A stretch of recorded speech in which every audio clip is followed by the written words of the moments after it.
session of the Co-op Funeral Care Scottish International Open here at the Dors. Let's bring your players on for this afternoon. Former winner of the Queensland State Singles, and it comes from the 2018 Commonwealth Games venue at Broadbeach. Give a warm welcome to Jamie Smith.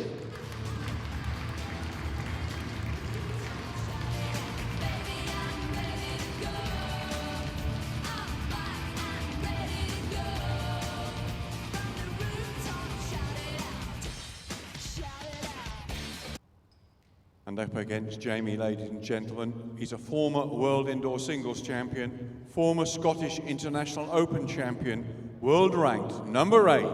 He's the statesman of bowls, Andy Thompson, MBE.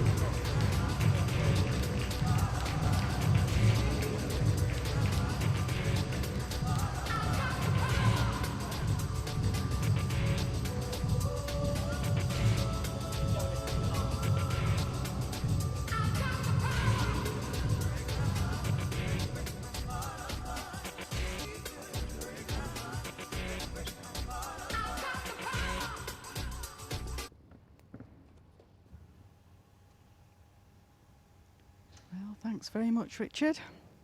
In for an exciting afternoon of bowls here at the Co-op Funeral Care Scottish International Open 2016, kindly hosted by the Dors Centre here in Perth. And two quite familiar faces to the Perth arena here. Jamie Smith has qualified here before, feels very at home here. And very well known as one of the top names in Australia, versus probably the best known face, name and voice of English bowls at the moment, Andy Thompson, MBE.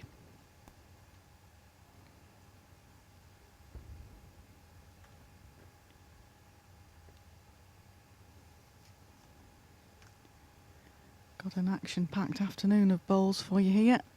The game after this one will be Mark Dors versus Billy Jackson.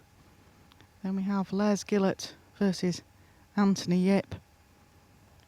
And finally today we have the world number 1 Nick Brett playing against Northern Ireland's Mark McPeak. So stay with us, every bowl sent here is with you live and in full HD with full commentary.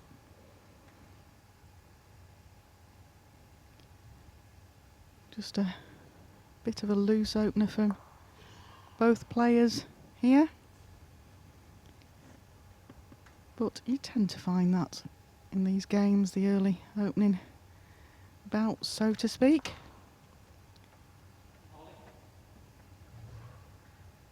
One red. Jamie just taking his time there.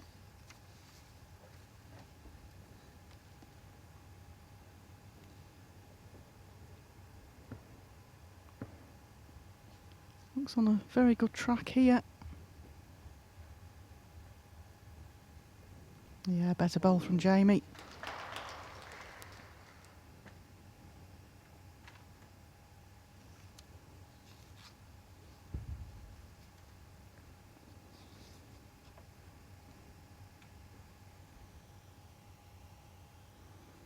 Andy Thompson urging this bowl on, very good track.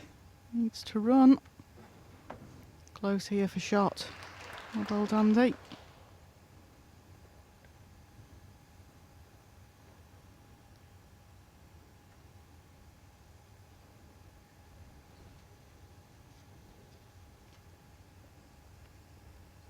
Jamie Smith qualified here back in 2013 and managed to get through a couple of rounds. Speaking to him quite a bit this morning and yesterday about confidence and feeling comfortable at a venue.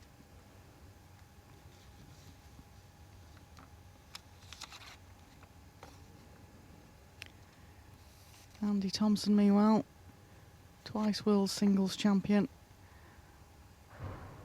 Won so many accolades at bowls. Captain of the senior men's international team, but also the manager of the junior international team. He got to the quarterfinals here last year where he just got beat by Stuart Anderson.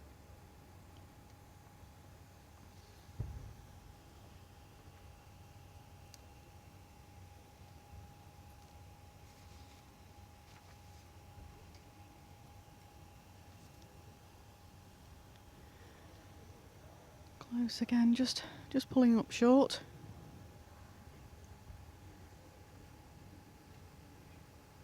One short, Andy Thompson. So Andy Thompson takes the first end of this first set. 2 sets of 9 ends with a 3-end tie break if necessary.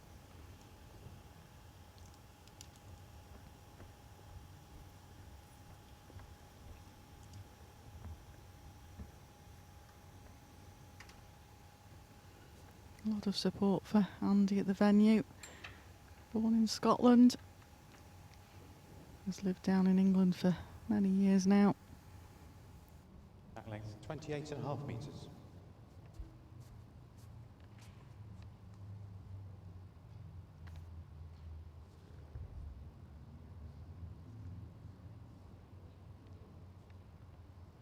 He's won many titles over the years.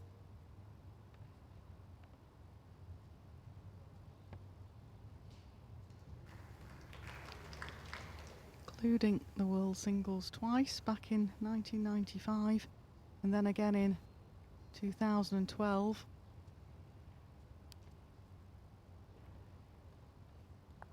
He won the Scottish International Open here back in 2007. It's our 11th year here at the Dors Centre in Perth. One green.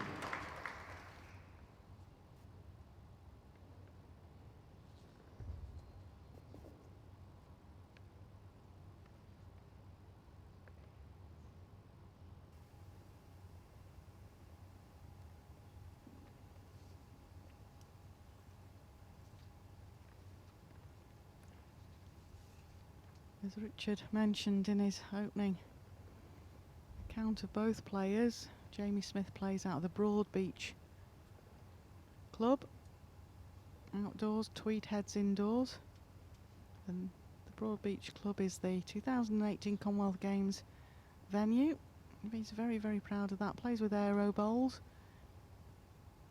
Andy Thompson plays with Taylor Bowls and normally plays with the Taylor Ace.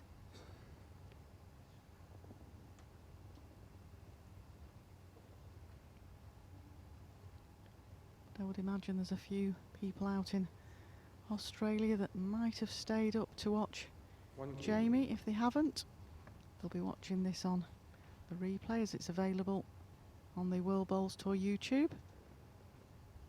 So we'll just give a little shout out and wave because I'm sure at some point in time Jamie's daughters, Alison who's 2 and Penelope who's only 10 weeks old, we'll be seeing how good a bowler their dad is. I know Jamie was saying that he's certainly missing them all back home, his partner Beck as well. But he's here doing a really good job for bowls and for his country.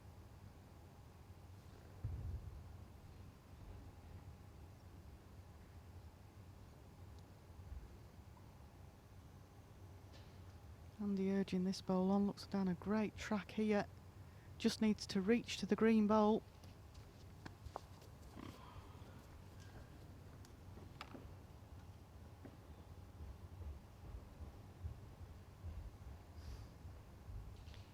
Oh, Jamie's got a chance of scoring another shot if he can reach to Andy's bowl to the left of your screen and just rest and sit off it.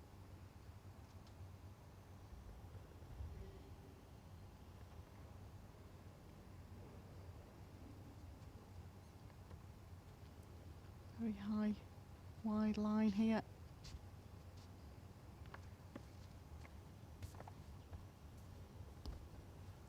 One shot, Jamie Smith.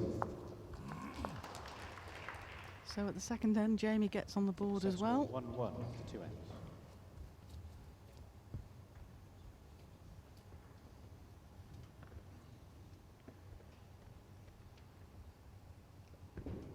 marker for this game is one of the new men to the WBT team, Dan McManus. One of the senior umpires is Jack length 25 umpiring meters. this game, Dan Blewett. And on the shot clock is the shot clock king, Tom Weir. So by my reckoning that means that it must be Mike Davis's game off. Great bunch of lads here.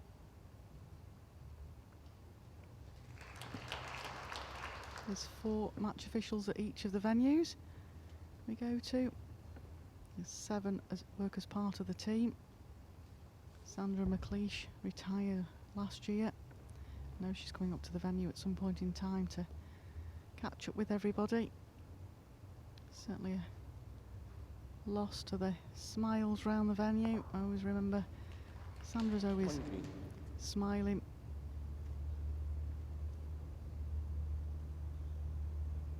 And the other 3 officials that aren't here are another newbie, Tony Hatch, who I'm looking forward to meeting in due course, Francis Fletcher, and head umpire Alan Thornhill. 2 green. 2 green.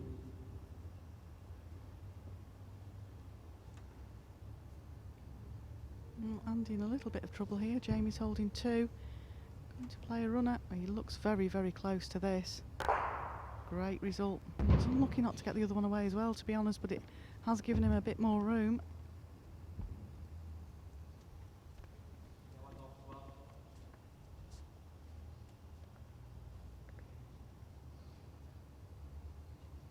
Just checking a bowl.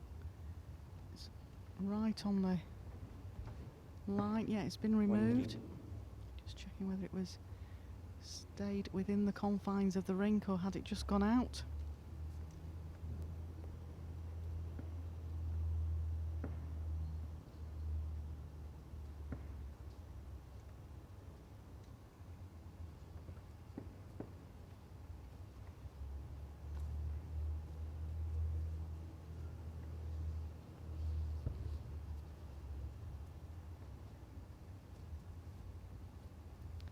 Well, Andy looks under a line here.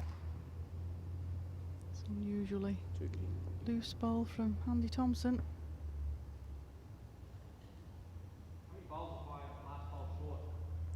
Your last ball is 14 inches from Jack high. 3. 3.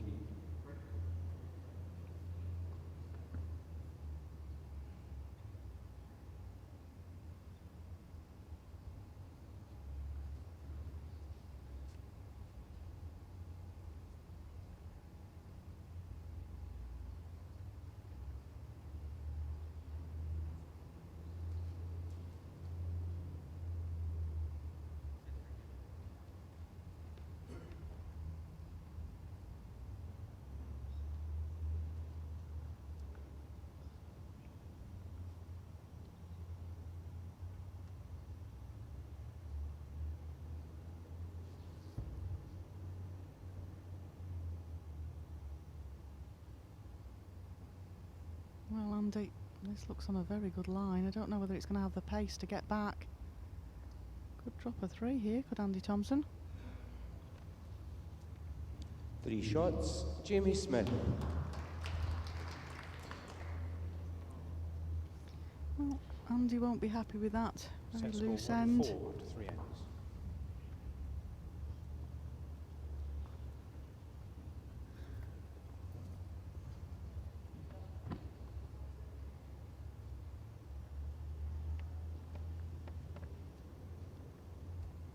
Winner of this game will face the winner of the game just before lunch, Stuart Anderson.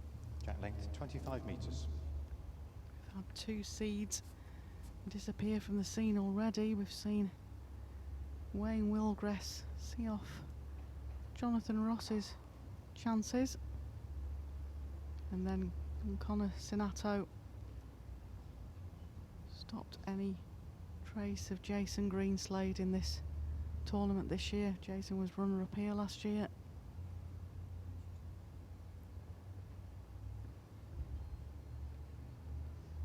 possible. Another couple of seeds could disappear today. David Corkill came very, very close to taking out Jamie Chesney earlier.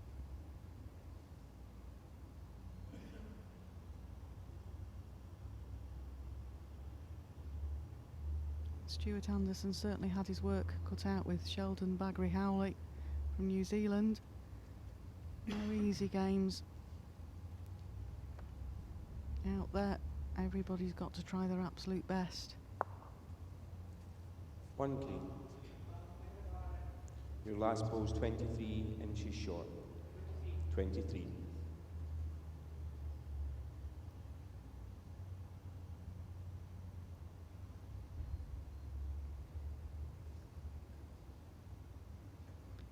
Don't forget, if you've got any questions or queries you want putting to the World Bowls Tour or one of the players or one of the tour officials, just let us know on the chat or at World Bowls Tour 1 Twitter. We'll try and get your questions answered for you. I know I have a player in with me for the next game up this afternoon. Chris Gale is joining me. So any questions, we can always put them to Chris in the next game. 1 green.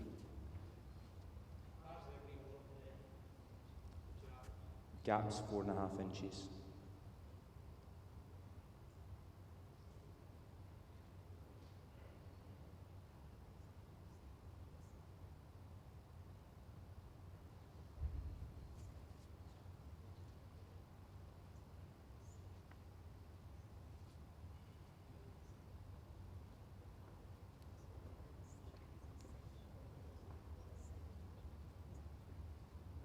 One green.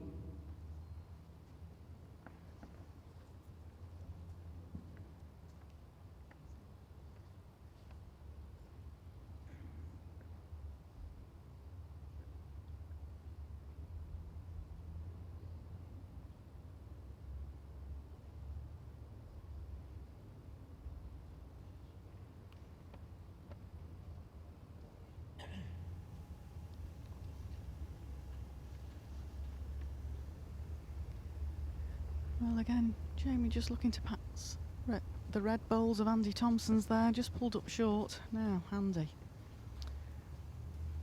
There is a shot on down the backhand, should he wish to take it.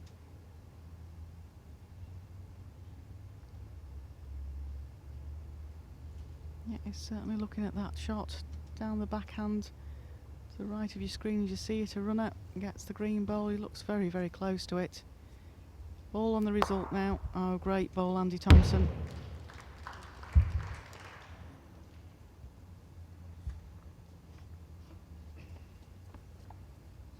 Just waiting for the dust to settle to find out how many shots. 1 shot, Andy Thompson. I wasn't sure whether he might have 2-4. held more there. Here's the shot of Andy Thompson's. All the way down, just clips the green bowl out clean.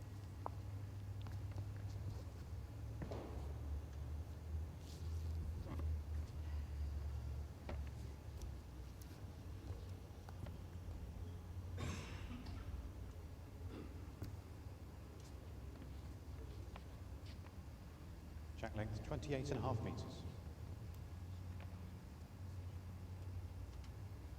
28.5 metre jack.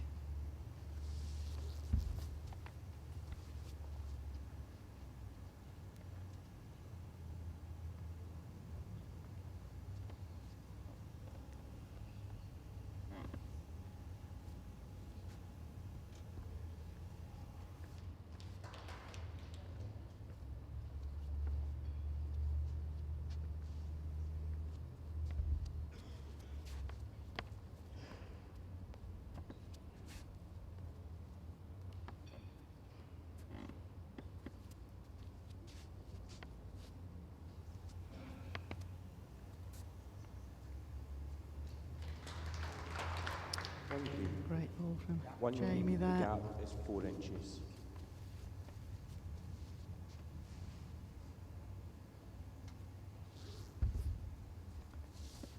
Because Jamie won't be phased out there, he's been here before. Quite comfortable at the venue. And he looks just under the line here.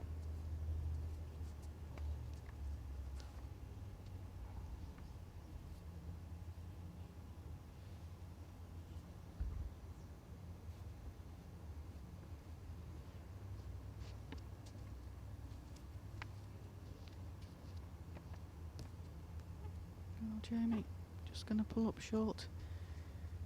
Wind's a bit chilly here towards lunchtime, so the carpet pace might have changed a touch out there.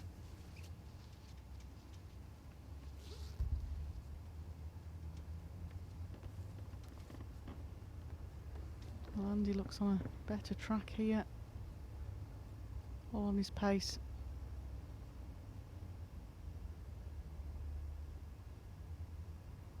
If it sits down, great ball, Andy. 1 green. Just not counting.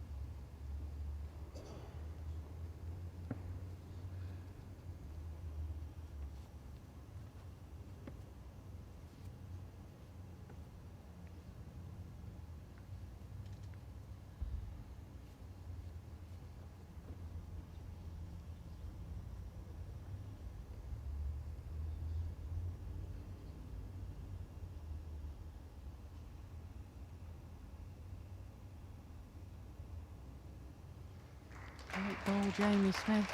He's certainly making Andy think about this game. We saw the New Zealand player this morning, Sheldon Bagri-Howley, play exceptionally well. Had a tough qualifier to come through, and Jamie's had the same. They certainly test the top 16, do the qualifiers.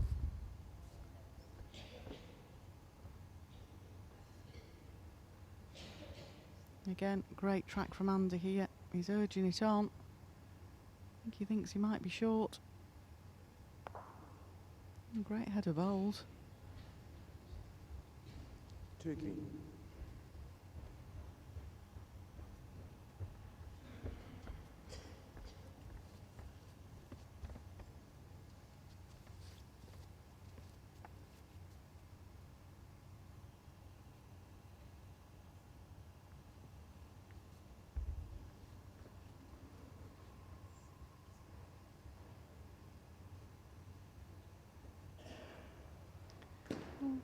Jamie wasn't happy with that. He knows he's short.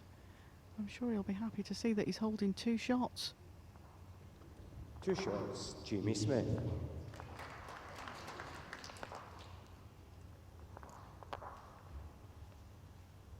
Set score 2-6 after 5 innings. Andy Thompson will certainly be wanting to make his mark here in Scotland. He's drifted down the ranking to being joint 7th this year, so he's still in the top 8.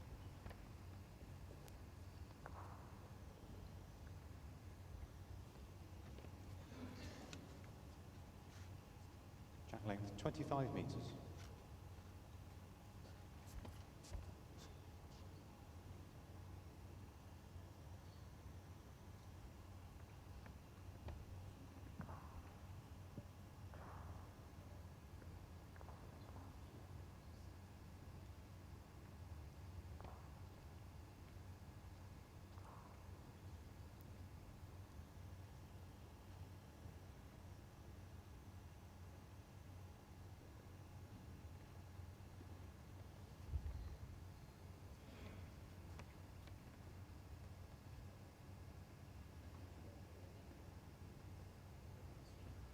Again, good track from Andy. Just needs to be the right weight now.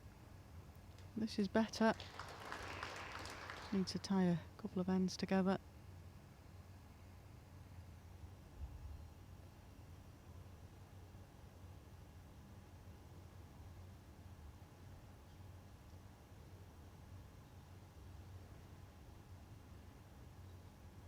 One red. Well, Andy, opportunity for you here to try and change your hand and put another one in the head, in the area.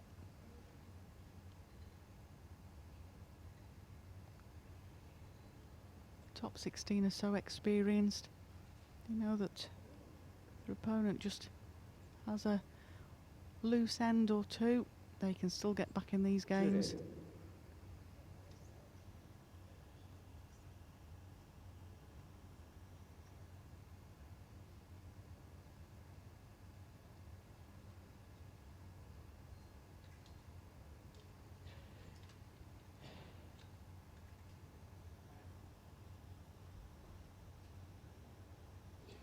Oh, very loose bowl there from Jamie Smith. Big opportunity for Andy Thompson here. Put something a little bit closer.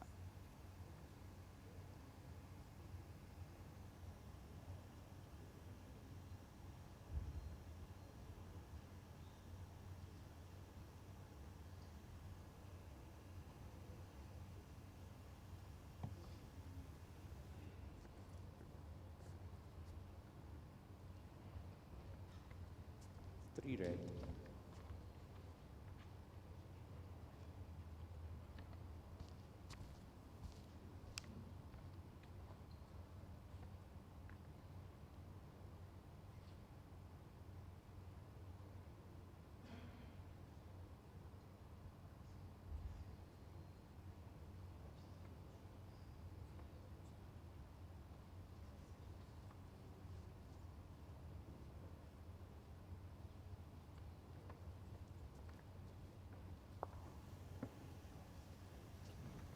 Three red. Well, it's 3 red to Andy. As I mentioned before, sometimes the qualifiers can play really, really well for a few ends and then just tend to have a loose end. And it's up to the members of the top 16 to capitalise on that. I'm sure we'll see Andy Thompson slotting another bowl in here for the 4. Gets him right back in this first set.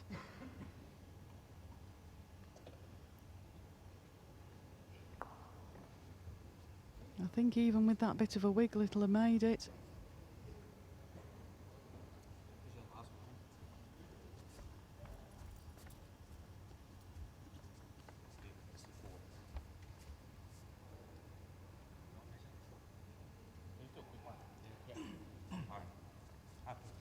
Yes, umpire being called on for the, I think 3 have been declared, yeah. Dan McManus removing 3 bowls. So Dan Blewett being asked to decide which is 4th bowl.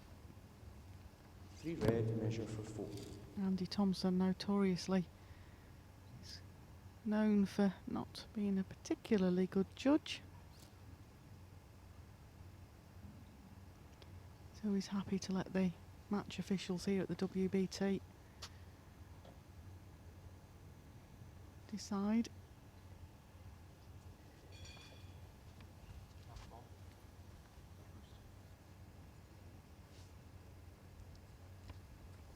Four shots. 4 shots Andy back in the Thompson. game, 6 across.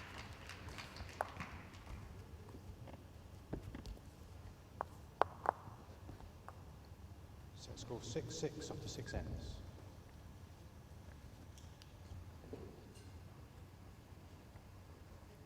Well, we always say that the 7th end is critical. It's up to Jamie now to try and regroup.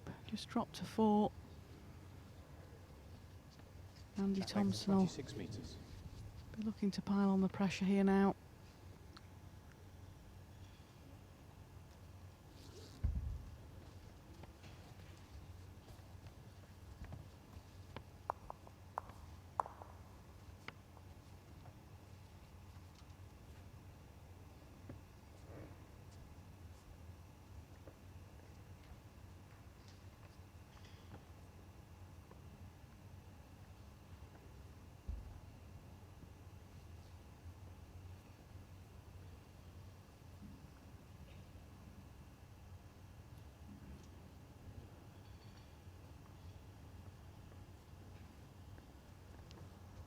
Again, a very loose opening bowl there from Jamie.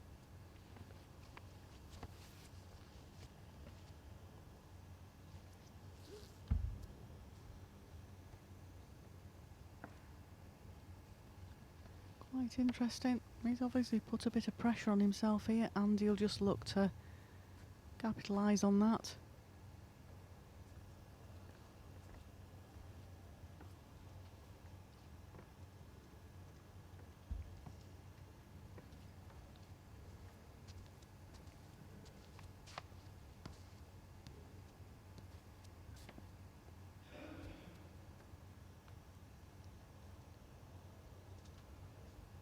Two red.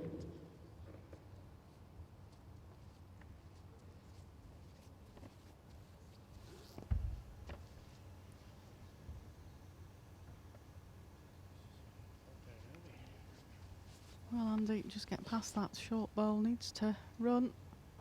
It's lacking a bit of weight there, I think.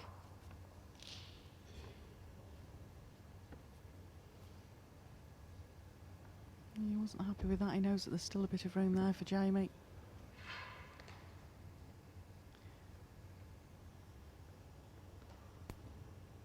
Better line from Jamie here. All on his pace. Yep, that's the bowl. 1-3.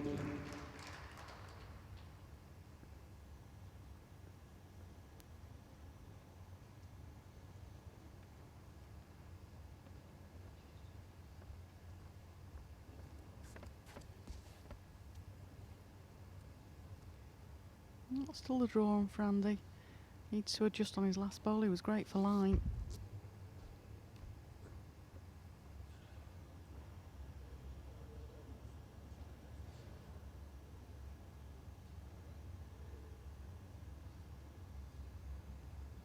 Very close here.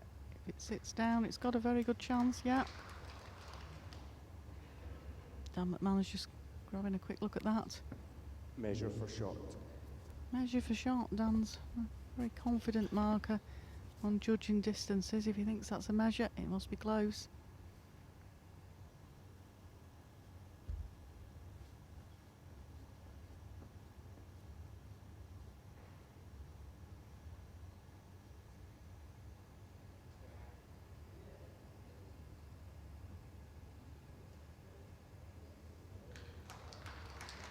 Might just sit after it. Could be a measure all round there. Measure for shot. Dan Blewett being called into action again.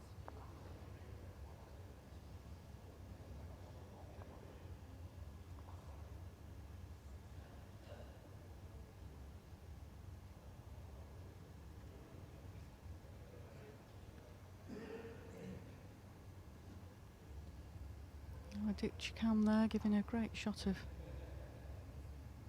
Dan, measuring, steady hands down.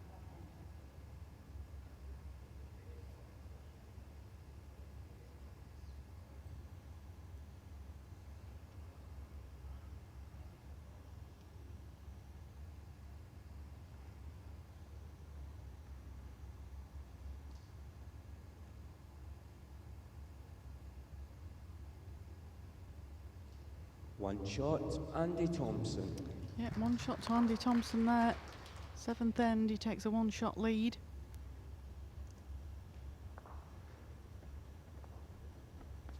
Set score 7-6 after 7 ends.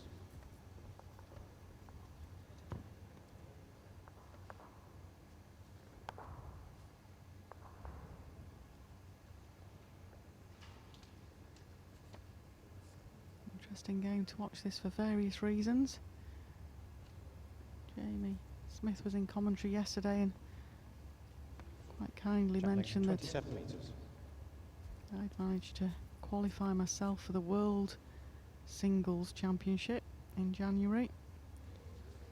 Last 32 where I faced Mervyn King, but I'd also qualified me for the ladies in the mixed, and my pairs partner for the mixed pairs is the legend Andy Thompson MBE, so vested interest in this game.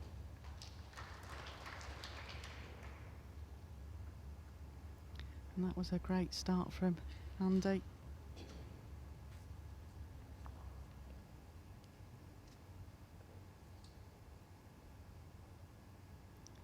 Jamie's just definitely lost the consistency here.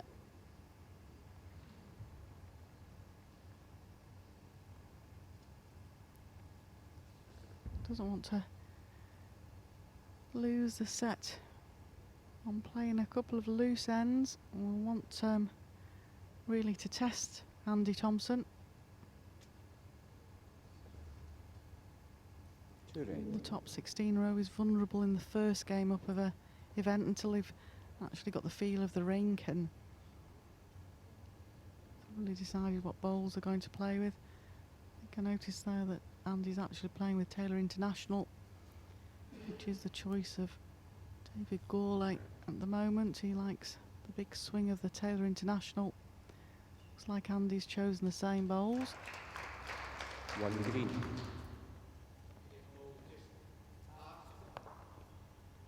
Quarter of an inch past jack high with a gap of 1.5 inches.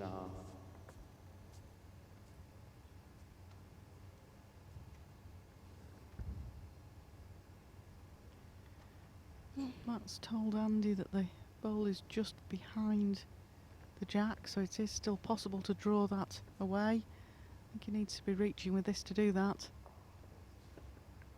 1 green.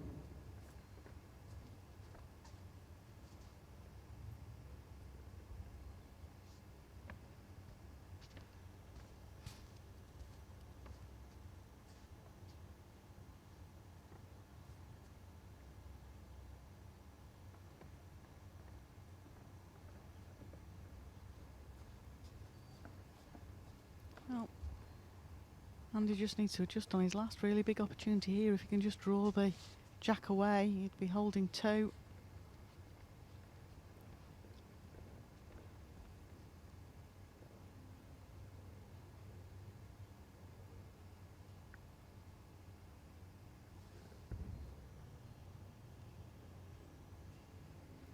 Played it down the drawing line. Just wants a little touch of weight. Get back to the centre. Turn the jack. His weight was absolutely spot on for what he wanted. But we've seen in various of the games today that bowls do just hang off centre line. Don't make it back to the middle.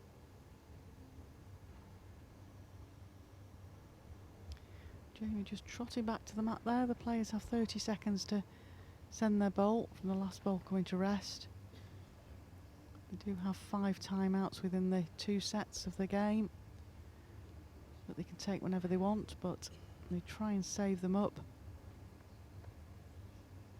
to use them at critical times. It's a very short bowl. 1 shot, Jamie Smith. So we're all square playing the last end. Had some very, very tight sets so far today. Obviously, this game's going to be no different.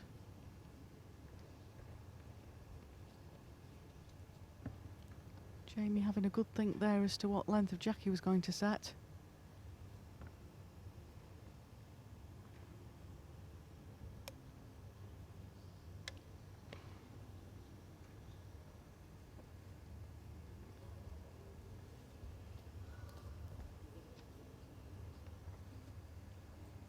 Jack length 25 metres.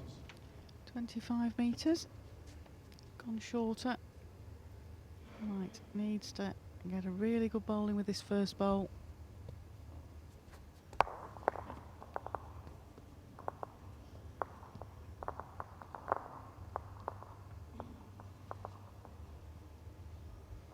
And that isn't a bad start at all. Just gone behind.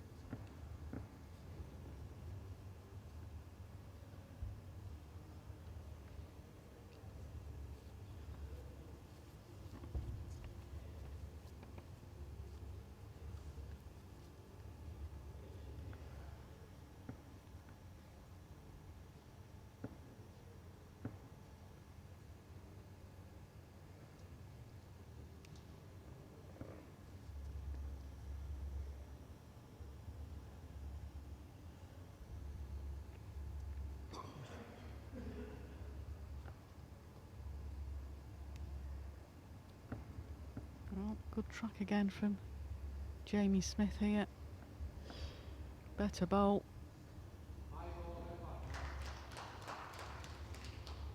Foot from jack high. Your ball a foot from jack high.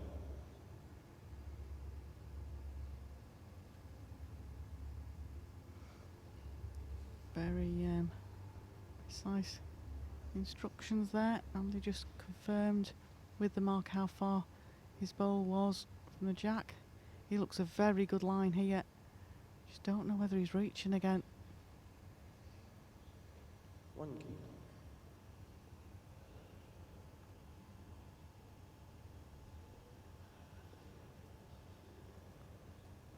Well, from playing a couple of very loose ends.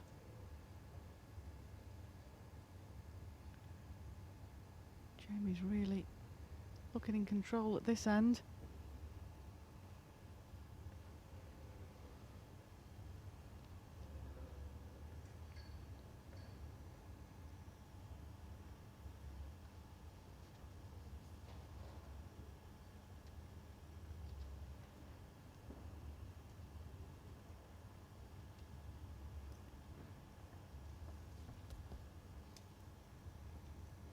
Well, Andy, need to really be making this one count. Don't want to leave it to your last bowl.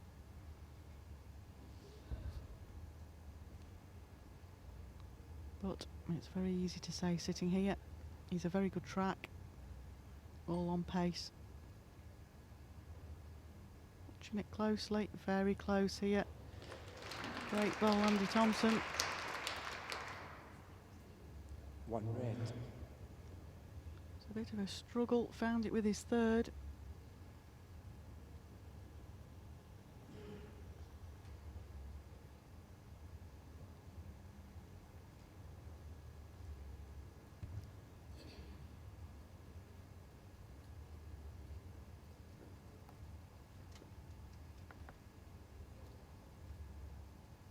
Well, Jamie's having a good look at this.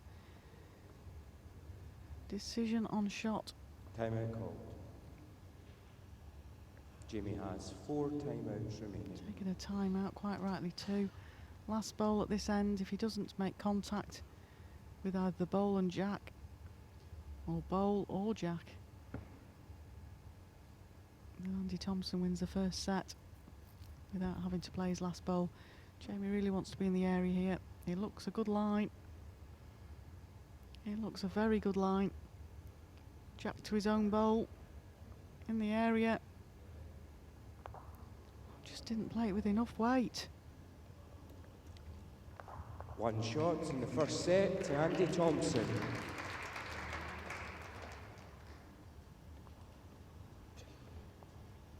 So Andy Thompson takes the first set in this first round game here at the Dors Centre in Perth at the Co-op Funeral Care Scottish International Open 2016, and he'll be a relieved man there because Jamie certainly at the beginning of that set was in full control, had a loose end where Andy picked up a 4.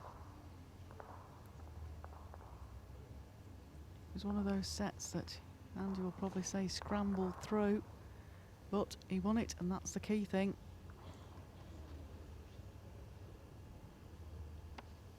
Jack length 25 metres.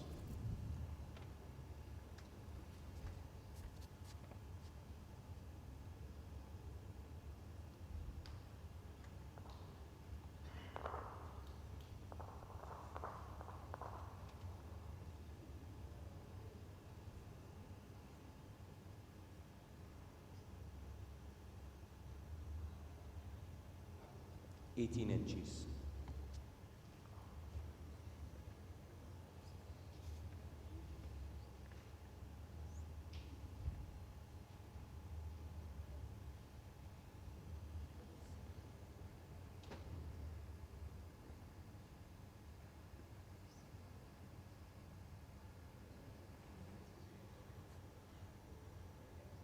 One red. Andy Thompson plays out of the Cyphers Club in London. I'm sure there's a few people watching intently. A few of his teammates.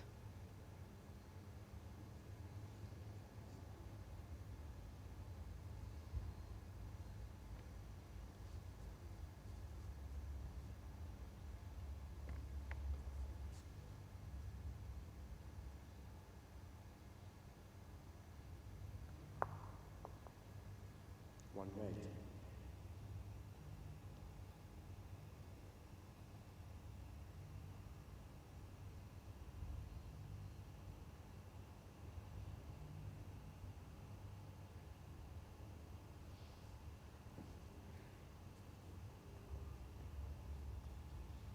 Closer here, Jamie.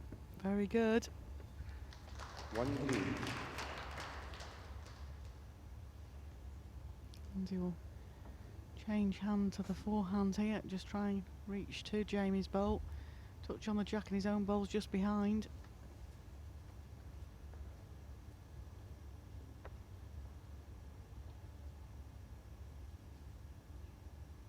Very close here, Andy Thompson. Rest that bowl down. 1 red.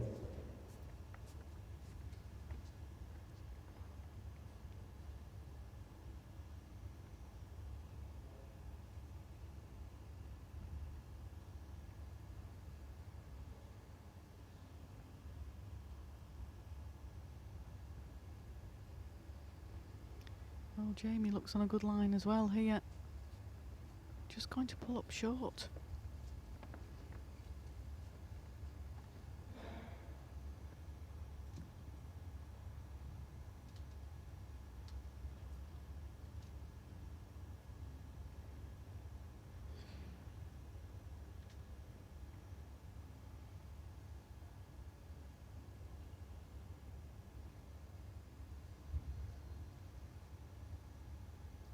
Well, just repeat that delivery.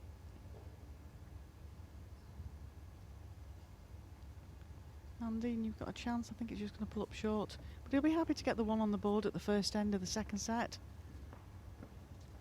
1 shot. Andy Thompson.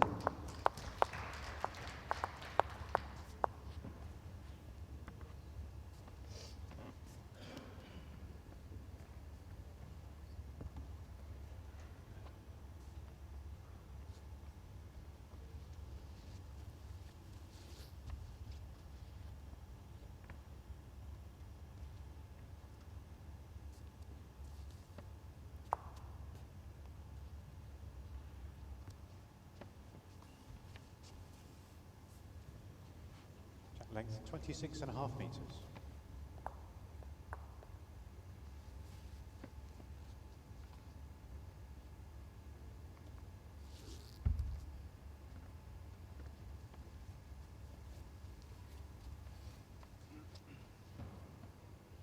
Good track from Andy here, playing very swingy international bowls.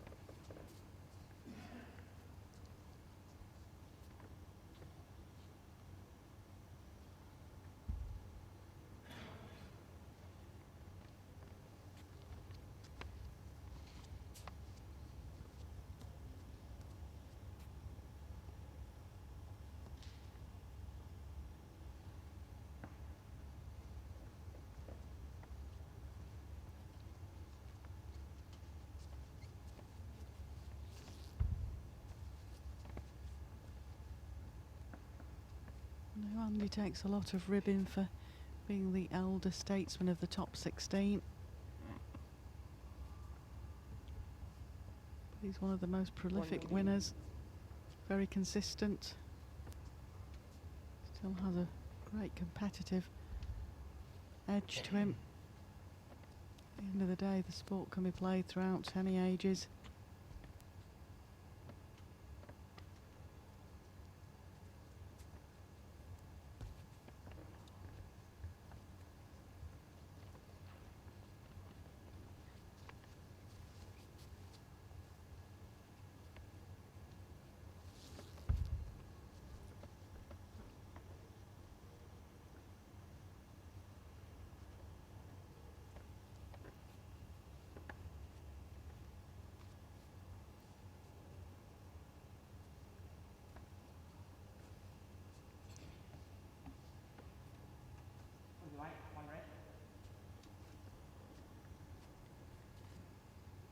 One green. Just confirming that it is 1 green there, the ball to the left hand side of your screen.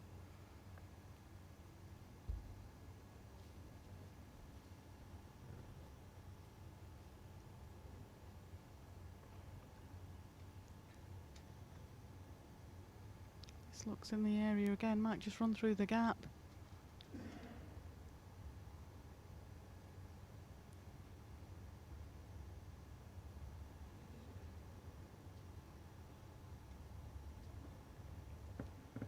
You see the shot clock counting down for Andy, 20 seconds. Most of the players have an idea how long it takes them to deliver a bowl.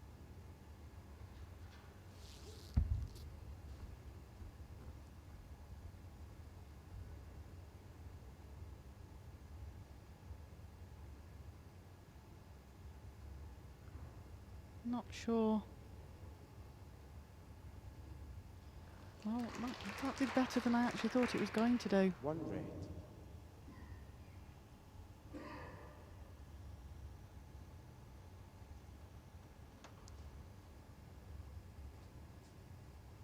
There's still plenty of chances there for Jamie.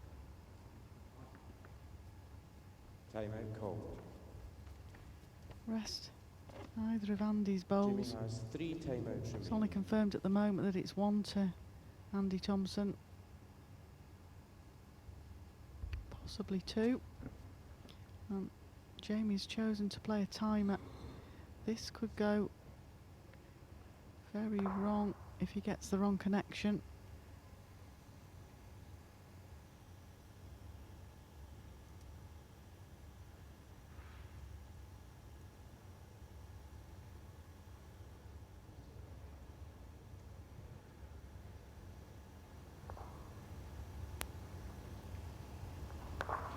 One shot, Andy Thompson. Just the 1 to Andy, so he's 2-0 up. Set score 2-0 to 2 ends.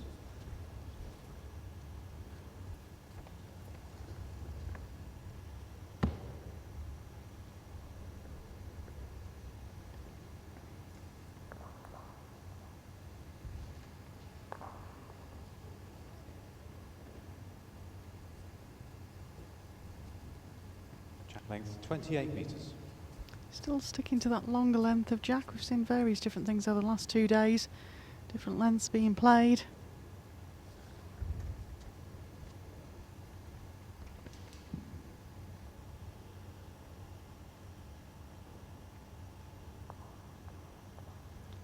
Down a great track with this, Andy Thompson, all on your pace.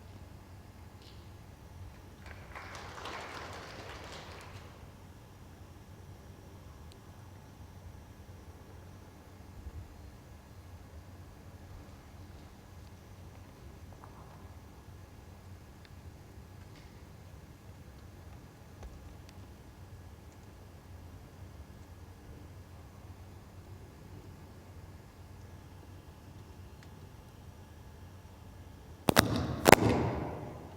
the clock.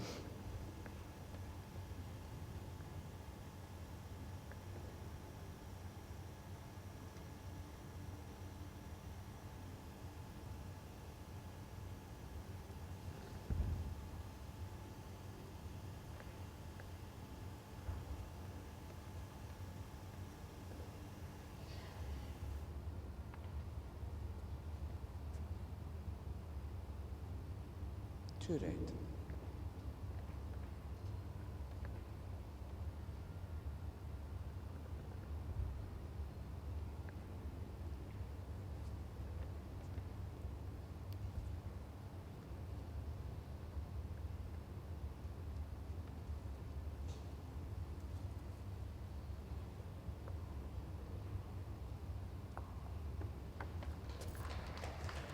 One green. Your nearest bowl is 12 inches gap.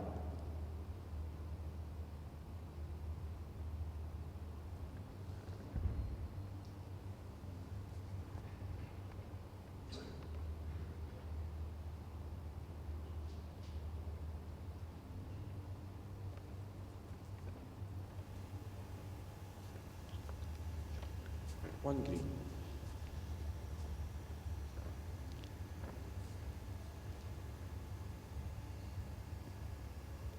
Well, Jamie can just improve on his last delivery, try and put another one in the head.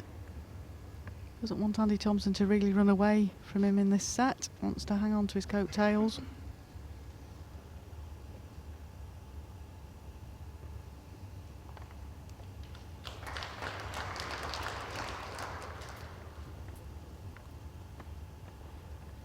Two green.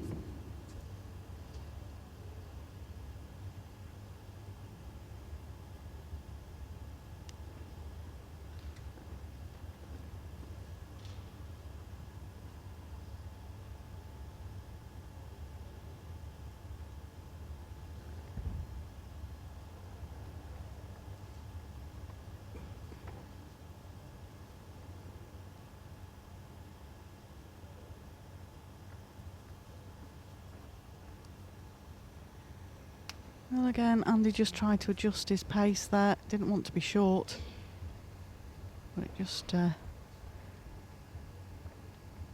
just hung off.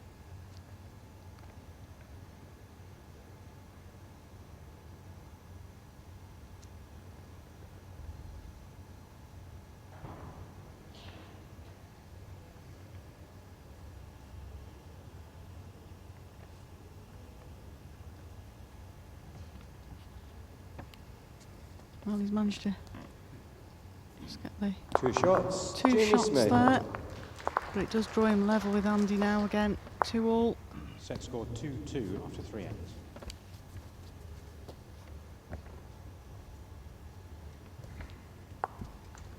Jamie keeping the mat back this time.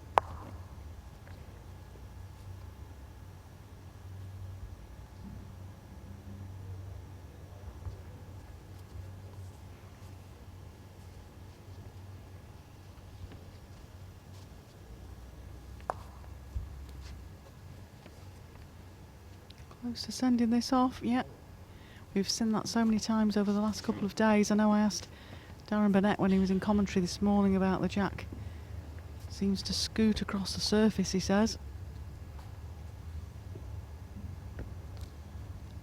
Jack delivery and placement so important. And these top players normally get it so right. It's interesting that this weekend we've seen a number just fall down on jack delivery and then lose a few ends because they haven't had the jack to the length they wanted it. Jack length 26 metres.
Bit of a, Two again, a loosish end, but a change of length. It often happens.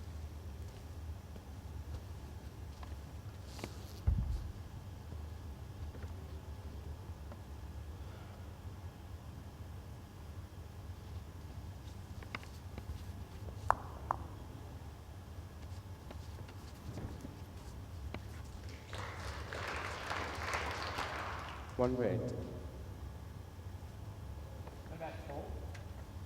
Sorry? It's holding level just now and it's slightly past jack high.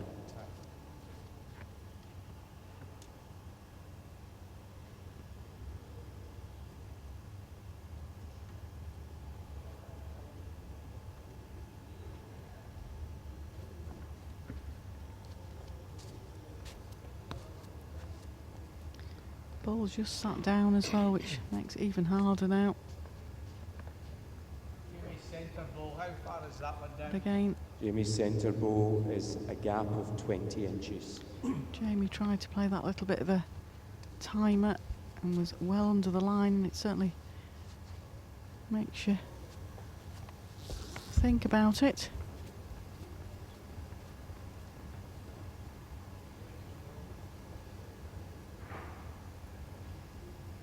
And he's on a very good track again here.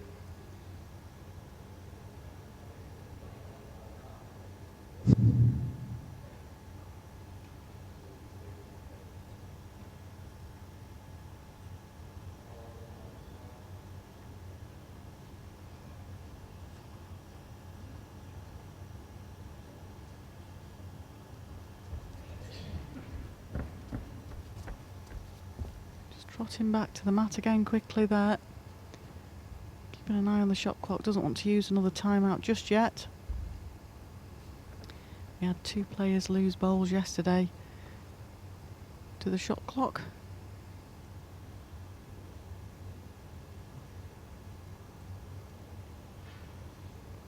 Great effort from Jamie there, just pushed it through. I think it's 1 red. 1 red.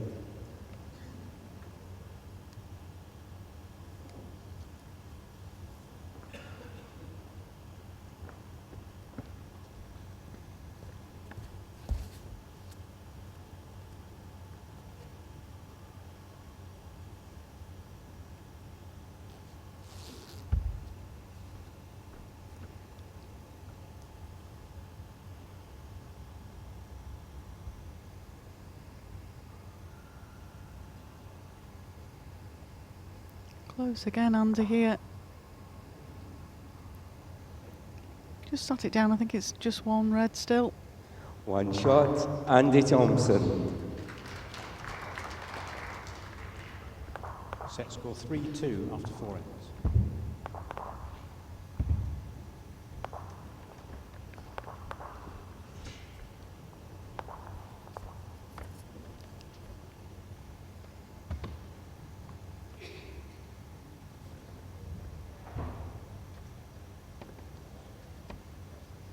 Oh, we're into end 5 now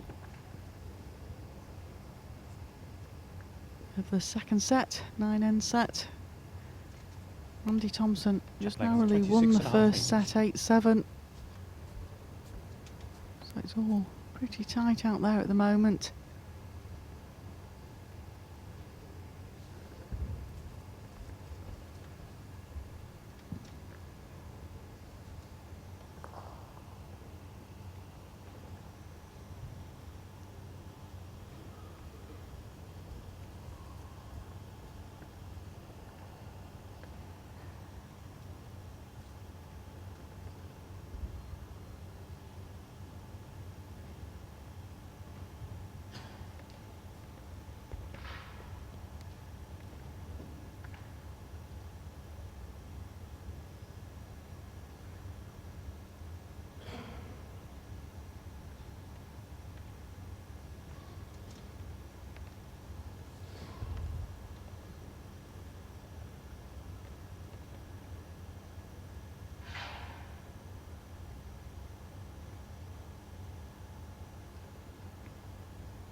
One red. Still 1 red. Quite a lot of room there though.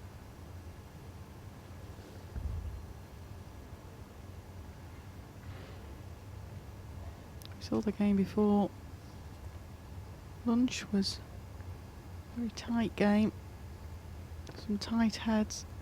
I say the temperature's certainly dropped in the venue for this game first after lunch. It's just the one. And as all the players that have been in the venue have said before, it does change as the day goes on. Jamie just asking Andy Thompson to move off the rink marker there. It wouldn't have been done intentionally.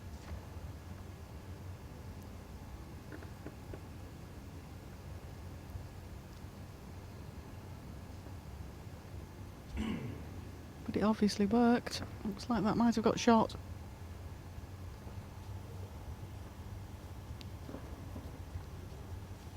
Measure for shot.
Another good ball from Jamie there. Managed to... Looks up to the sky there. Muttering away to himself. Certainly a character is Jamie. One declared from Andy. Both be disappointed in that end because no balls were particularly close to the jack. Definitely think that there must be some sort of effect from One green, measure cool for second. air that's in the club at the moment.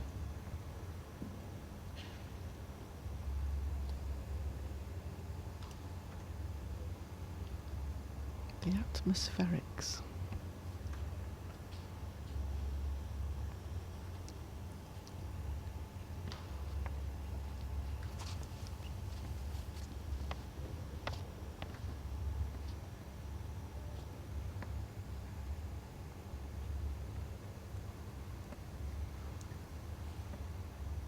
Great shot from our new ditch cam here.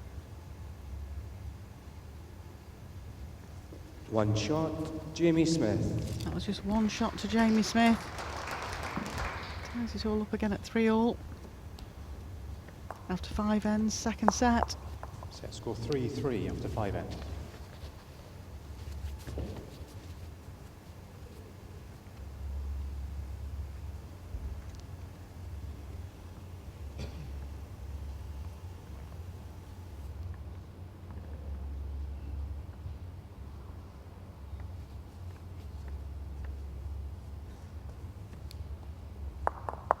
Jack length 29 metres.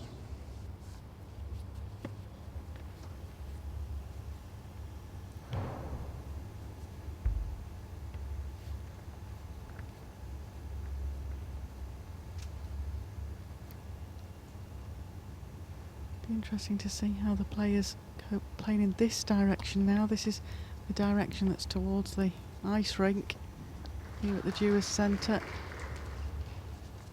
So certainly in previous years tend to find that it gets slower in that direction.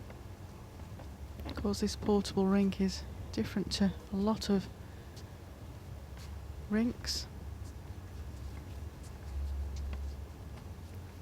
Certainly the underlay has a great effect.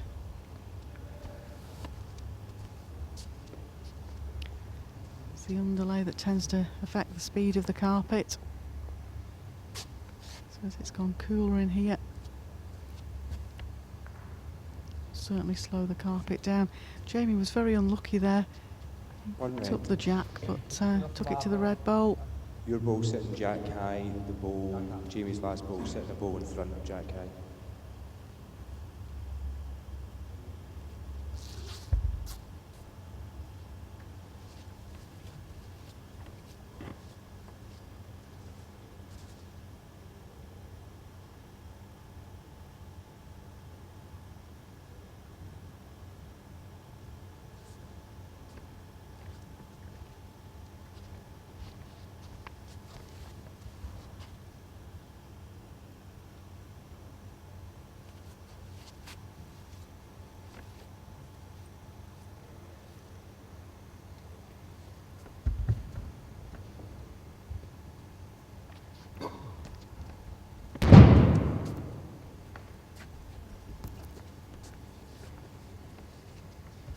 Well, Andy will just be hoping to tuck this jack away.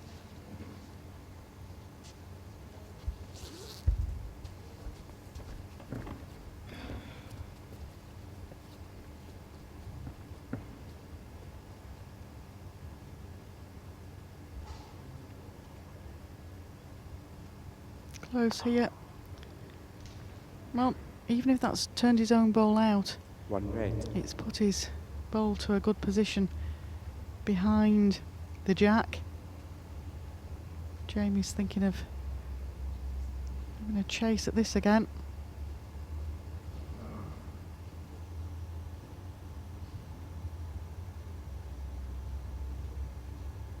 Timeout called. Jamie has 2 timeouts remaining. Just been passed on the message that A lot of people out there are enjoying the live streaming. Well, thanks for your company. Do hope you're enjoying it. We try and bring you every single bowl played. Done this for the last 3 years. Prior to that, you wouldn't have seen any of these games until it got to the TV stages. So now you get to see every bowl played at the venues and the events that the WBT have.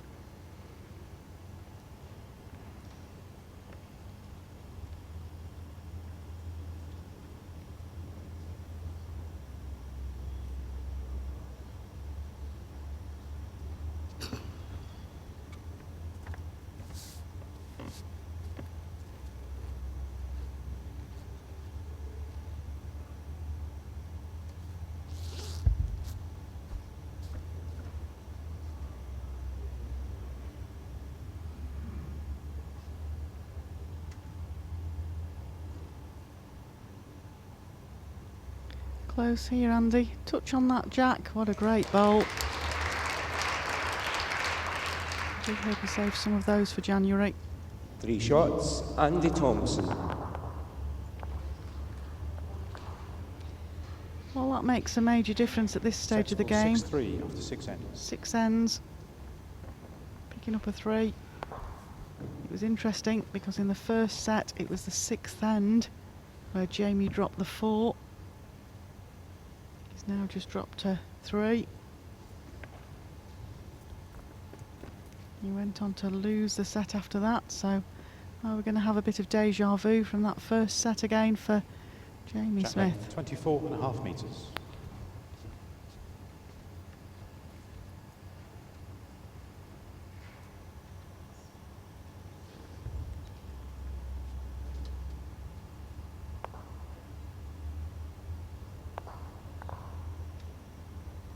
Gone slightly shorter again now, 24.5 metres.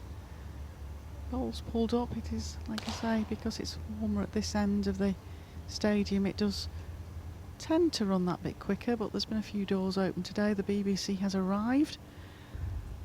When they arrive, they have to bring all their equipment in, so it does affect the carpet. You always hope it won't affect the players.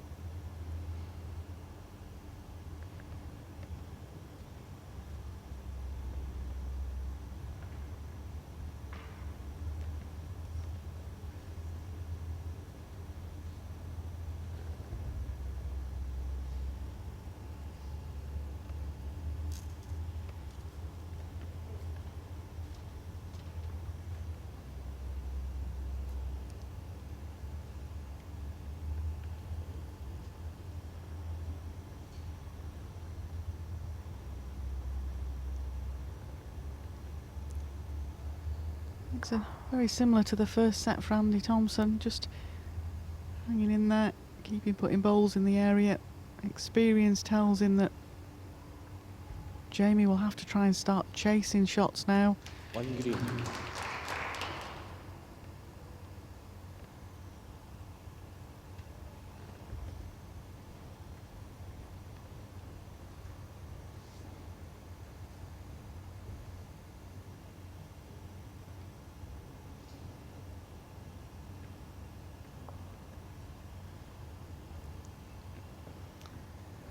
Well, saying that, and Andy's just dropped one bad bowl short. It's definitely 1 green at the moment if Jamie can slot another in here.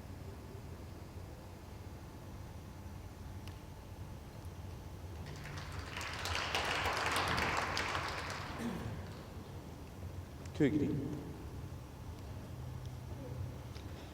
Well, no, Andy. Under a little bit of pressure here, doesn't really want to drop a 1 or a 2. I'd rather be holding shot. If you can get a second bowl here, it'd be very good.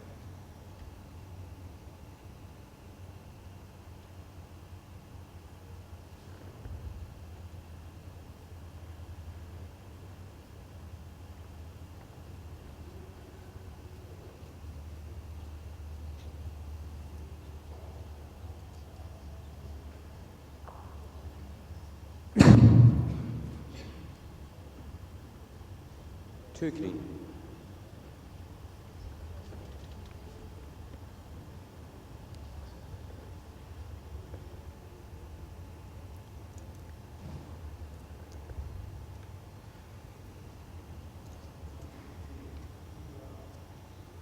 Chance here for Jamie Smith to get the 3 back.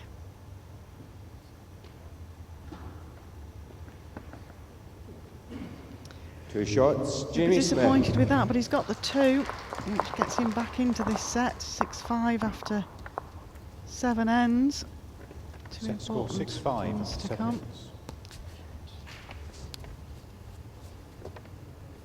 I believe that we've also had a few comments about the shirts again. Yeah, brand new shirts here at this event. The Co-op Funeral Care have changed their branding, so we sourced new shirts. They are available for sale after this event.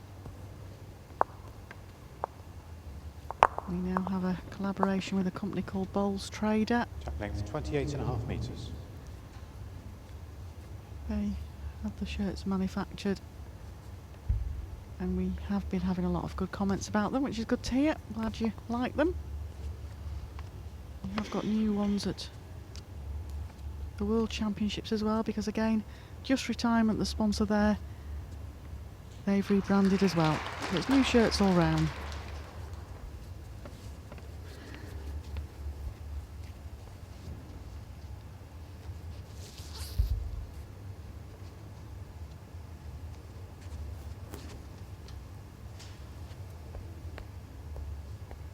Well, Andy, you don't want Jamie to get away from you here.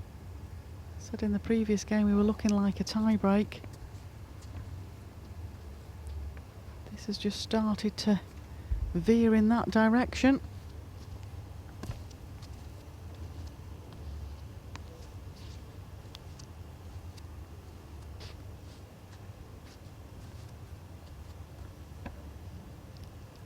One green.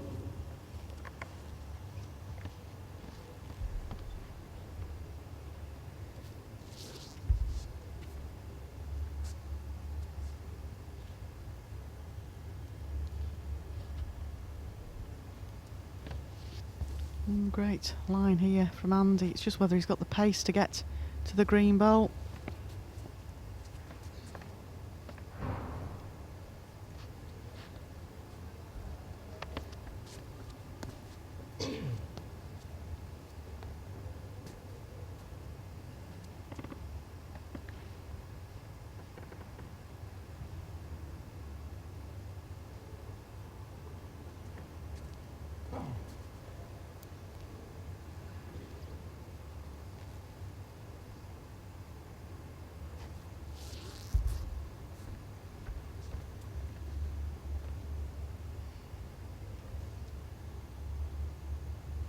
Andy's certainly urging this bowl on.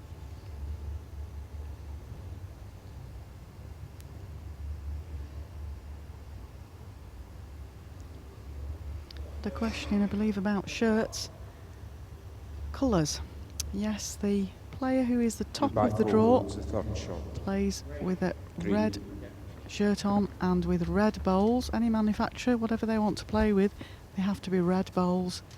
And the person at the bottom of the draw plays in green with green bowls. That can obviously change throughout the event. A lot of players have to swap and change colour of bowls. Whoever plays the next game, whichever one of these two wins today, would be in green when they play against Stuart Anderson, because that draw would fall as bottom of the draw.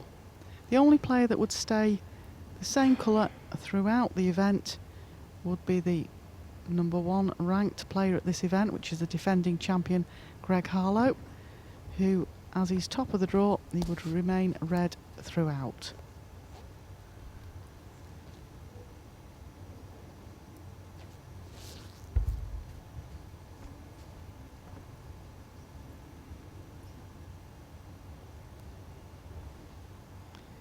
Well, Andy, again, he's urging this bowl up. He's very close, needs to just run a touch, just dropping short again.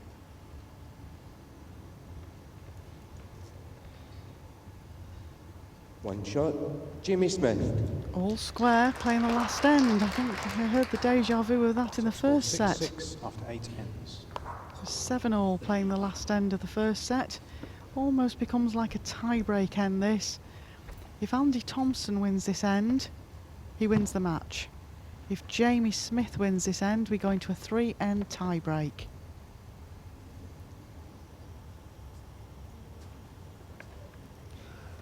Which would be our first tie break 29.5 metres. of the day. We had 2 tie breaks yesterday and 2 seeds went out.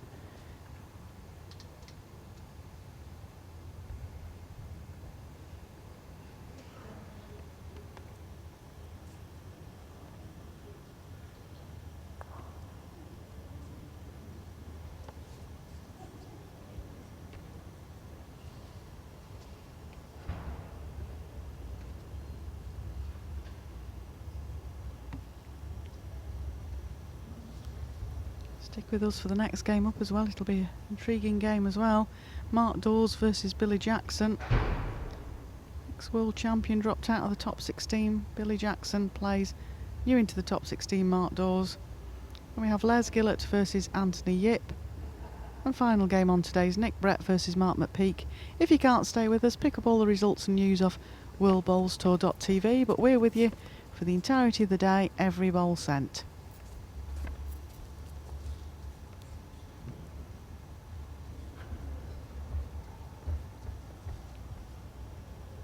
Two green.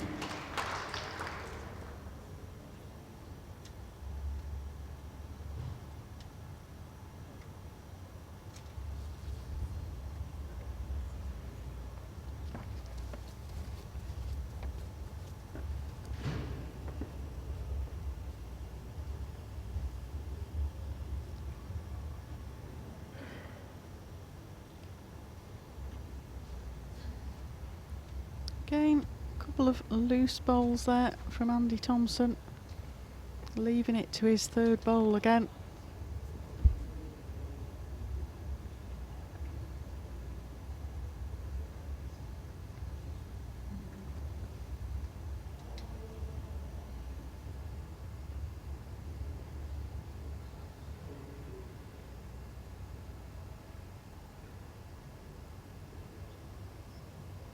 Oh, another ball in the head from Jamie there. Three green.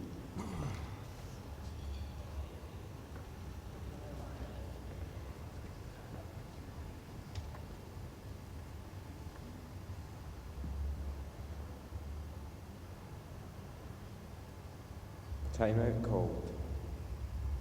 Andy has 4 timeouts remaining.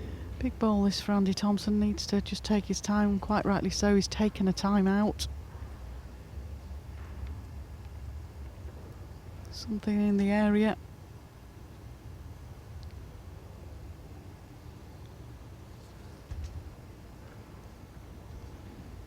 Plenty of room, but also plenty of holes for bowls. Looks down a good track. Only come up with the goods with his third bowl. That might have just dipped away.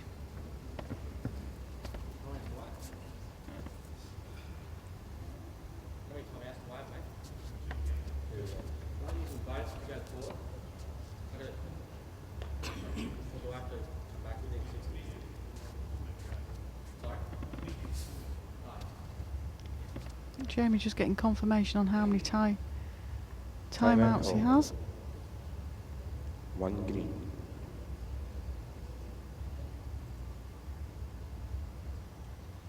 Jamie has 1 timeout remaining.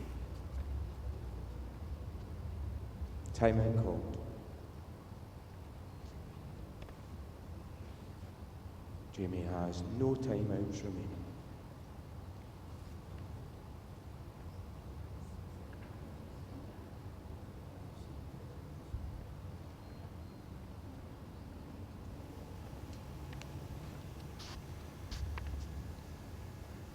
Well, just under the line there.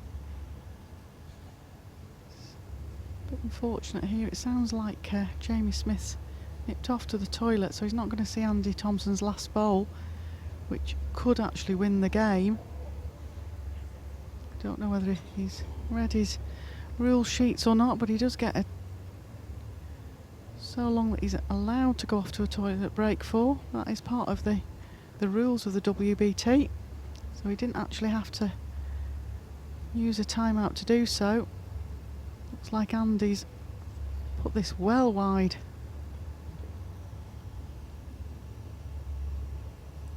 What an unusual end to a set that was.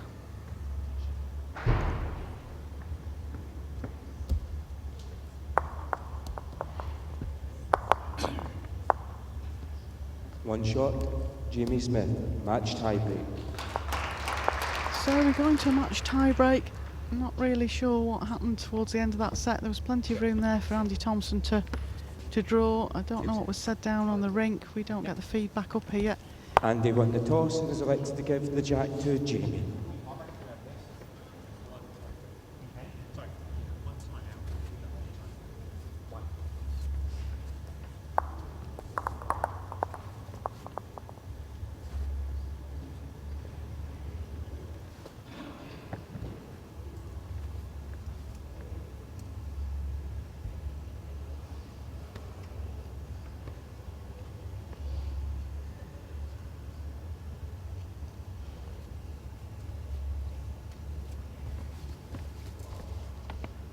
Jack length 29.5 metres.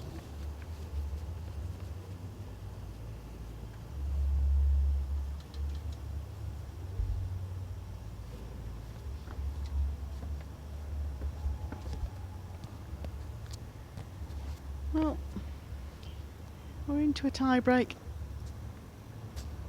Interesting. Sure, a couple of questions will be thrown at both players later as to what happened towards the end of that last end of the set. Meanwhile, first end of the tie-break. So here we are with 3 ends. It doesn't matter how many shots they count.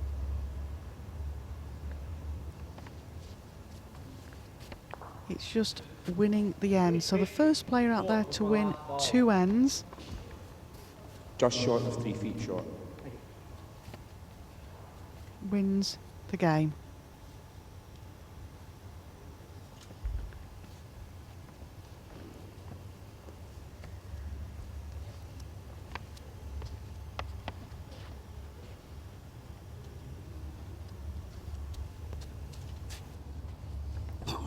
One green.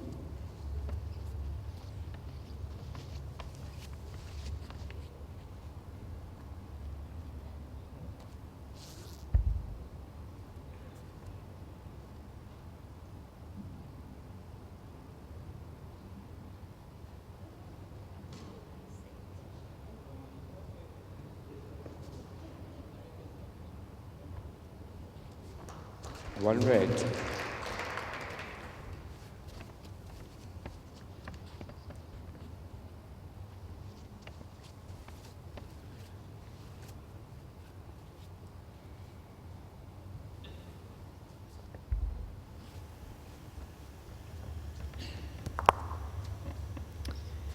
Well, Andy's managed to slot a bowl in there. Jamie looks down a good track here though. Very close. Great bowl from Jamie. One green. Andy taking his time here, probably going to take a time out. Bearing in mind it doesn't matter how many shots you count. Where the last bowl of Andy Thompson's is that that's in the middle of the screen. You might want to play something to try and push that bowl onto the green bowl. Timeout called. Andy has 4 timeouts remaining. That's the first of Andy's timeouts. He's got plenty remaining in this tie-break. I do apologise, that's the second of his timeouts. He has 5 throughout the game and then an extra 1 in the tie-break.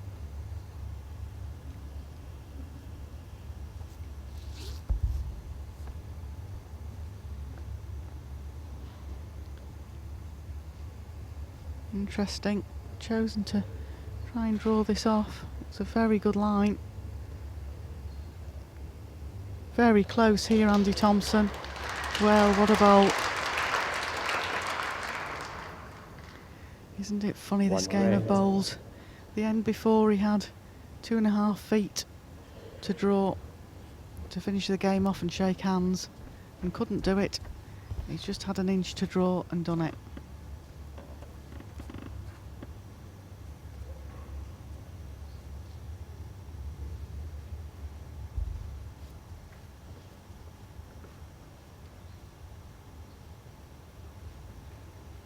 Well, Jamie's trying the same off the other hand now. I'm not sure the pace of this will bring it back. First end of the tiebreak to Andy Thompson. So first of the end of the tiebreak to Andy Thompson. If he wins the second end, he takes the match. If Jamie wins the second end, we go into the third end of a tiebreak.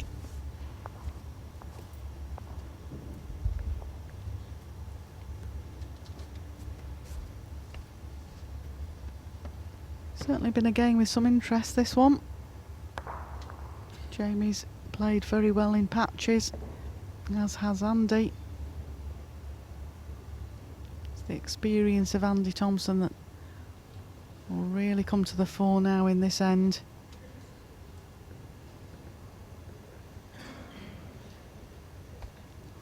Jamie, familiar with the stadium, familiar with WBT, so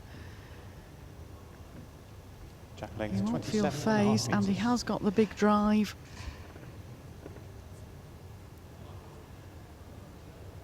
And he'll be looking to draw something close here.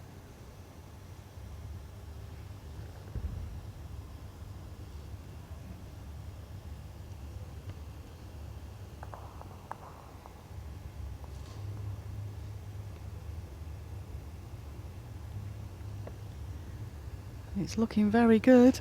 That's a great opener from Andy Thompson.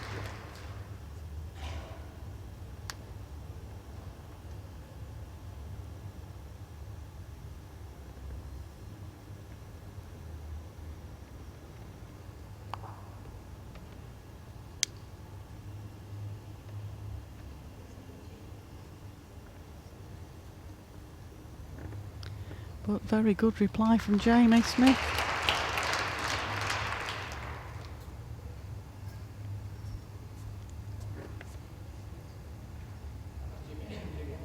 An inch and a half.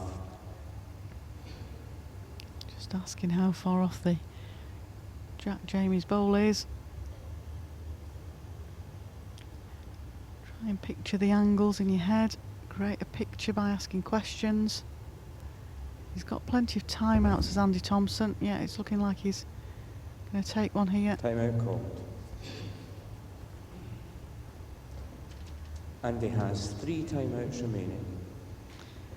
Jamie's has actually touched the jack, so I think Andy's looking at the angles if he actually plays through at this.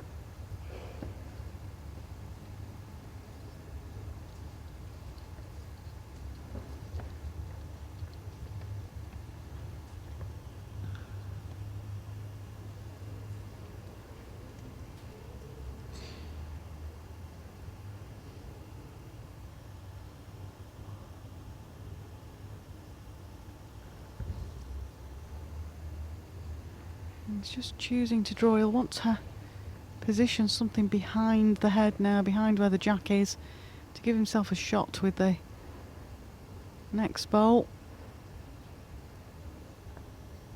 Yeah, that's not a bad place at all. Jamie's job now is to cover that bowl.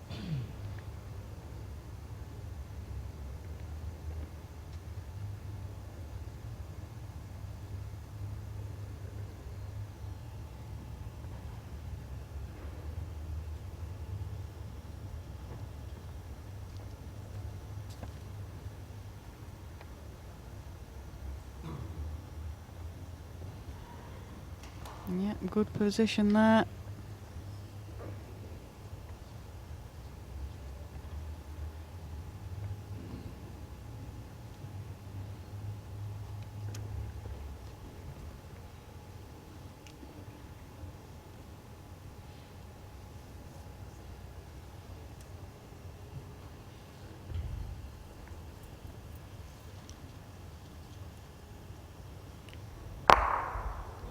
Well, he was in the area and got the perfect result off that. Looked all the way to be going tight. Just hung on, paid it perfect weight. See that again here. Looked to be going under, just caught the outside of his own red ball. Got the perfect result, flicked the green ball out the head.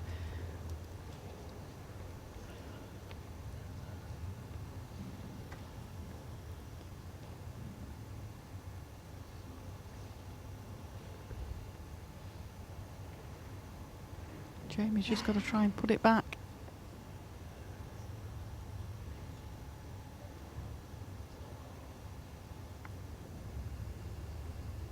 And he has indeed. Sits down, yeah, it looks like it's got shot. Well, this tie-break's certainly turning into an entertaining game of bowls. This goes back to Andy Thompson's back bowl being in a very good position. As it gives him a chance with this bowl again. Similar shot to his last. His own red bowl still probably takes the green bowl out. Green bowl clean, or the jack. He's in the area. All sorts of chances down there. Wants the jack now. Got it, and again flicked it back to his red bowl.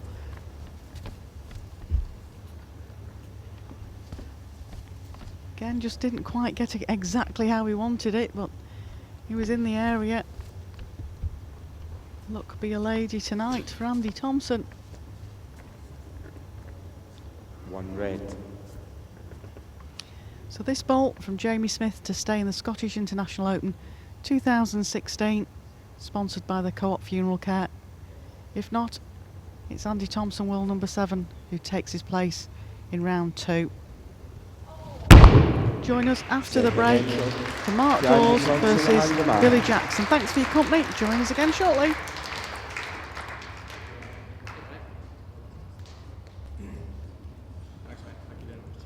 Once more, ladies and gentlemen, show your appreciation to 2 great players.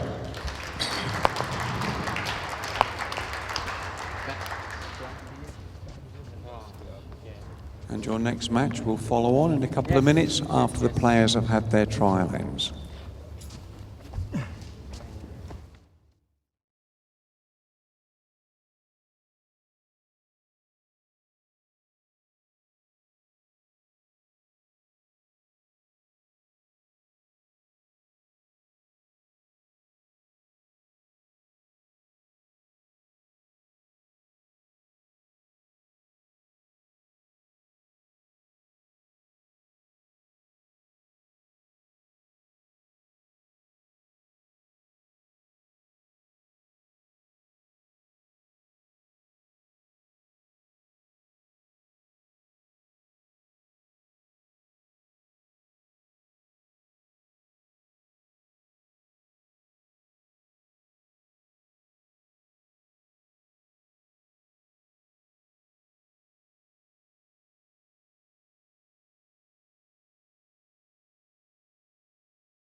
Brilliant, brilliant. Well, ladies and gentlemen, let me bring you on to the second match this afternoon of the Co-op Funeral Care Scottish International Open. And let's give a warm welcome to these two players. Your first one, reigning European Masters Tour card holder. He's a former world indoor champion, 54 caps for England, ladies and gentlemen, ranked 22 in the world. It's England's Billy Jackson.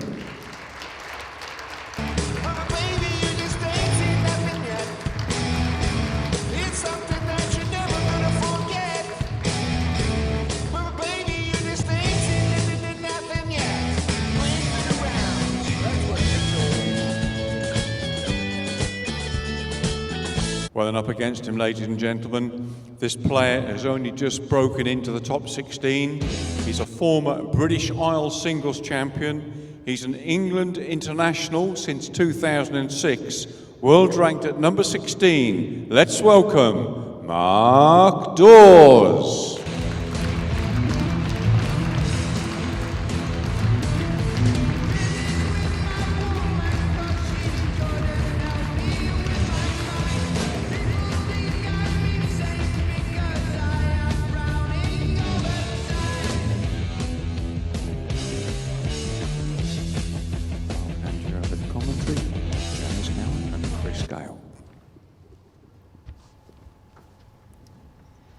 Thanks very much, Richard. Another exciting game on the cards here.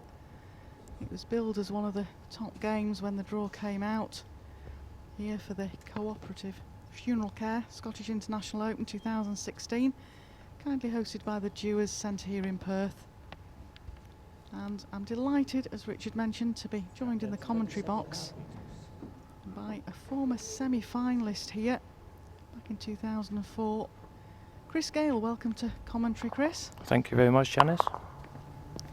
And just to fill the viewers in, when Chris last came up to Scotland back in 2004, his first round opposition was one Paul Foster.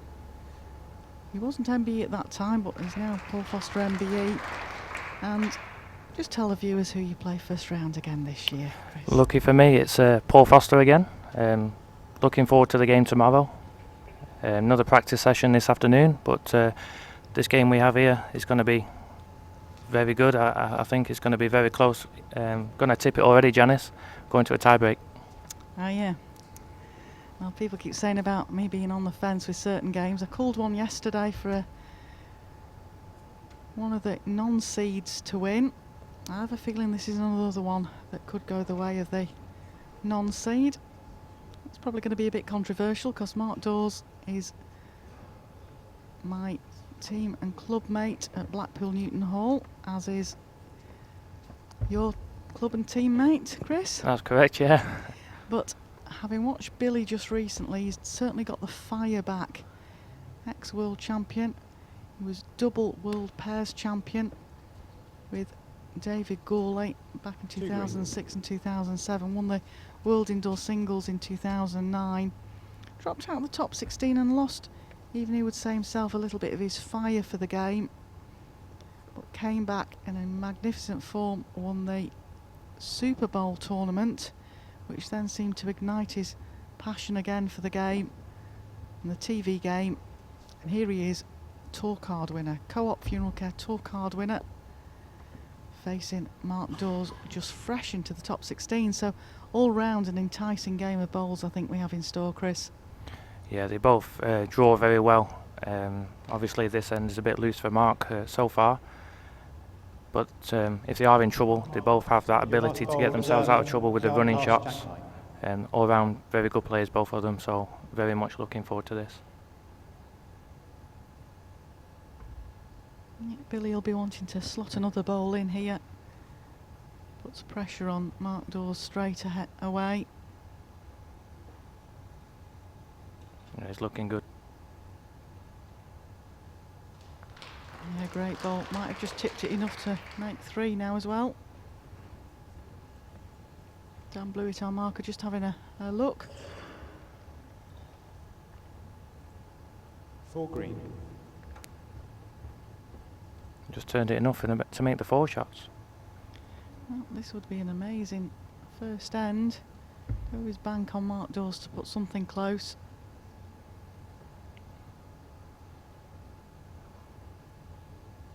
He's on a wide enough line. Has he got the pace to get around the short ball? Just held its line there. 2 shots, Billy Jackson.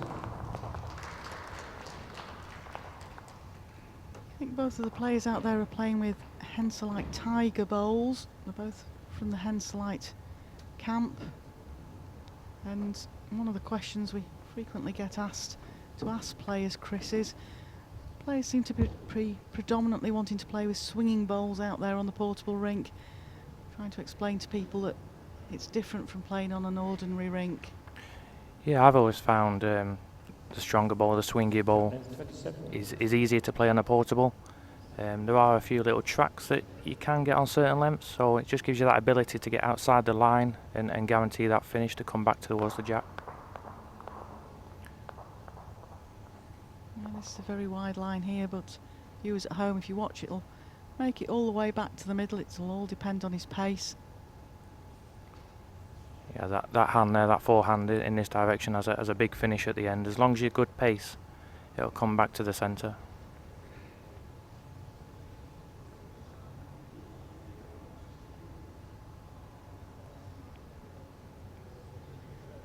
Both of these gentlemen have got 2 sons.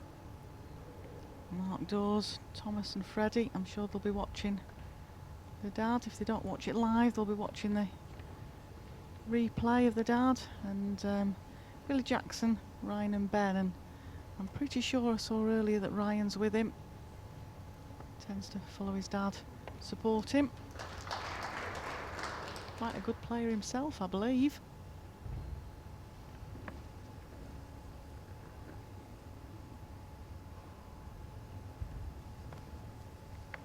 Mark just looking at the ground there. I think he thought he'd perhaps was overplayed it, and yeah, just overplayed it.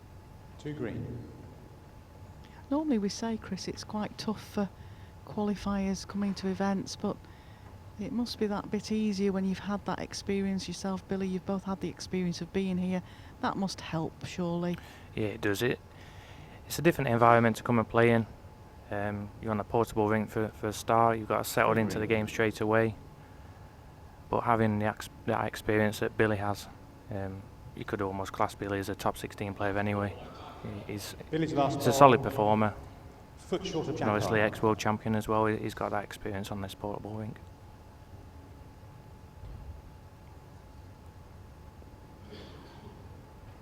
Mark needs a good one here. Doesn't want to fall behind too early in the set. He saved a couple on the first end, but he's 3 down at the moment.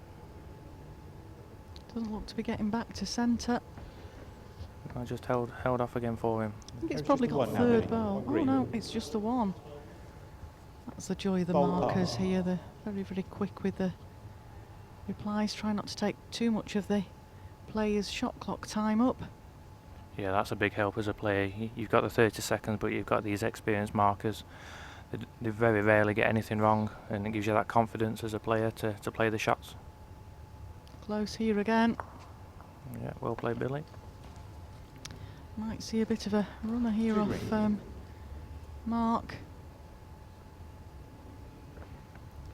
Down the backhand. He does play a very good runner, doesn't he, Chris? He's perhaps not got your strike. You've got a big strike in your armoury, but he certainly can play a good timer. Yeah, he's very consistent with the timing shots. He's normally in the area. Choosing to play it off the forehand. Yep. Will they get back?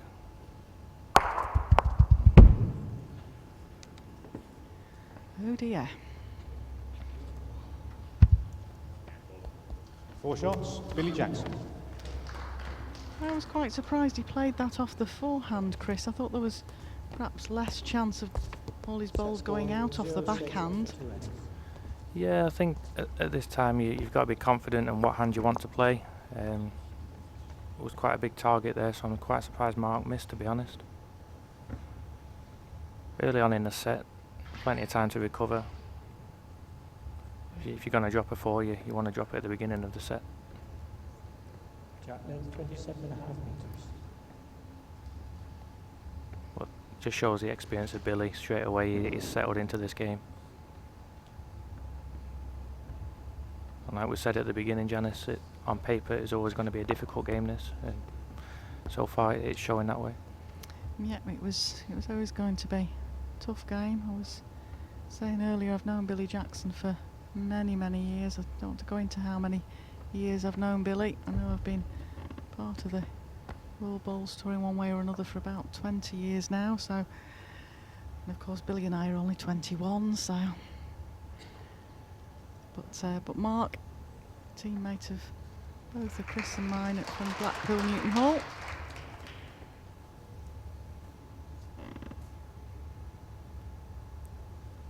It's a better start from Mark there. He's guaranteed the pace. He just passed the jack. You can adjust from that now.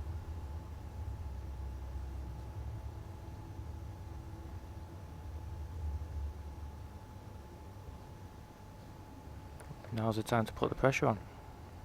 Yeah, just two loose deliveries from Billy Jackson there. Billy Jackson plays out of the Lincoln Club. I'm sure there'll be a lot of people tuning in there. No doubt they'll have it on in the clubhouse. Say hello to everybody at Lincoln. 2 red. Got to know a lot of them while I've been playing there over summer. Thoroughly enjoy the Pressure slightly company. past Jack High. Fallen down. 2 inches short. I know Blackpool Newton Hall manager has actually come up to support Mark, and I'm sure all his teammates back home are watching his performance.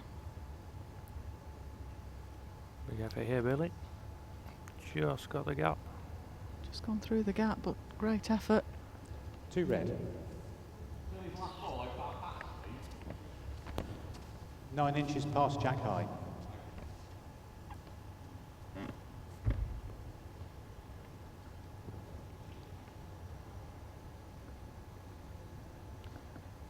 Looks on a good track again here.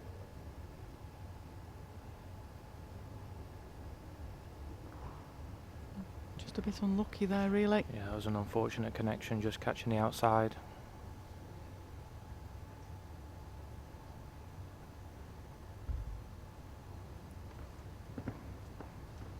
Don't forget, we're live with you all day, every ball sent. We have on World Bowls Tour YouTube. Great bowl from Billy Jackson there. Absolutely fabulous bowls so far. 1 green. But if you can't stay with us, pick up all the results and news on worldbowlstour.tv. Don't forget, I've got Chris Gale with me for the remainder of this game. If you've got any questions you want to ask Chris, if you bob them over to us on the YouTube streaming, we'll see if we can get them answered.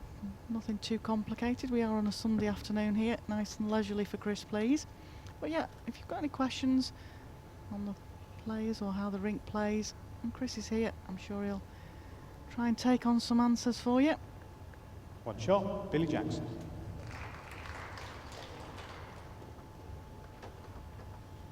Set score 0-7 out of 3 ends. I don't think any of us, Chris, would have expected to be saying that after 3 ends in a set, that Mark Dors would be 7-0 down. No, Billy played a good bowl on the last end there, that last ball to get the shot. Mark was laying a good 2. But 7-0, now's the time that you want to be getting a foot in this set, and you've got to win the next end if you're Mark. Yeah, I totally agree with you, Chris. You don't want That's 27 Jackson to get metres. too far away. But from Billy's point of view, it's an excellent start to his bid to try and get back in the top 16. He knows he's got a chance. He's got all 3 events here, the World Championships and the International Open. He's only just out of the top ranking. If he builds a few points together, as Jamie Chesney proved last year, if you can win a few games at each event, it gives you a chance. Yeah, it makes that difference having those 2 or 3 tournaments in your pocket. Jamie obviously qualified in all 3 last year. over a weekend. So that was really good for him.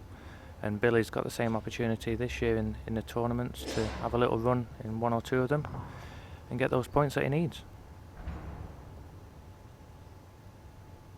Just pulled up short there. Yeah, Tony Webb won the other co-op tour card. He's got a place in each of the 3 events, and Chris, who's sat next to me now, he's got into each of the 3 events as well by finishing as the PBA European ranked 1 player.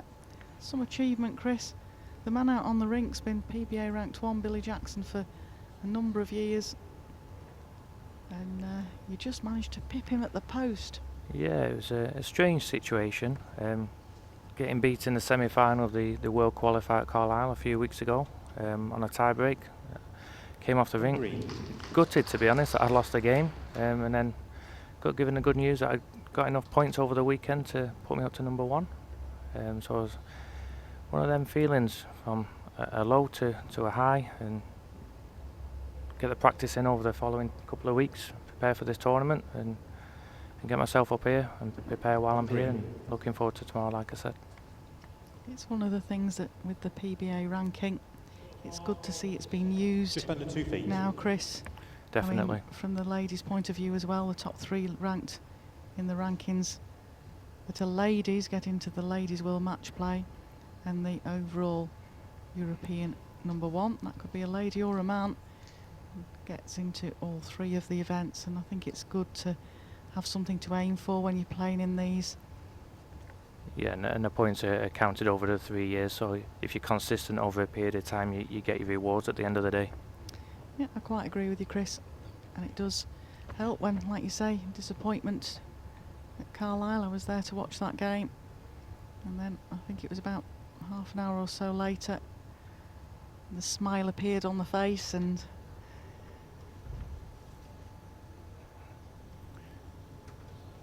it's a great feeling to know that you've achieved something when you've put so much hard work in. Well, Mark, Just needs is to he run. here? Just needs to run. It's just giving up that 18 inch or so. Billy Jackson. Well, 8-0 now. Set score. That was one of those tough shots though, Chris. Mark didn't want to be too far over. He was just looking for the neat draw. But at the moment, the way certainly today the rink seems to be playing, bowls seem to be pulling up very quickly. Yeah, I've noticed that in a few games. It just seems to be dying towards the end, especially on the bias as it's taken effect. Last night I had a late practice. It was really a late one. They were running on quite nicely. So whether anything's changed in the arena today, a little bit cooler maybe. But they just seem to be pulling up slightly short. As a player, do you try and get practice time around the time that you're about to play, or you've got to play your first game? At the minute, it's get a practice when I can. Practice time's a premium. Everyone wants that time on the rink, so whatever I can get, or whatever anybody player wants, they can try and get as a time, get it booked in. Yeah, they book half-hour slots, 2 players a time. Gives players the opportunity, certainly the overseas as well, to try out different sets of bowls, see which bowls they think perform best for them on the rink. This is going to finish, Mark. That's a better start for Mark. Good bowl. Just needs to really score at a couple of 5.5 ends to inches settle short. himself down, I think. Yeah, if he can string a couple of ends together, get a couple of 2s, it's back in the game. But when you play against Mark, normally that's where the first ball is against you, you're straight under the pressure. Yeah, he does like to lead. He's known internationally as being a lead. He can skip. Well played, Billy. Turn the jack. He's not a bad skip. Billy Jackson is known as a skip. 2 green. But Mark Dors is really a lead, and he will say that himself.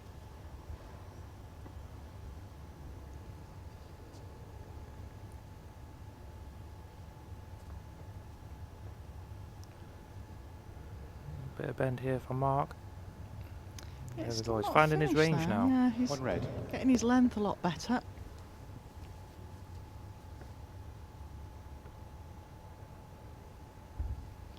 Billy certainly looks to be on a mission out there, Chris. I've seen, like I say, the last 2 or 3 times I've seen Billy, He looks really keen to be back up there and back involved. Yeah, Billy was on the rink before me last night practicing, and with Nicky Brett, and for a practice session they were putting him pretty close.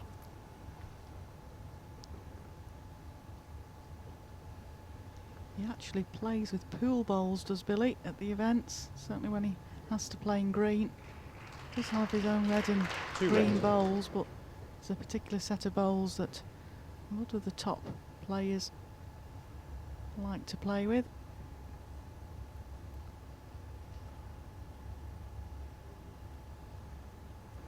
Billy just taking a look at this. He might have to take a time out, Chris.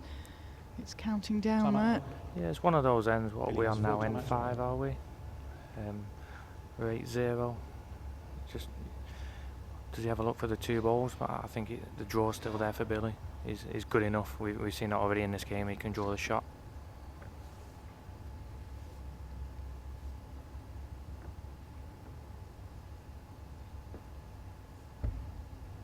Yep, just looking on a drawing line. Can land on one of the balls on the inside here. He looks very close here again, Chris. Use a connection. Just went through the gap. Great effort, certainly in the area. This is when Mark has the spare shot, is what it's called. Could draw here to make the 3.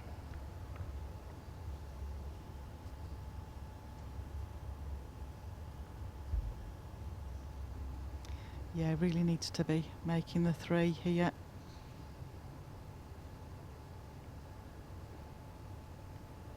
Oh, looks all the way in the area. Connection on his own. Yep.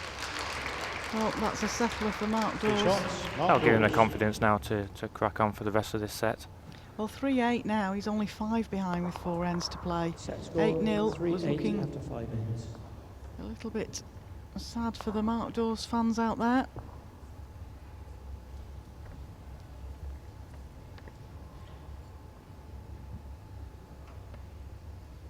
Change your length straight away for Mark.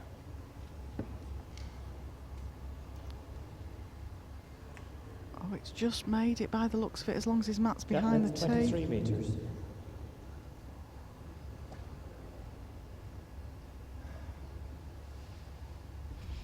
Interestingly enough, Chris, I know you didn't see many of the games yesterday because you were away representing the club, but quite a number of the players are choosing to keep the mat back and play the jack short.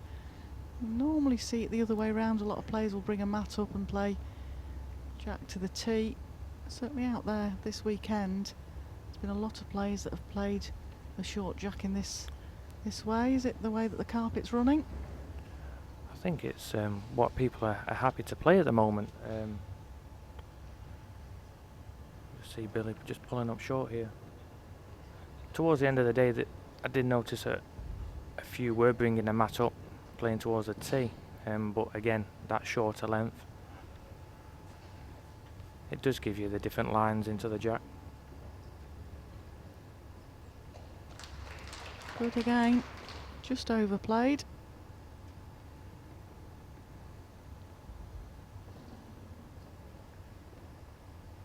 Oh, Billy, really a serious look on his face.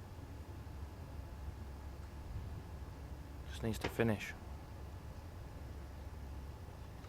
Pace is good. Might have done enough.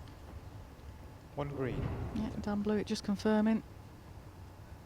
Mark can't really change a lot from his last. He was in the area. Connection with the green, turn the jack. Even if it sits his own, he could get shot here. Very wide line.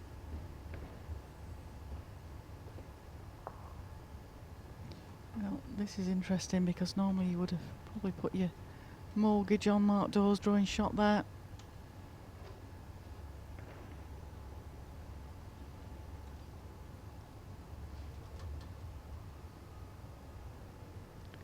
Billy looks close again. Yeah, that's a shot. 2 green. Billy's one of the characters of the game, but he's certainly come here with his game head on. He's normally the person that tells everybody else how the ranking points are doing. We do have somebody that is in charge of all the ranking points and does a very good job Trying here, Mark. with it. But Billy Jackson's the unofficial one. Is the easiest way to say. I've got to say that because it's Very close, my Billy. fellow Very commentator close. Chris Gale's dad who does the official one. Slight favour for your green. Slight favour. His last ball. 3 inches short of jack high.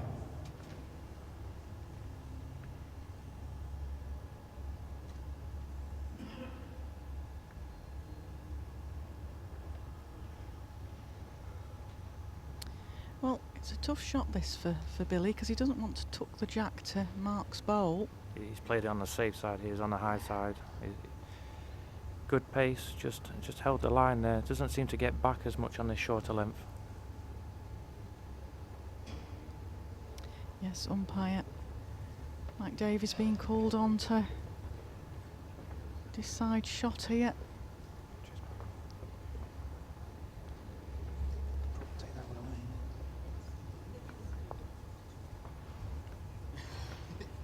Match for shot.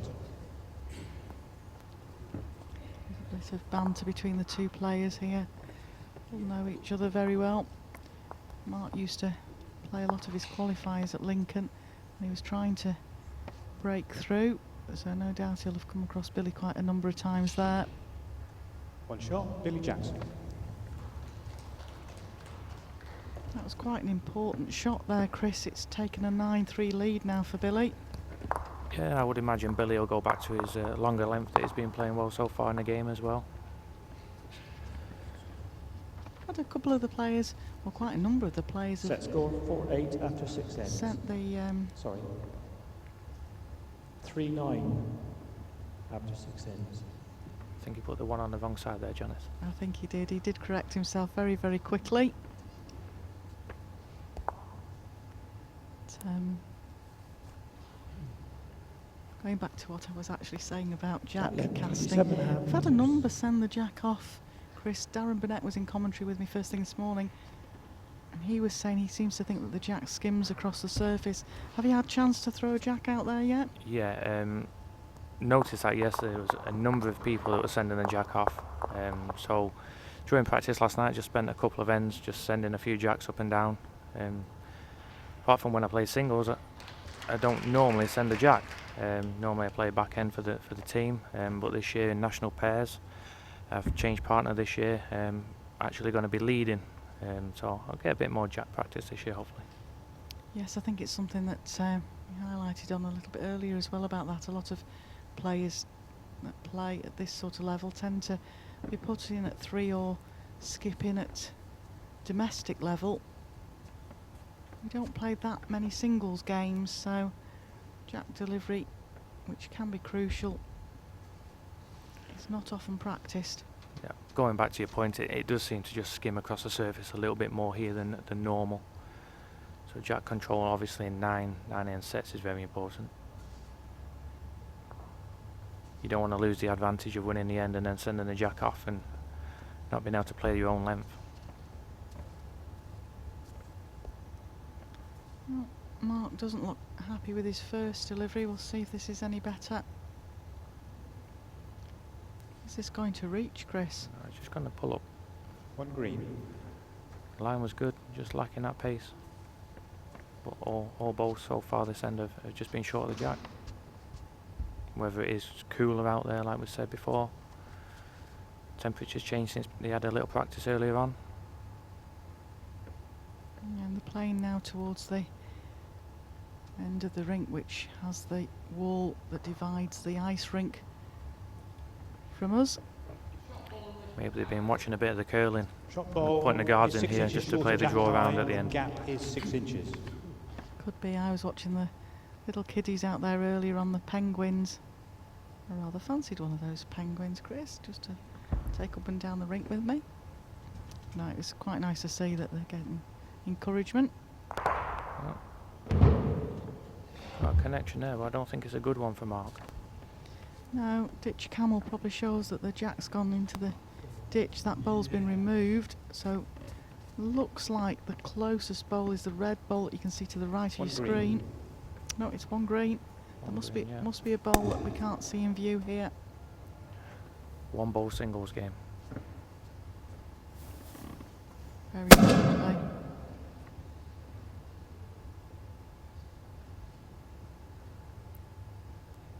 Billy's on a good line. Just going to give Mark a chance Two here though. green. Still a bit of room there. Didn't waste any time with this delivery. Straight on the mat. Well, that's more like the Mark Dors we're used to. Don't bother the shot clock. Can he run to miss the green ball? Well, we can't exactly say that this is textbook Mark Dors at the moment. One shot, Billy Jackson. Billy Jackson takes a 10-3 lead in the first set with 2 ends to go.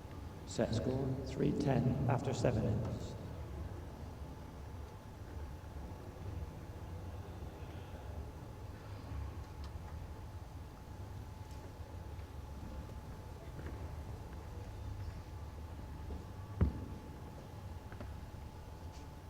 I think if you're Mark now, you're looking to concentrate, trying to find this length on this line.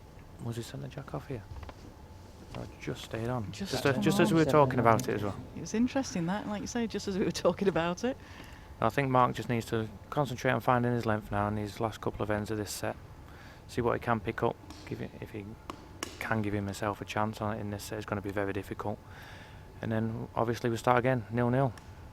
And we've seen so many times in set play, one player can have a comprehensive win in the first set and then all changes in the second. So still plenty to play for. Yeah, you're quite right there, and that's the joy of the sets play. If you struggle in the first set, you've just got to think, just try and get my length back. I've always got a chance in the second set. And how many times do you notice that the person who wins the second set goes on and wins a tiebreak? Yes, it happened to me several times in Lincoln, that. It often happens. You seem to get the momentum if you're playing in the second set well.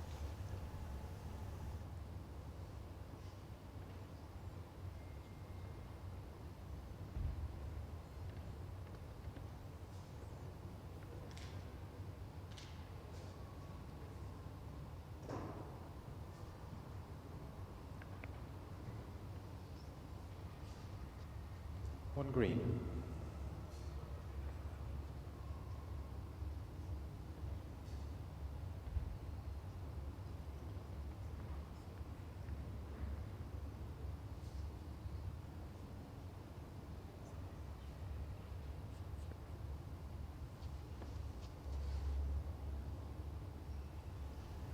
Two green.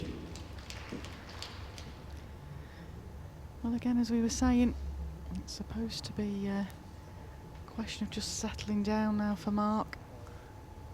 His first two, although they're slightly past, it has given him that chance of any movement on this jack. He's close here. Yeah, he's played a good shot there. Turned it for maybe 2. Two red. Yeah, well, whatever happens, that'll be a settler. 7 shots behind, 2 ends to play. Billy just needs to guarantee his pace here, because if he does leave Mark a chance, he has a trail down on the forehand. Move it a couple more inches down the forehand for 4 possibly, so Billy's got a big shot here. Looks like he's dropping short. Yeah, just leaves the door open here for Mark. Any connection on this jack, couple of inches, brings the back ball in for 4. Well, he could do with a 3 or 4 at this end to would actually give him a chance of tying or winning this set. Didn't think at one point in time we were going to be saying that, Chris. No, but you can never give up in set play. Well, track's interesting. Has he got the weight? Oh, he'll be disappointed with that. Big chance there. Two shots, Mark Dors. First set, Billy Jackson. That was a better end for Mark though. Give himself a chance. He'll be disappointed with the last one obviously, but now it's time to regroup, pick a length that he's happy to go and play, and he needs to get his first 2 balls right on top of this jack, put Billy under pressure. One of the questions we've had in, I think I actually touched on it earlier, it was are the players out there playing with Tigers or Tiger Pros. They do play with Tigers. I wouldn't have thought at this surface here 24.5 metres. they'd be considering Tiger Pros, but I know for a fact both of these players are playing with Tigers. Some of the Taylor players are playing with Taylor Internationals to get the swingier bowl. I know also the Drake's Pride players are selecting the XPs because again they're the swingier bowl. Aero players selecting between the Revolution and Groove, to be honest, but no, the 2 players out there in answer to the viewer's question are playing with Tigers.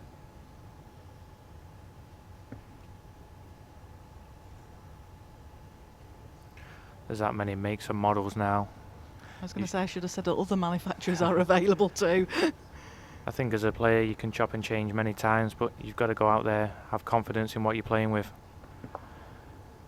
Put it on a line, put it on a length, and you can't go far wrong, really. It's a simple game, really, Yeah. isn't it? Just get close to the yellow thing. Just don't overcomplicate things. And there we are, Mark with his first 2. A bit more consistent. Gives him that platform to build ahead. Billy just pulling up, is he? Yeah, just pulling short. Great line. 2 red. 18 inches from Jack High. Having had so many Scottish accents this last few days and overseas, it was quite interesting to hear a broad Lancashire accent then.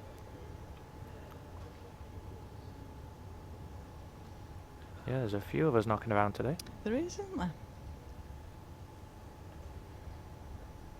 Just hung off again.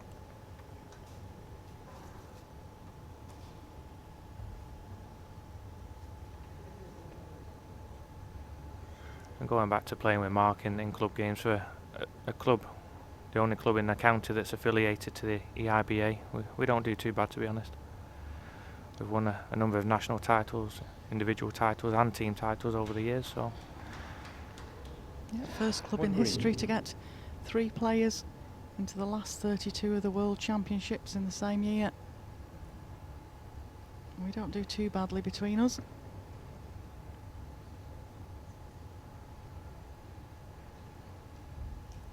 Over the last couple of years we've won national titles. Mark's won the singles. Obviously we've done well in the Egham previously.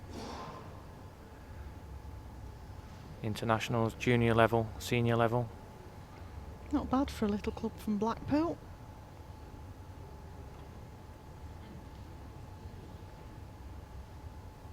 I think we had last year's British Isles under 25 champion as well, didn't we? We did. We won that title about 2 years prior to that as well. Dominic McVitie won it last year. Wayne Ditchfield won it 2 years prior. Sue Kearsley and I were fortunate enough to pick up the national pairs last year as well. We've had a variety between us all. Little club, and we do our best. Really, just lacking a 2 pace. shots. Billy Jackson. Well, that's a surprise. I didn't think that had perhaps made it from the angle we were looking at, Chris. Oh, I thought it was going to be enough pace to lift that ball over. After a good start from Mark, Billy's turned the head around. And that's what Billy's capable of, you know. Very steady. Very difficult to play against. He never gives you an inch, Billy Jackson. Played him 2 or 3 years ago in the tour card at York. Great game. Unfortunately, that day I lost, but yeah, he's a very, very good player. Very consistent. I think he's got over 50 caps playing for England. He doesn't represent England at the moment, but like I say, his priorities changed a little bit. He's back really wanting to fight to get back in the top 16.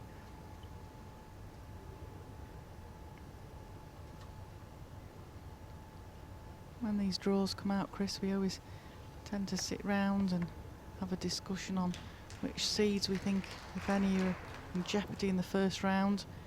And this was quite obviously one of the games that we highlighted, that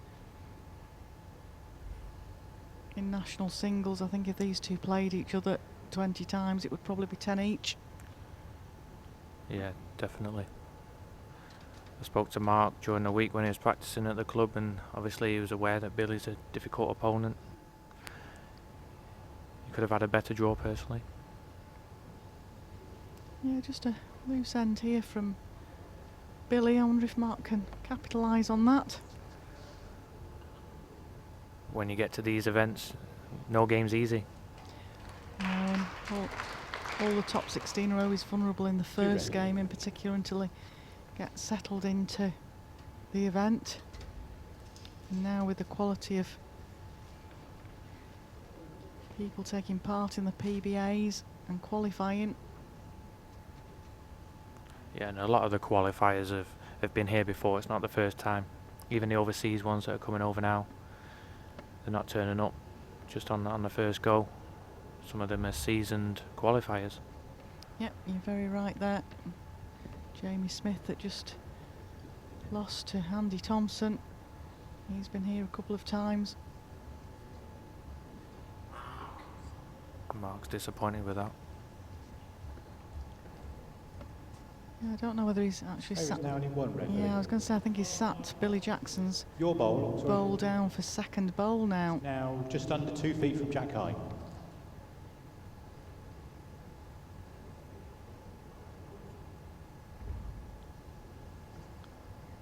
Billy will be looking for a good second, if not shot here, but he wants to really get one close. It's a good line. Just needs to run. Just giving up. A little bit of a chance here for Mark. Make it at least a 2. One red. Yes, Can't really change him much on his last couple more inches maybe to guarantee the pace around the green ball, but he'll be looking for 2 here. He'll be disappointed if he doesn't make the 2.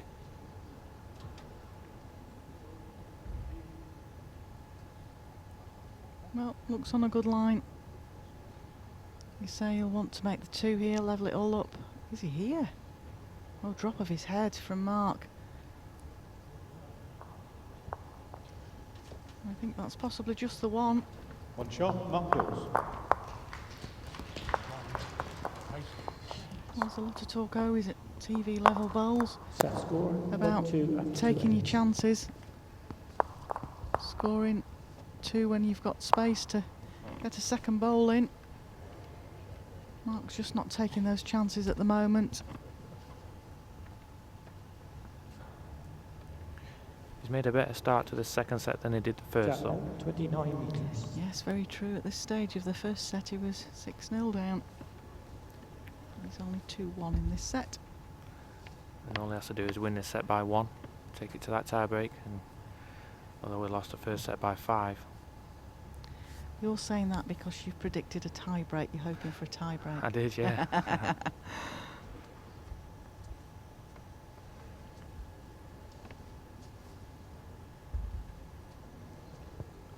Well, Mark's left Billy a bit of room there.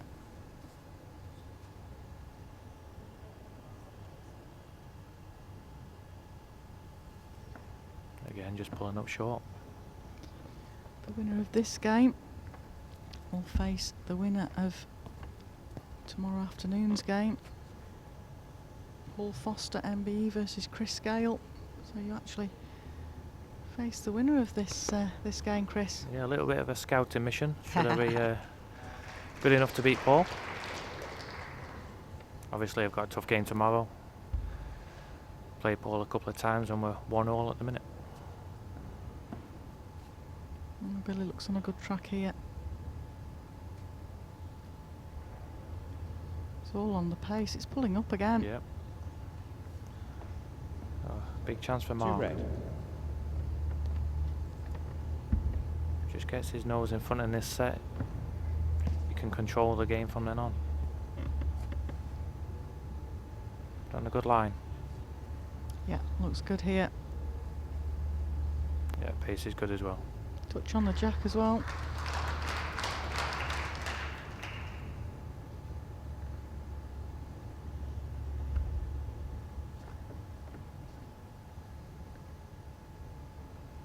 I believe you pushed it. Well, again, he looks on a good track. It's further this time. Better for weight. Yeah, good shot. Perfect bowl. He would have been happy to get second there, I think, Chris. One And green. to get shots a bonus. Yeah, he played a good ball there, did Billy. Mark still has that chance. Just to arrive into the back of the green ball. Just bring the jack to his back ball. Could be positive about this. Not the easiest shot to play though, the little timer, but definitely up. Looks in the area for it. He's going to nip under. He was unlucky there, it just turned at the last minute. Yeah, it was One good green. pace there. Good pace for the shot. But like I said, it's very difficult to play that little timer. 3.5 inches short of jack high. If he'd have made connection, he'd have squeezed the jack to his back ball. Well, now Billy can't afford to really touch his own bowl because that might happen, but the neat draw, that's still possible.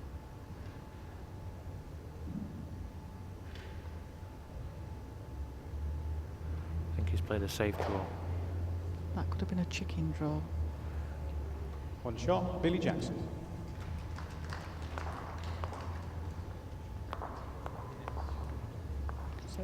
Set score 1-3 after 3 ends.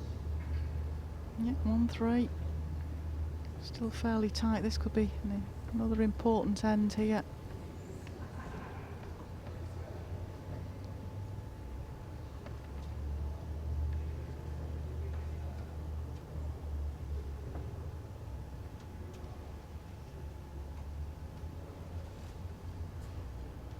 Length 27 metres. Mark's family in the stand there. I don't know what's going through their mind at the minute. His family sat on the side. It's very difficult to watch sometimes. Yeah, his brother John, also a very good player, does travel around with Mark to support him. It's a good start from Billy. Yeah, Mark and John, I think they got beat in the final of the pairs a couple of years ago. Indoor pairs. Yes, I know one of his ambitions is to win a national with his brother, which is very nice to hear. It's always nice to be able to play with your family. Win something. Yeah, he's a very steady front end player as well as John.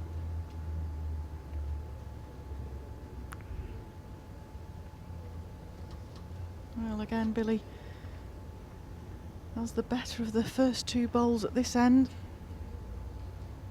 Looks good again here. Yeah, this will bend nicely down to the red ball.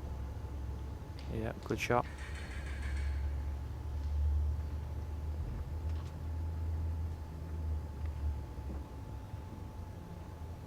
National pairs in a couple of weeks. I play Mark and John with Jason Parkinson, who qualified last year for the World, so that should be a good game. Yeah, we've got some One really, red. like you say, strong players at the club, so early rounds 5 of inches. nationals are Gap. not easy.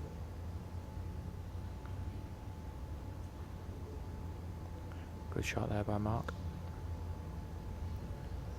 I think we've got Mark and his brother in the first round of the family pairs. Can Billy get bend in time? I don't think he can. No, it's just going to hold off. It's not going to a bad home, though. That gives him an option. Mark will be looking to drop another one in here.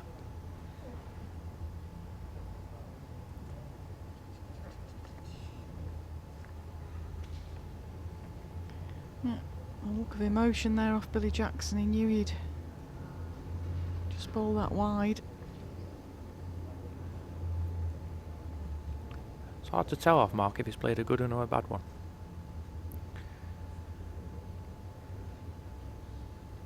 Looks to just be wide here. Yeah. Like you say, he's one of the players that doesn't really show a lot of emotion on the green.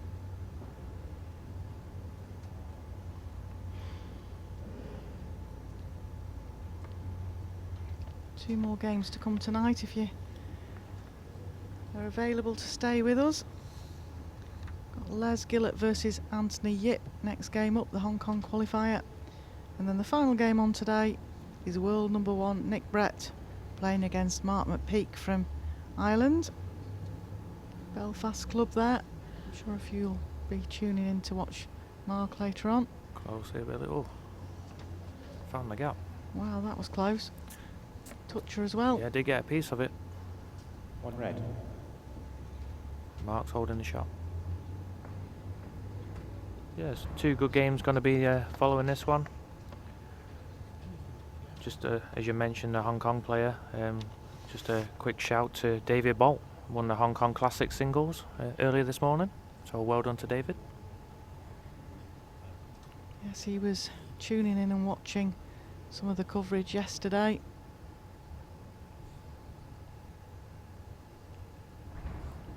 Was lucky enough to be out there in that tournament last year, and it's a fantastic tournament. Great place to play. Mark Dors. Certainly some of the pictures you see that the players put on when they've been out there. Looks an amazing Set score 2-3 venue. after 4 ends.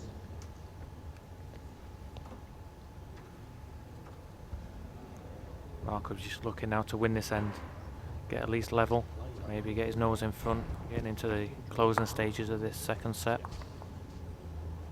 If you can't stay with us today, we start tomorrow Javelins 29 at metres. 1 o'clock.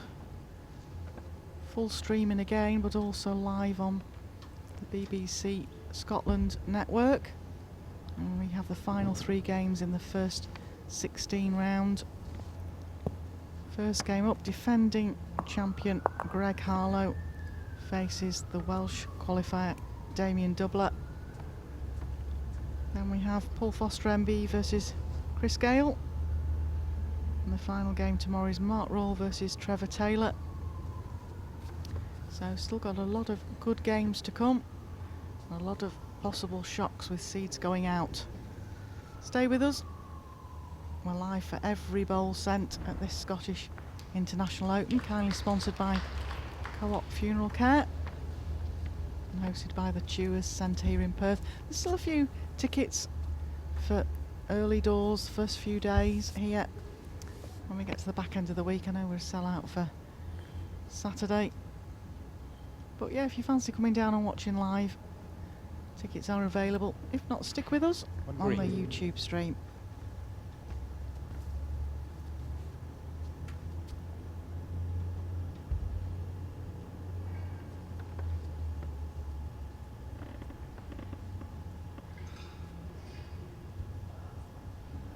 Billy's on the good line again here. Seems to be good pace. Gets down to the jack. Yep. Great ball again. Just moved it out into the open slightly. Mark might I think it's only just 1 green, Mark. try and just play off the forehand here and tuck the jack behind. Yeah, he's got the forehand trail of the jack, where he can sit the ball on the bend. As the weight comes off, the ball comes in here. If he's far enough, he's very close. Connection on the green ball. Bit of the jack as well. Great ball there. The way his luck's been going, I thought he was just going to go through the gap. 2 red. Need 2 out of that. Gap is 8 inches.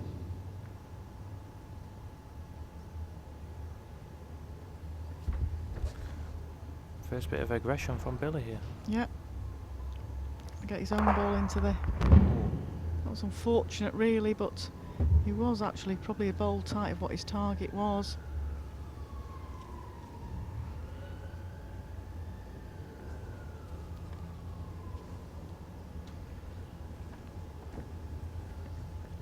Two red. So Billy's got 2 touches in the ditch.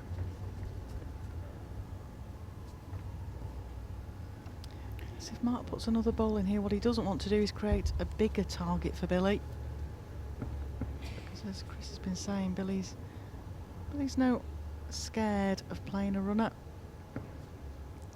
And if Mark sets up a target here, Might turn the jack out of the way here. Great bowl there from Mark Dors. Just took the jack round the corner. 3 red. I don't think Billy will be short at this. No, there's not a lot of room for the draw there. Connection required from Billy. Watching it. Got a lot more weight here. Oh, he's dropping a 4, is he? That's similar to the second end of the first set where Mark did something similar and dropped to 4.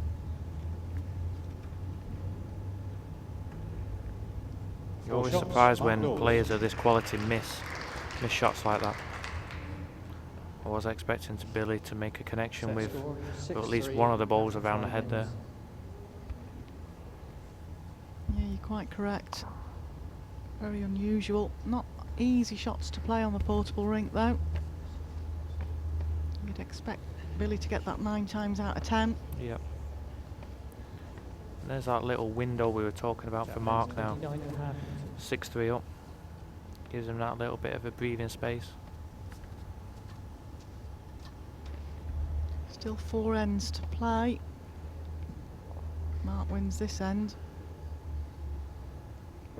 Just give him the gap he needs. Better start.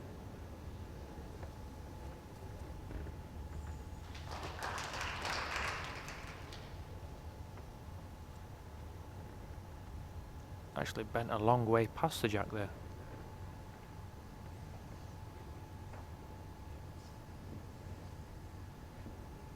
Yeah, good line again from Billy here. Might just be overweight with it.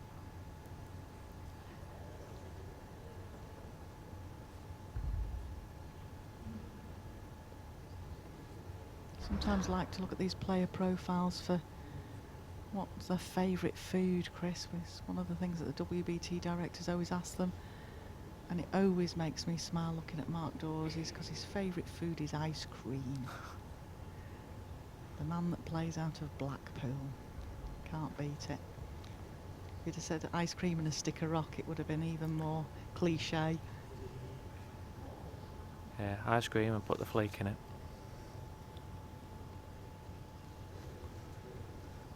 And a better bowl there from Billy. 1 green. Almost 2 feet from jack high. Mark will be looking for something very similar to his first now. Just pulled up short with his second, but if he can get a piece of this jack on the draw, coming off a high line. Here he comes. Might rest off Billy's bolt. No, just slip past. Did make a connection as it turned it far enough. It's hard to tell from our commentary position. 1 green. Down blue, it's still indicating 1 green. 2 inches short. He was unlucky there. You thought that for a second he had that jack solid for 2. I certainly thought from our angle that he tipped it to his back bowl, but obviously not. Billy playing down this forehand, as you said before, it seems to have a nice swing off this forehand. Comes at the end if you go good pace. You're just carrying that little bit of pace again.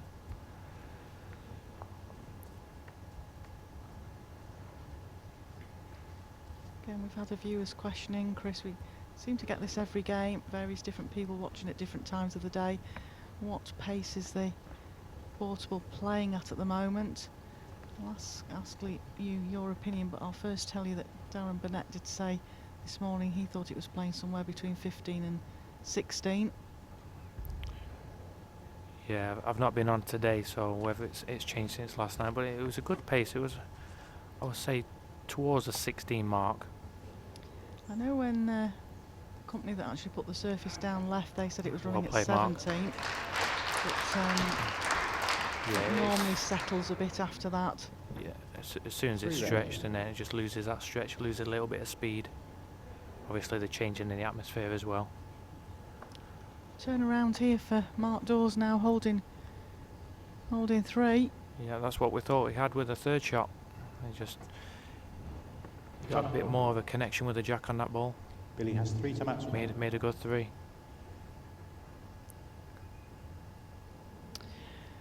What do you see from Billy here? He likes his running bowls, but it's got him into trouble at the last end. Yeah, he can be positive here, Billy. He has got the 2 back balls. He's not really drawn, I would say, anything that close on this end, really.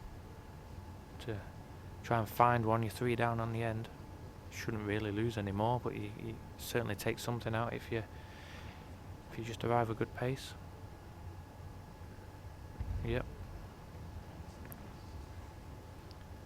Well, looks under. Might get a close to result this of his plant. own. Oh, That commentator's curse can't possibly make it worse. 3 shots. No, it's Mark just the Dors. 3. I was looking like it might have gone for 4 then, Chris. never worried.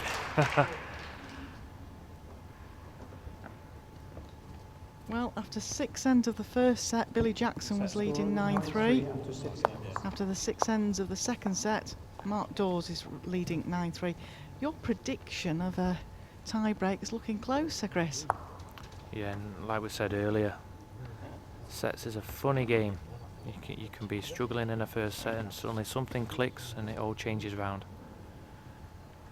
Jack length 29 metres.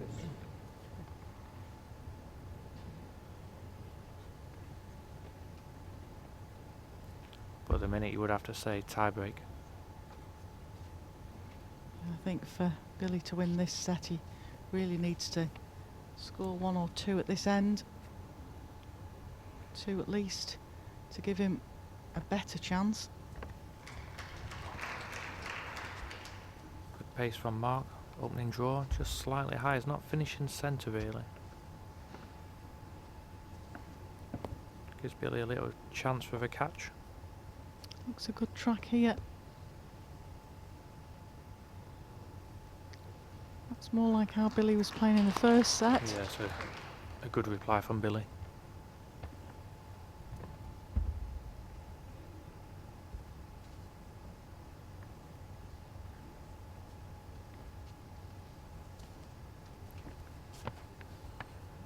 All depends on the pace to get inside his own. 1 green. Might force Billy to change hand here. Now he's sticking with the backhand. He can get either side of the red ball. The short red ball here can get inside to get a shot. He can also win off the back ball.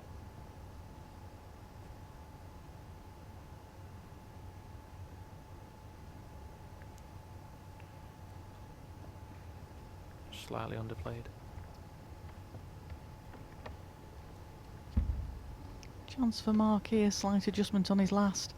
At the inside of his own bowl. Yeah, if he's inside his own, he's very close to something. Close. Here it comes. Got it. There's that positive draw from Mark. He plays out that shot well. 2 red. Just guarantees the pace, drawing through the line.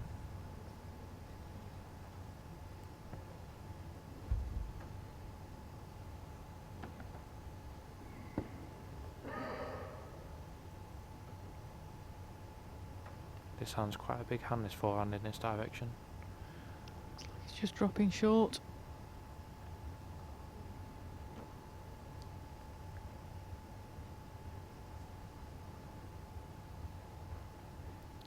See a replay of that reaching draw of Mark Dors. Plays it perfectly.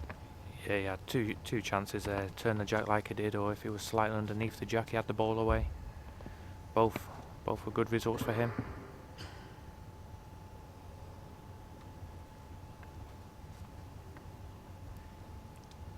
Just needs to run out now. Yeah, played another. Is he going to fall over as well? Yeah, No, good it's shot. Perfect position. 3 red. Couldn't have walked up and put that better, Chris, really. No, puts Billy in a difficult position now. Oh, the jack is the furthest away. Just wonder if I have a little trundle down this backhand. Well, he's choosing to not go up and have a look and not take a time out, because I think he's probably thinking to himself, this is going into a tie break. I want to save some of my timeouts. Just trying to draw the shot down the 4. On a high line.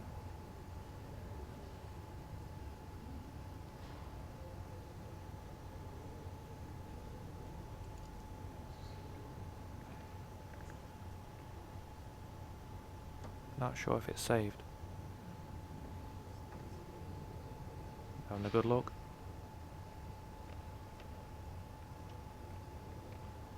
A 1 declared.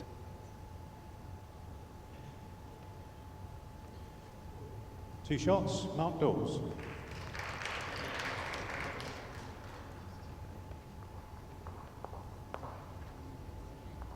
Set score 11-3 after 7 ends. Well, it's quite simple for Billy Jackson now. He just needs to score 2 fours, Chris. Yeah, I'm not sure what the odds will be on that. Well, we've seen a few fours today, a couple yesterday. There's already been 2 in this game, but getting 2 back to back, Oh, that's something here's else. the jack going. Wow. We've seen Jack that a then couple of 29 times today as well.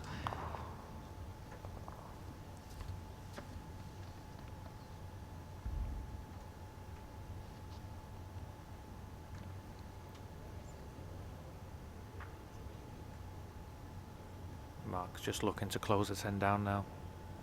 Not give Billy any chance at all. That's a good start.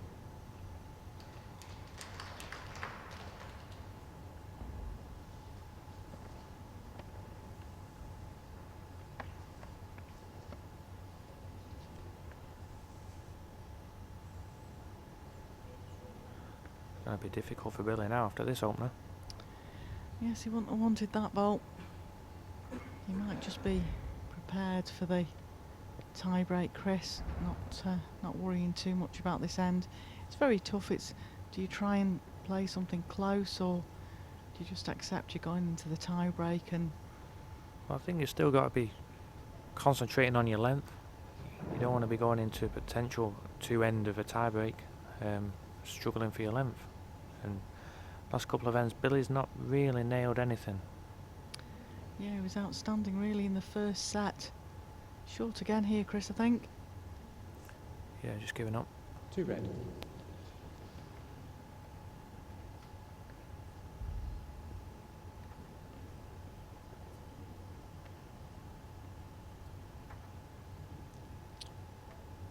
Mark has a little bit of a different look about him this second set. Seems to be, obviously he's winning, so he's happier, but he does Three look red. happier on the rink. Yeah, he's certainly settled into what length suits his bowls as well. Perhaps he had to take a little bit of a check on that halfway through the game. Billy Jackson certainly had him under the cosh in the first set. Better bowl here from Billy. 1 green. Yep, gets the shot.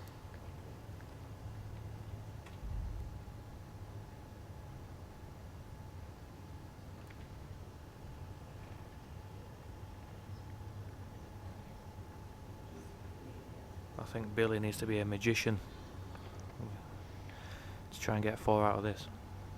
Well, we do know that he's been nicknamed that a number of times, where he's produced bowls that have been impossible, but I think this is Yeah, it's just settling for the Yeah. tiebreak.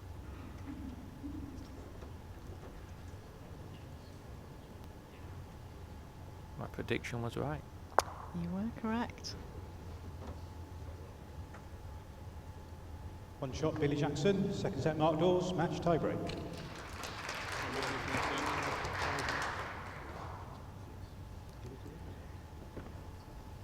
Billy won the toss. He's given the jack to Mark in the first end. Well, Billy has a choice of first and third end here now. And won the toss. Does make a difference.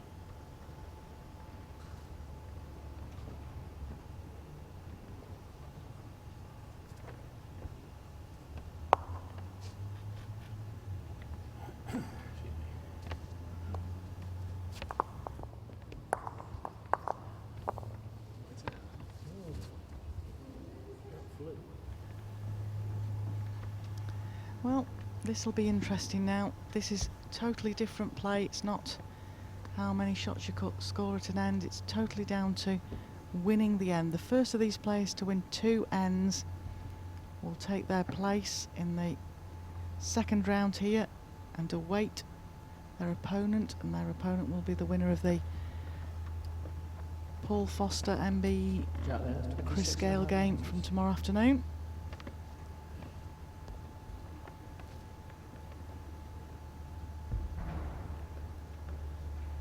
This is when in tie breaks games become a bit more aggressive. You might see players going early with the running shots earlier in the end and potentially normal. Good start from Mark. Yeah, better opener from Mark. He'll be disappointed that it's sat at the side of the bowl, of the jack rather.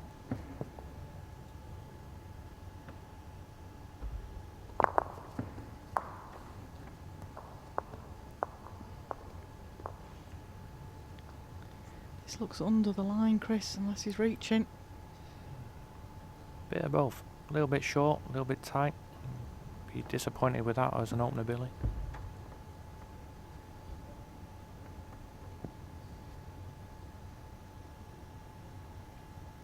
Certainly putting these balls out on a wide line. They're making it all the way back for him at the moment. Oh, he's framed it. Yes, we might see, as you mentioned, Yes. an aggressive bowl here. There's quite a number of players that would reach through this, try to put the jack in the ditch and stay with the jack with their running bowl.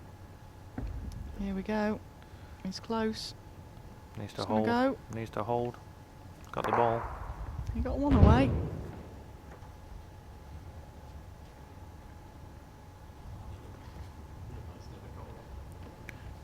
His own ball carried on out of the rink as well. So it's still just the 2 balls on the rink now.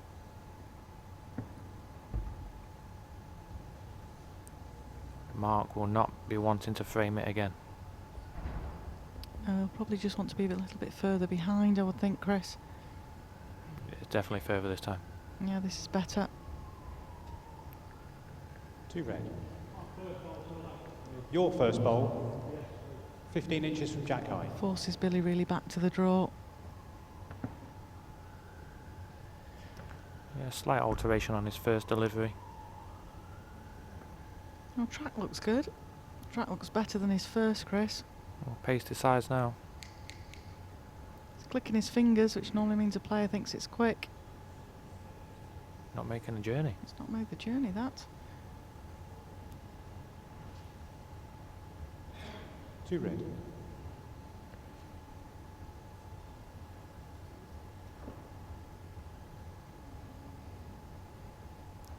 Not sure if Billy thought it was further than that actually then. Well, like I say, normally when you see a player click the fingers, Chris, it normally means that somebody thinks they're running a bit and trying to stop the bowl.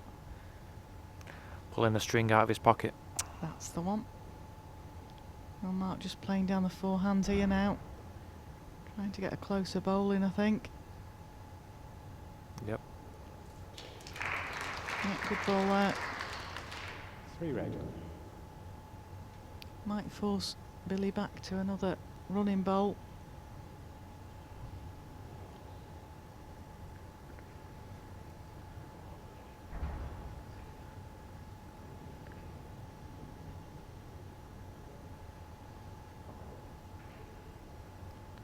I think he's having a look down the forehand maybe here.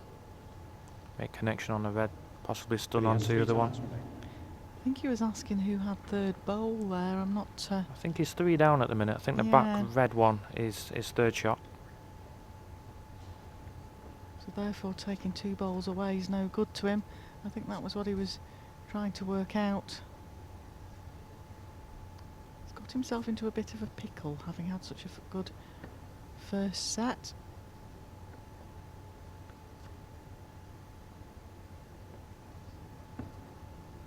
Looks like forehands it is, Chris. Yeah, trying to make connection, possibly all 3 away. Now then, has he got the respot? Or has he just pushed that? Well, this is where we find out. He's pushed the red ball through.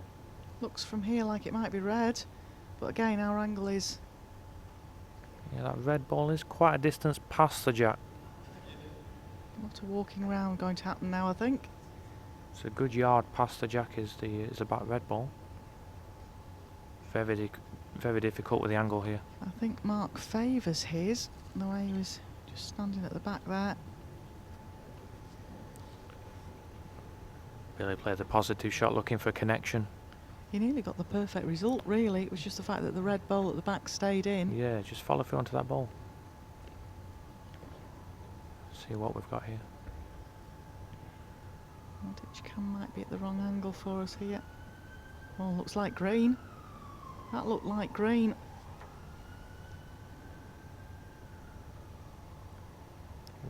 Going back. Yep. First end, Billy Jackson. Well, he did get the ultimate result then. Yeah. Hit the target, and that's what happens when you hit the target. Sometimes you get the result that you deserve. He played a good shot, did Billy. So the situation now is, if Billy Jackson wins this end, he wins the game. If Mark wins it, we're going to a final third end of a tiebreak, and then rules change slightly again. But we'll cross that bridge if and when we come to it, Chris. For now, we're in the second end of the tiebreak. All the tiebreaks so far this week have been a straight two-end situation.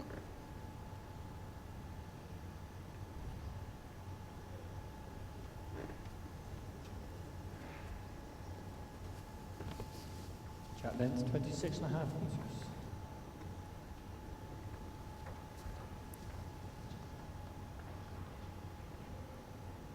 Well, he thought long and hard about this choice of length here. Opening bowl critical here from Billy It Jackson. was a good start, does Billy. Just trickle onto the jack, it'll bend nicely at the end. Tell you what, that's a good opener. Again, just frame the jack slightly. 3 inches short. But Mark Dors has got to win this end. Otherwise we see another seed dropping out. I wouldn't necessarily say it was a shock result if Mark Dors loses, as the quality of Billy Jackson, as we've already explained, his credentials over the years. But it would be another one of the seeds out.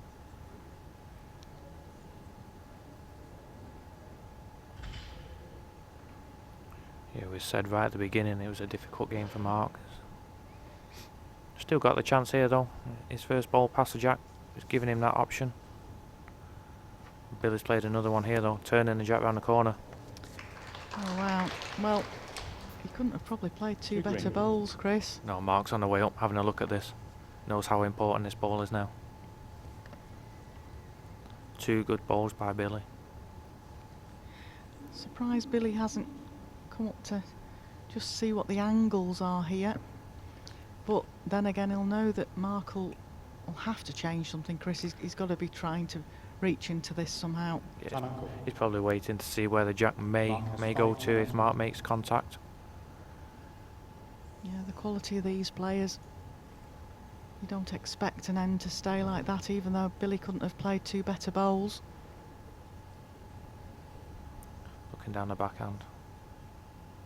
He's playing aggressive. It's in the area. He's after it. He's stalking it a little bit. Got it. Yeah, good shot. Oh, great shot. Perfect result. He was looking to alter something, but to get both bowls away. A little bit of movement on the jack. Now Billy's just got to reset himself and remember what he did with his last bowl.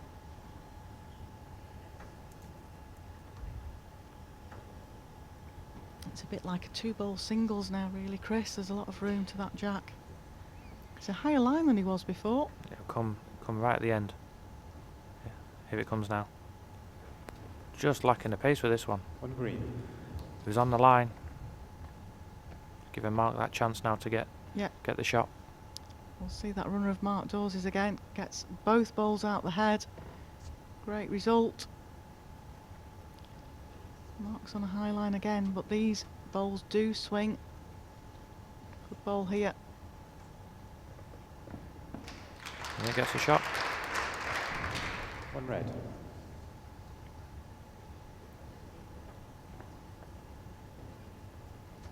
Well, often in situations like this, Billy Jackson couldn't have done any more with his first 2 bowls, and all of a sudden he's looking at being 1 down. 1 bowl to come. If he doesn't make this count, we go into a third end of a tie break. Just looking to increase increase the pace on his last ball. Drop round his own. Was he No. far enough? Line looks good. Can he make the trip? No. Well, he'll be disappointed there. Perfect end played by Mark Dors, really. Second end, Mark Dors. So we're going to the third end of the tie break. This is the only time in the game that a player can nominate to kill the end.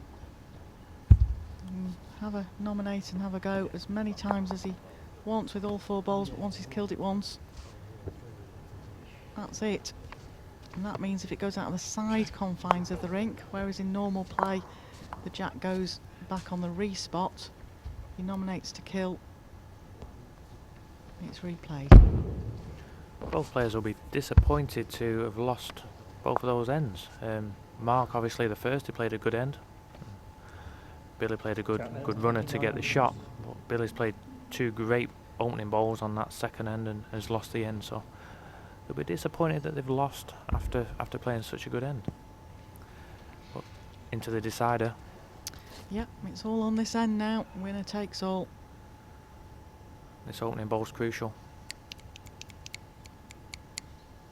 And good start from Mark. Yeah, I'll be happy with that.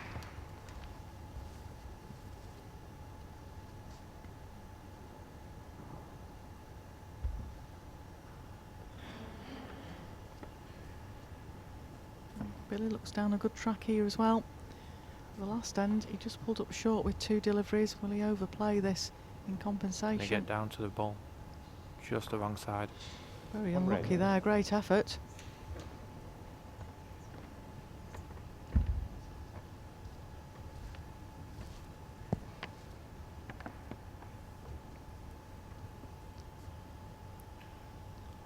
Mark looks down a good track again. Certainly found his game in this second set and tie break. Chris, he's just struggled a bit in the first set. Yeah, stepped it up second set for sure. Gap is 5 inches, 6 inches short of jack high. Getting a 4 and a 3 back to back changes any game. Never mind in 9-end set game. See a bit of aggression here from Billy. He's got the 2 balls. He was unlucky there, but I mean, it has opened it up. It's Yeah, it's a good shot by Billy. He's opened the head up, giving both players now a free draw. I mean, this call will be 1 red, but there's a lot of room there. We're back to a 2-ball singles again.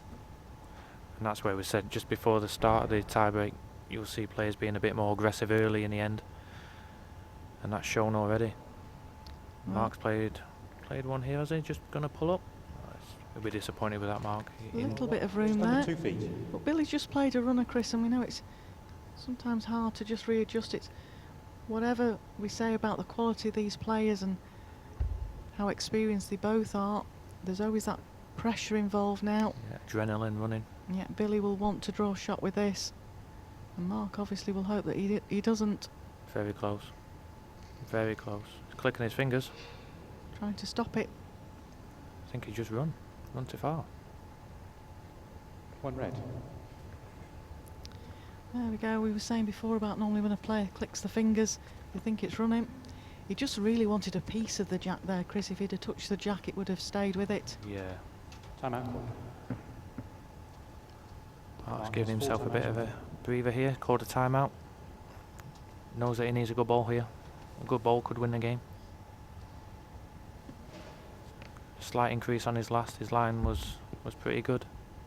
Drop round his own.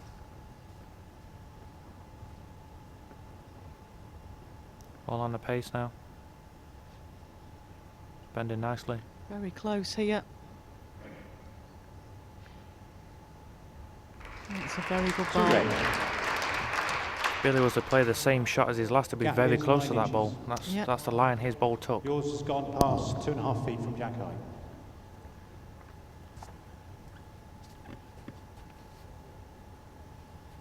Mark can't do any more. It's line game. Yep, all We've down got to this ball. An ex-world champion, 1 ball in the hand to save the game. It's on a good track. Not sure if he likes this. He's not clicking his fingers yet. I think he's Can't get overplayed back. it. Mark Dors has been very, So very then, relieved to get Mark through that. Dors. Thank you so much for your company, Chris. All the very best in the tournament. Enjoy your week here. Thank you very much. Join us after the break for Les Gillett versus Anthony Yip. Thank you for your company. Once more, ladies and gentlemen, give both players a round of applause. They've played a cracking game for you.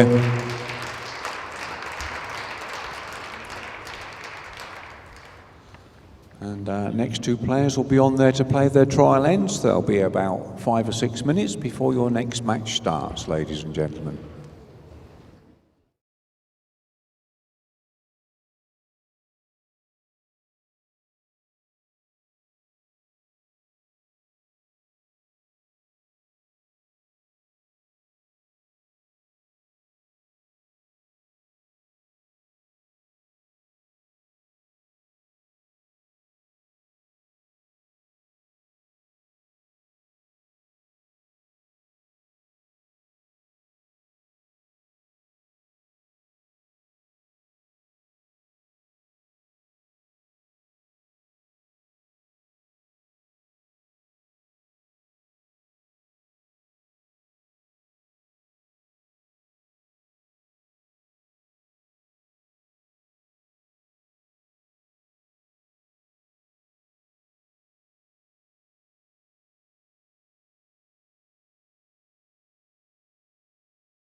Your next match of the Co-op Funeral Care Scottish International Open here at the Dors Centre. Well, ladies and gentlemen, this next player, he's come through the very tough ranks of qualifying. He's new to the portable rink. He's come all the way from Hong Kong. So let's give a big round of applause for Anthony Yip.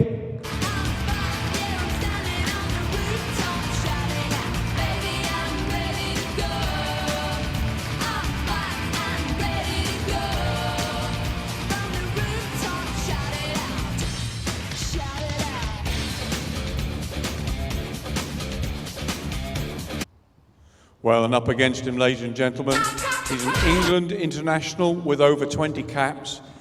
He's the first ever PBA qualifier to ever win a title. He's got 3 titles to his credit, world ranked at number 15. Let's give it to Les Resurgence.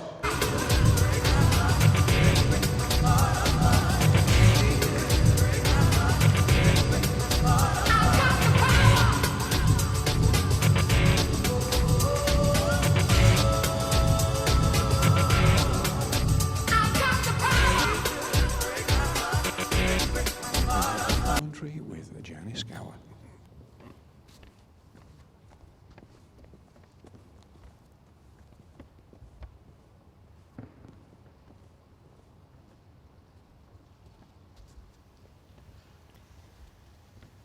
Well, thanks, Richard. We're into our penultimate game of the day. Jack length 26.5 metres.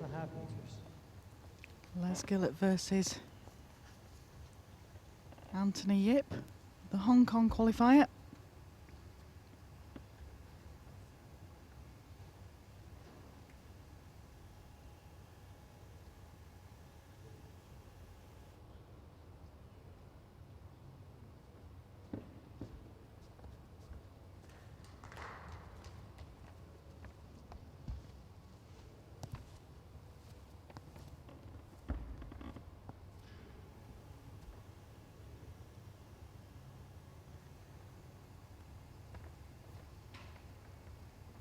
Anthony Yip's come through the very strong qualifying process that we have at the PBAs. Travelled all the way over from Hong Kong and faces Razor Gillett.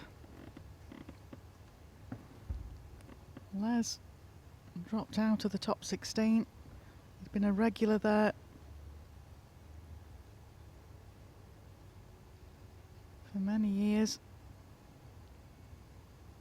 Was the first ever PBA qualifier to actually get to a finals event and go on and win it. He's certainly got his drive back in recent years. Playing well, so it'll be an interesting game here. Anthony Yip will have to be on his game.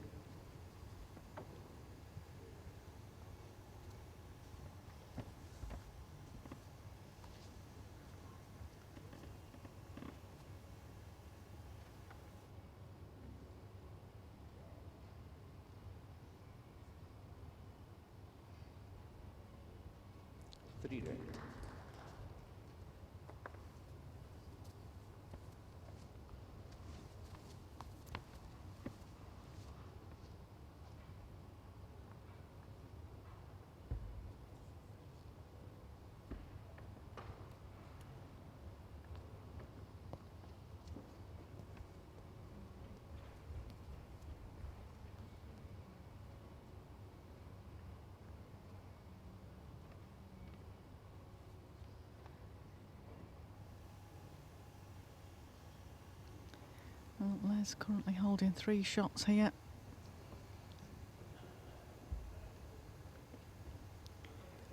Don't forget, if you can't stay with us, you'll pick up all the results on worldbowlstour.tv.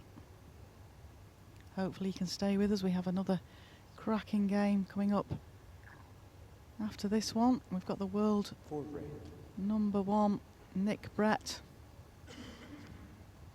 facing Irishman Mark McPeak. Mark McPeak's been here a number of times, so again, although he's a qualifier, he's got a lot of experience. Singles specialist, so some good games and some good bowls still to come today. Anthony just having a run at this, very close to a result. Don't know whether he's got one out of that, but it was a great result. He's got rid of several of Les's bowls. Talking about this earlier, it's hard for top 16 who used to playing each other, but some of the One qualifiers shot. Les Gillett. they won't have come across before, so they don't know what the game's like, and it's all very much a question in the early stages of a set of actually getting to grips with what a player will tend to prefer to play. And obviously Anthony Yip is not frightened of playing aggressively. Jack length 24.5 metres. Les Gillett got to the quarterfinals here last year where he was beaten by Jason Greenslade in a great game of bowls. Les is a very flamboyant player, true character, but also a true gentleman.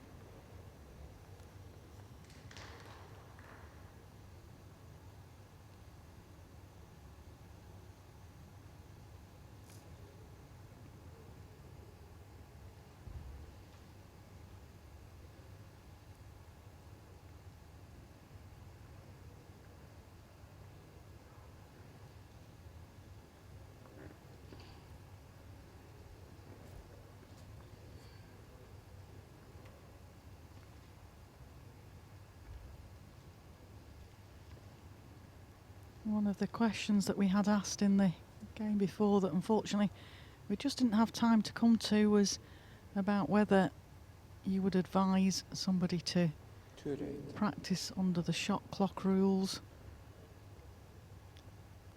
I think most players have an idea how long their delivery takes, and certainly the top 16 are aware of how long it takes them to deliver a bowl, so they normally give themselves enough time when they get back to the mat.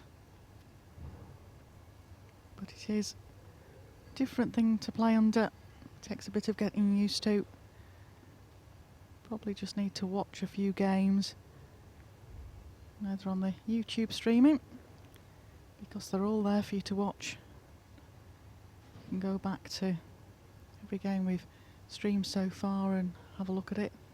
Have a look at a few games, be aware of how the top players use the shot clock. Gives you an idea. Always read your rules when they're sent out to you, be aware of how many you've got and at what times you can take them. That would be my advice anyway.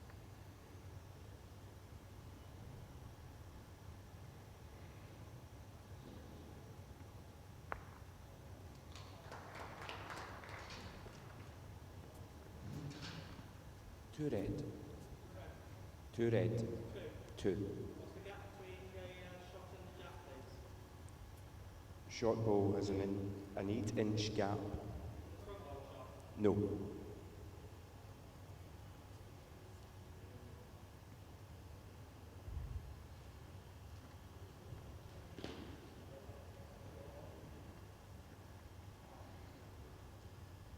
Of course, Anthony Yip comes from Hong Kong, and we've just had news through today that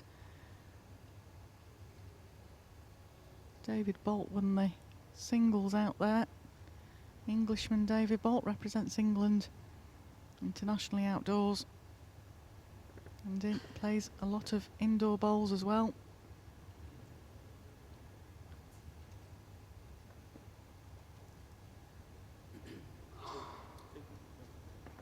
Two shots. Les Gillett. And Les Gillett was out of the international team indoors for a while, but Score 3-0. he's back in there now.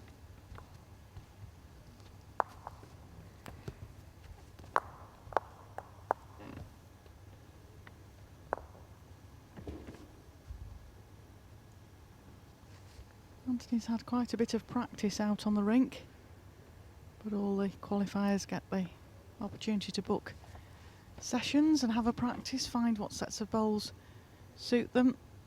Anthony's actually listed, he plays with Taylor bowls, so he's got the Taylor ace out there. And Les Gillett is part of the Drake's Pride team now. I believe he's playing with his XPs.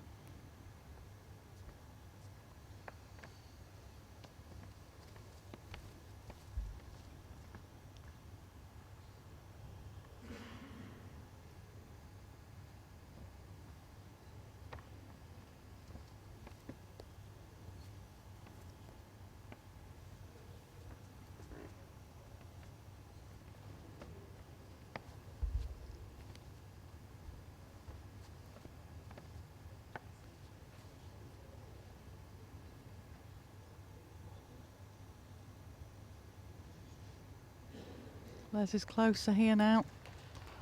It's a good bowl. One right.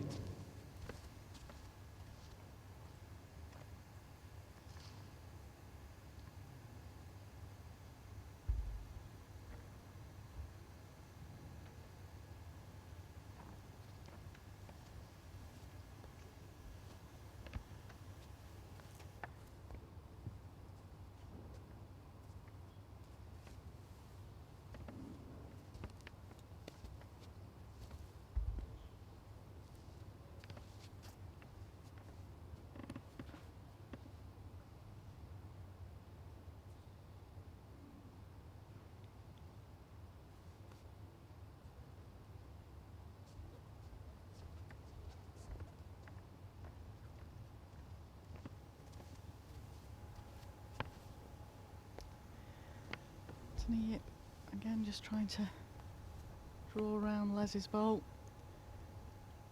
Yeah, it looks close in the area. Oh, what a great bowl, well played. Good to see him settling in out there. Delighted to be joined in the commentary box by one of our match officials, Dan Blewett. Welcome to commentary, Dan. Thank you, Janice. Lovely to be here again. Hot off the rink, so to speak, from what was quite an amazing game of bowls between Billy Jackson and Mark Dors. Yeah, it's a lovely game to be involved in.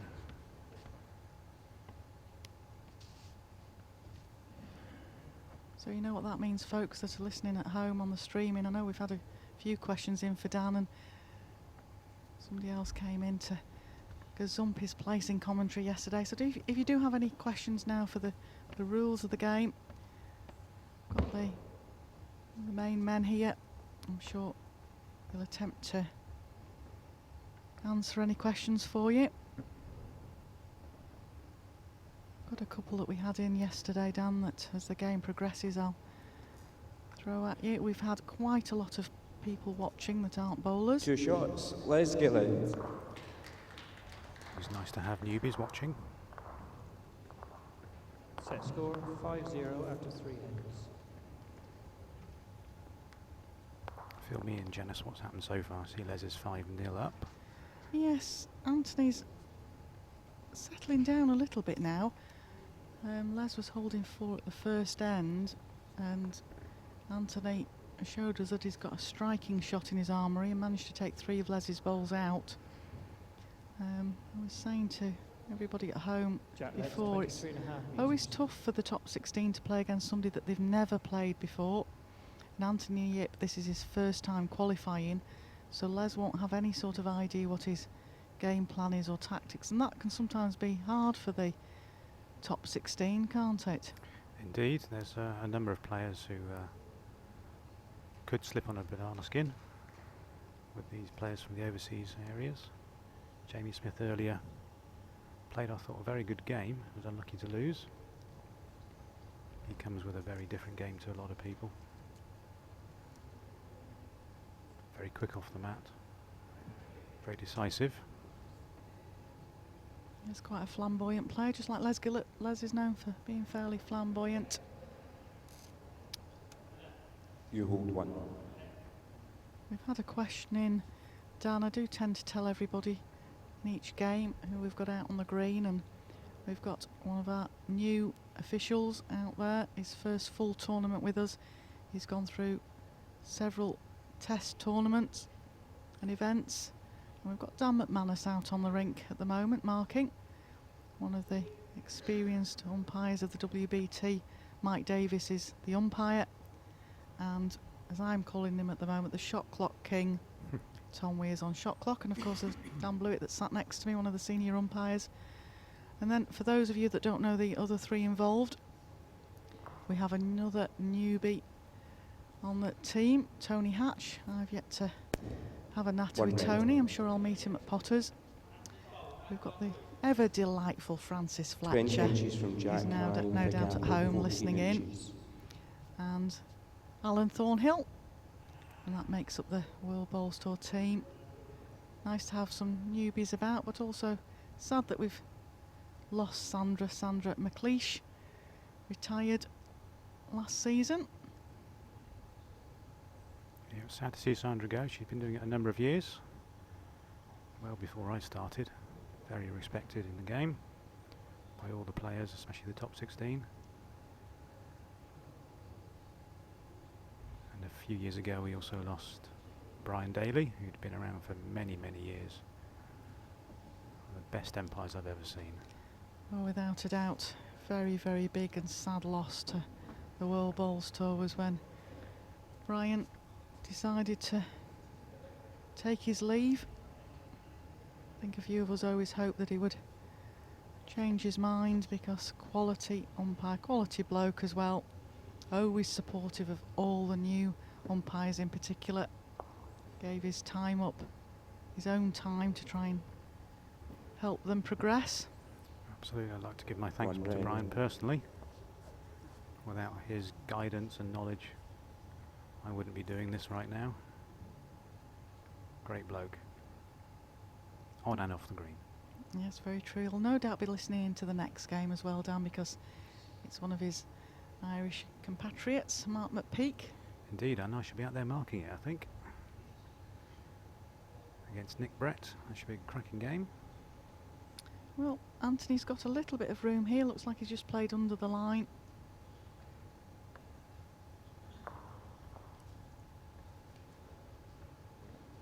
One shot, Les Gillett.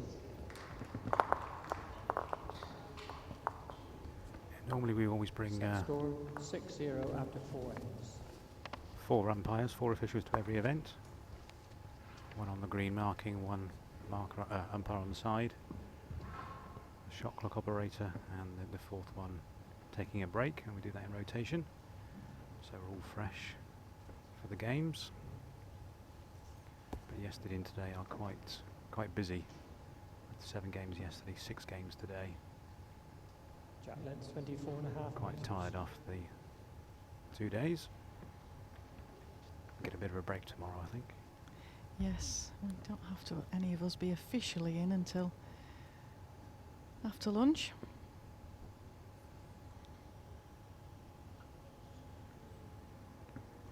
Because tomorrow morning's basically put aside for the TV, BBC to come in and set all their equipment and facilities up, and they take over from tomorrow afternoon at 1 o'clock.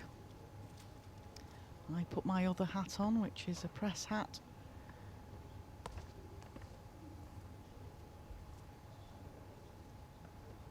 Still get to report on all the bowls, which is always very good. Well, one question we did get asked, I don't know whether the gentleman is out there that actually put the question in, Dan, was about chocking a bowl when the last bowl of the end comes to a finish. If it's on a bit of a slant and it looks like it might be going to fall over, is the rule within the WBT any different to at national level? Do you have to give it the 30 seconds before you chock that bowl? No, there's no difference in that. The 30 seconds is there available for the players. If they don't request it and the act of measuring has commenced, then we will chock the bowls so that they don't fall down. 2 red. But if they request the 30 seconds, then we have already perhaps clocked that. They might request it, and our clocks are running from the moment that last bowl has stopped. Because it's not 30 seconds from when they request it. It's 30 seconds from when the last bowl has stopped, which a lot of people don't realise. 3 By the time red. a bowler has come down and looked to the head and decided they'd want 30 seconds, 20 may have already elapsed.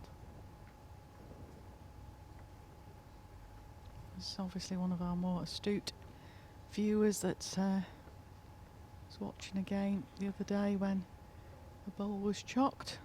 So it's interesting to hear the full ruling on these things.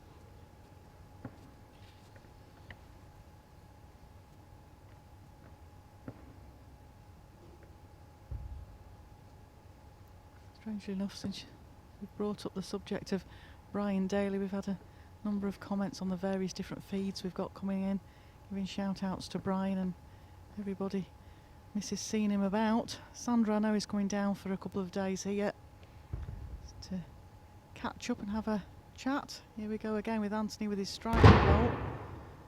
Missed that target. There's been a number of running bowls played these last couple of days which have gone straight through the head and missed everything, despite the gaps being minuscule. Another example there.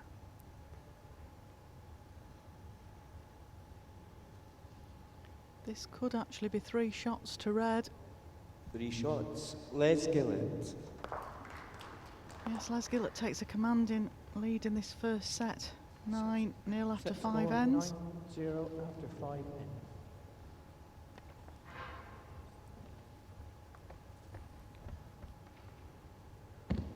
So Les needs a 4 on this end to complete the set. He will be delighted to do that, but he won't be unhappy to take less or perhaps give one away. Jack length 25.5 metres. Yeah, to some extent he'll want some match time out on the rink. Danny's had a couple of practice sessions, but you can't really beat serious match time out there. No, especially when he will play, or the winner of this game will play the winner of Nick Brett and Mark McPeak. So you do need that that match time out there, as you say.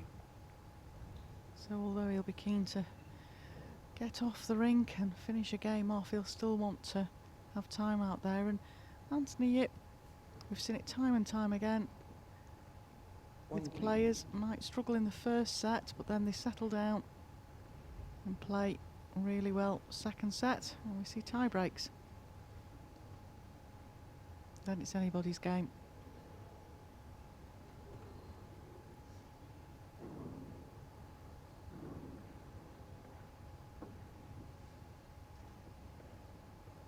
Sounds like we might have a few fireworks going off again out there. Last night when the major display went on, it was, you could really hear the fireworks, and there's a few going off again tonight. If you're going to a firework party, please stay safe tonight. 1 green. Maybe send us some pictures because we haven't seen any yet. Yes, I know. There was a certain David Gourlay and a certain Mervyn King who are actually best of friends but opposition in the next round on Tuesday morning. They both went out to the fireworks in Perth and then put pictures on Facebook, and we were still working, Dan. I don't like them anymore. No, 1 no. red. Didn't even bring us any toffee apples back either. No, just toffee would have done. Oh yeah, that's true.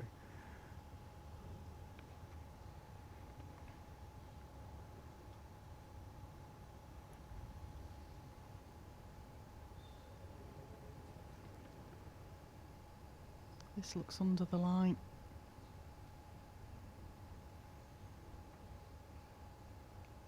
Yeah, those just arriving bowls are not easy to achieve on the portable. Really have got to be crucial on the line.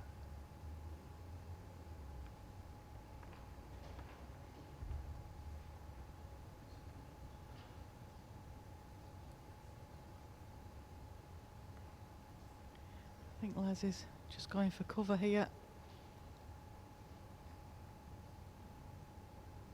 He's always happy to take the one. Go to the next end. Doesn't need to pick up the big counts at this stage.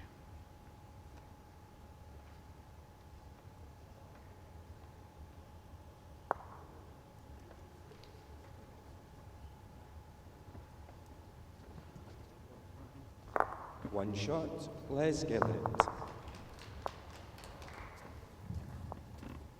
Set score 10-0 after 6 ends.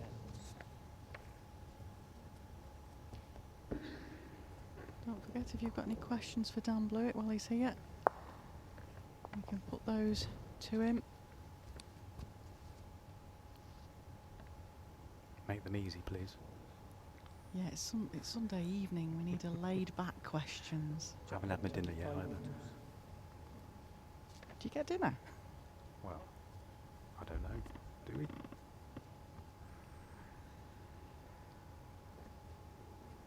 No, we're going to go out tonight, I think, for Chinese. Oh, that sounds all right.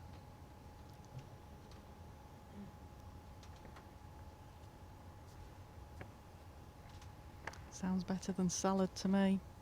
Just looking across at my producer now. We did have a nice salad though last night, didn't we? Very healthy. I saw his lunchtime snack. That wasn't very healthy. I think our salad, our evening meal last night was about 10:30.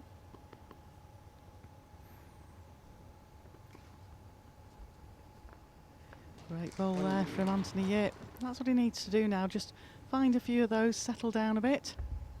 Yeah, the first set may be away from him now, but settle down. Use this time to get ready for the second set.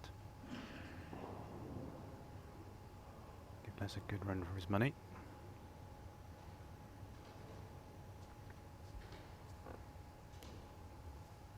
Has Les lost his way a little bit, or is he? Well, it's hard to keep that consistency Yeah. up if you've got a 10-0 lead. I think we've seen virtually in every game so far, players have tended to have one or two loosish ends.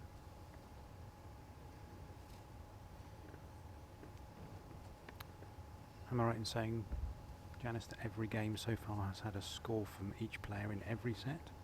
Yes, yeah, everybody's had a score in each set. This could be the first one without, unless Les leaves this alone. It's very close. One green.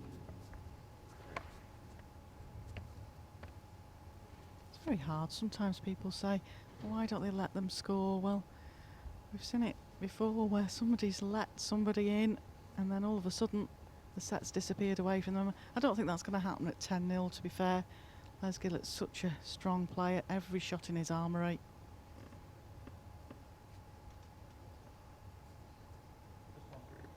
Still one. 1 second, Les, it's just fallen over. One green.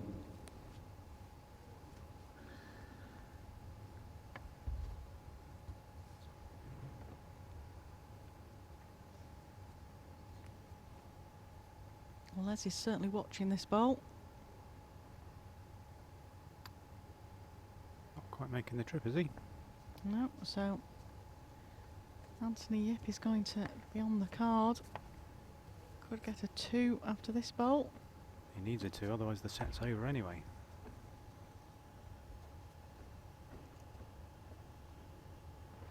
At least he's on the board. He's on a good track with this bowl as well.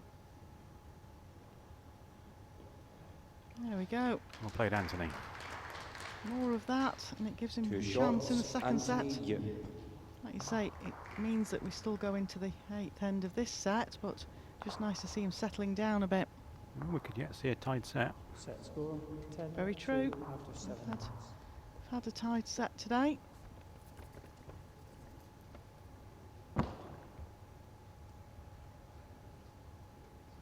Lovely young man, Anthony. Yeah, doesn't speak a lot of English.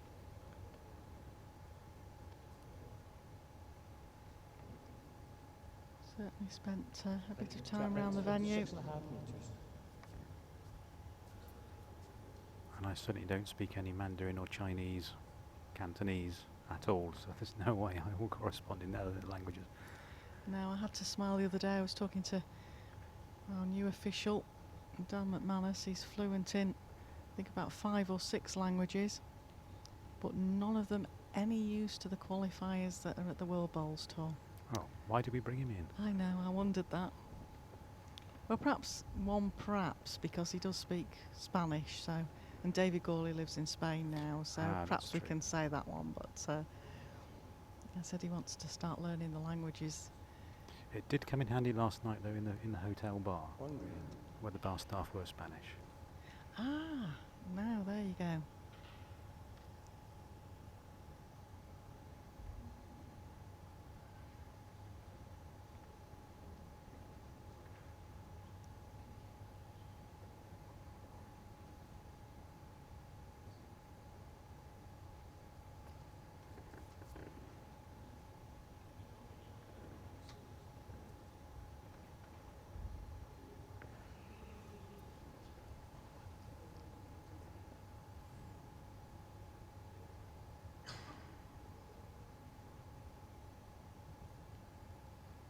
So just slipping past that bowl. 1 red.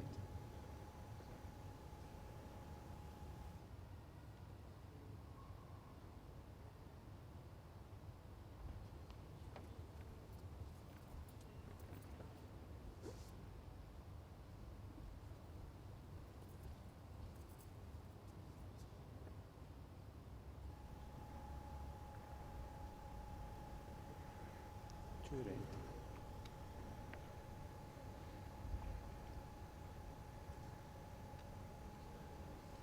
Bit of a loose end from both players here.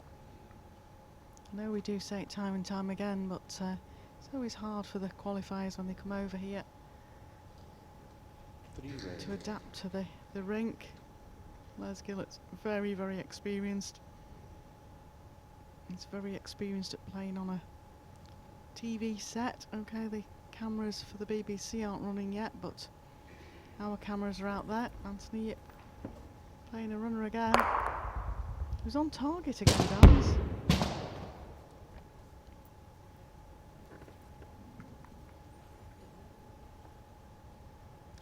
One shot in the first set to Les Gillett.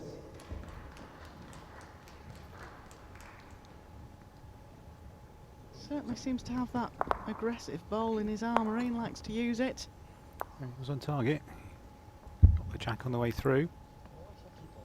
Unfortunately, the result wasn't in his favour.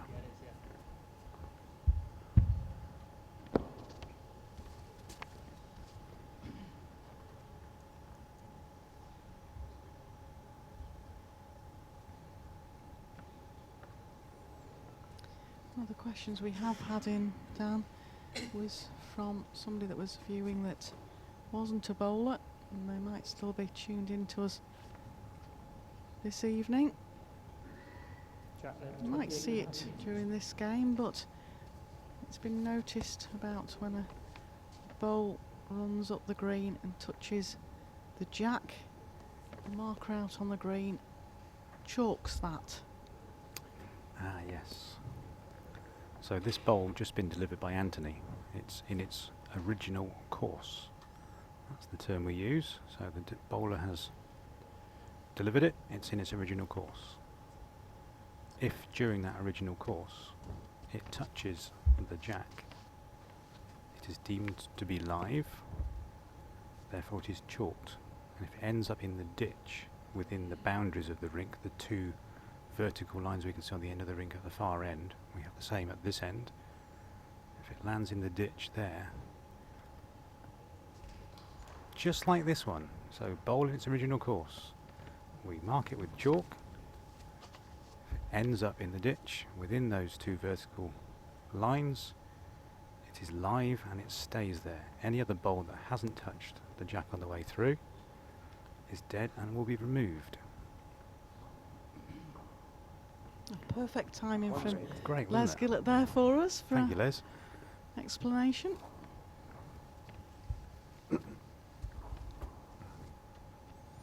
Les just resetting himself there. I think there's a few of the BBC crew about downstairs and just got a bit of a disturbance there.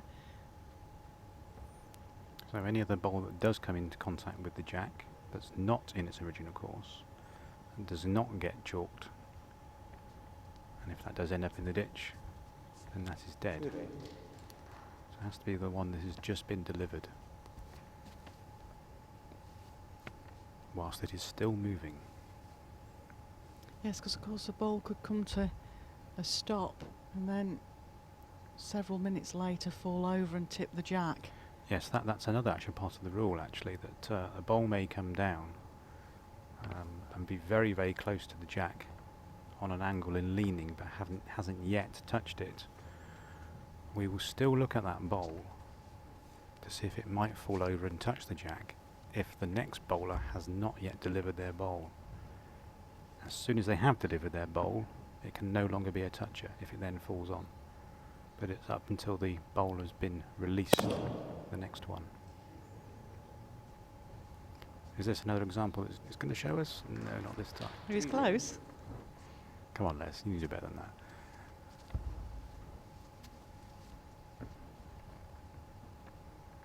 We've had a couple of those this week where the bowlers come to rest very, very close to the jack on a lean, and we've been waiting for it to fall before the next bowler's delivered, but they haven't fallen before that point. 3 red. I think that's probably where several of these sort of questions have Anthony's arisen last this ball week, is and 18 inches from Jack is high, even the gap one over about foot. chocking a bowl when it's come to rest, because it does seem to be that bowls will sit at an angle out there and not move.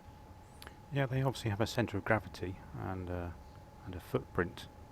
Although they are circular in their nature, they still have a natural centre of gravity, which until that point has gone 4 over the... shots. Les Gillett. I forget the physical stuff here, the physics involved, but they can lean to a certain degree. And indeed we have the seams in the carpet as well, which they can end up leaning upon as well. Yeah, the stitching's very flat.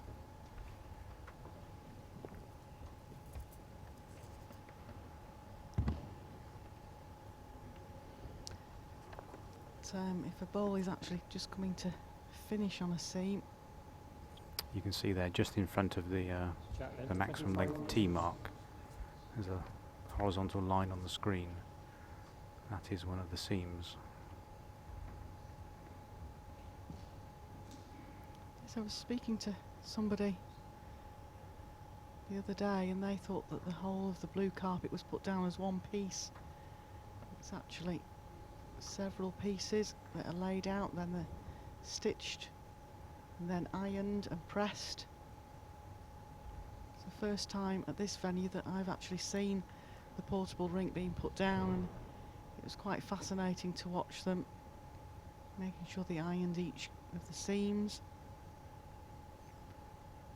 Can you imagine the size of the carpet roll if it 8-inch was gap. one piece Yes, and carrying that? I'll tell you off commentary who that was, and then you can pick on him later as well.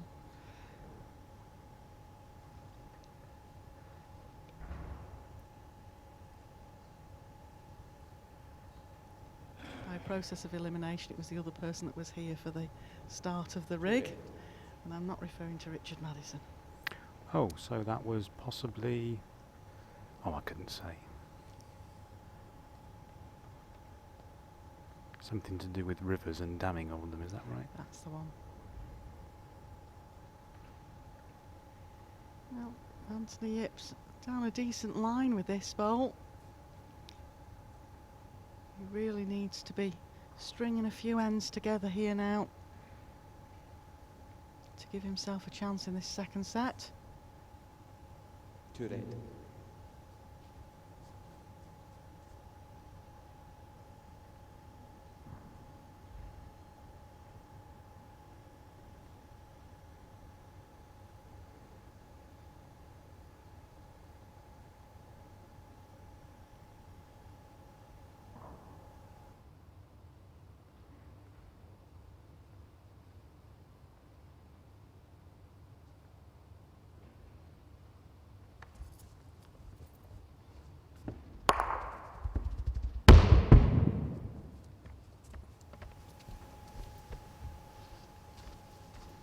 Another example of the running bowl there from Anthony. I think Les is just He's got asking the who's game. got the respot to the right hand side of the carpet.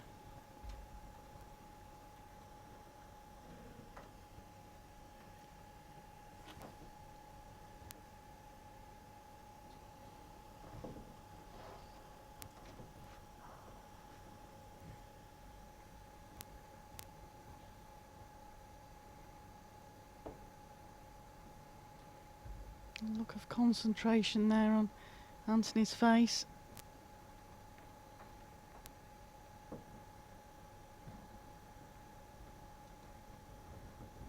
He's in the area with this. He's pretty close. Just have a technical issue with one of our One cameras, shot, which our producer's Anthony just sorting Yip. out.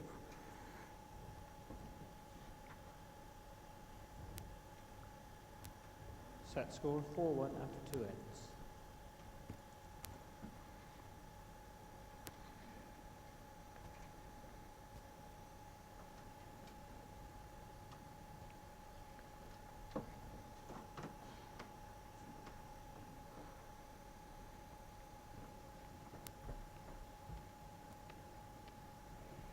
Yes, it Jack this length makes me smile 27 when metres.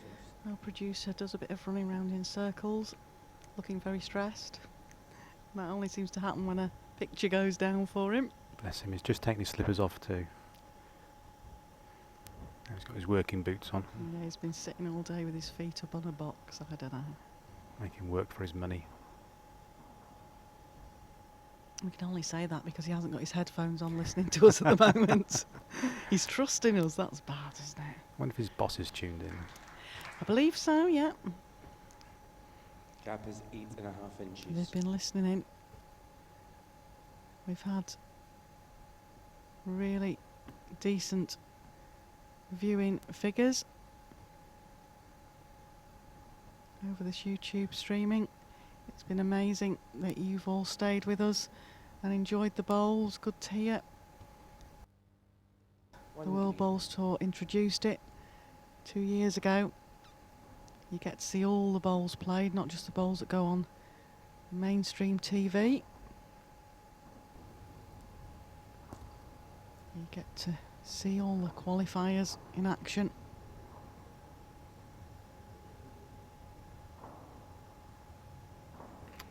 It is playing another good end here. Back shot, and it's just falling over just now. The gap is now 2 inches. Two great bowls there from Anthony Yip, representative from the Hong Kong PBA.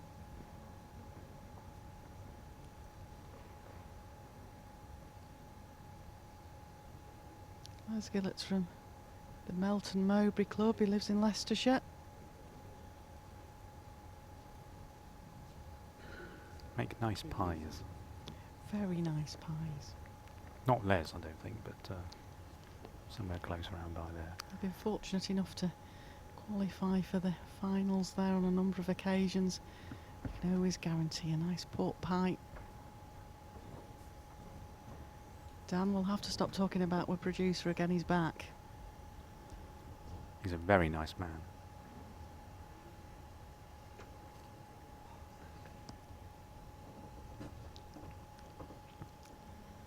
We've just been saying how wonderful a producer you are, dear.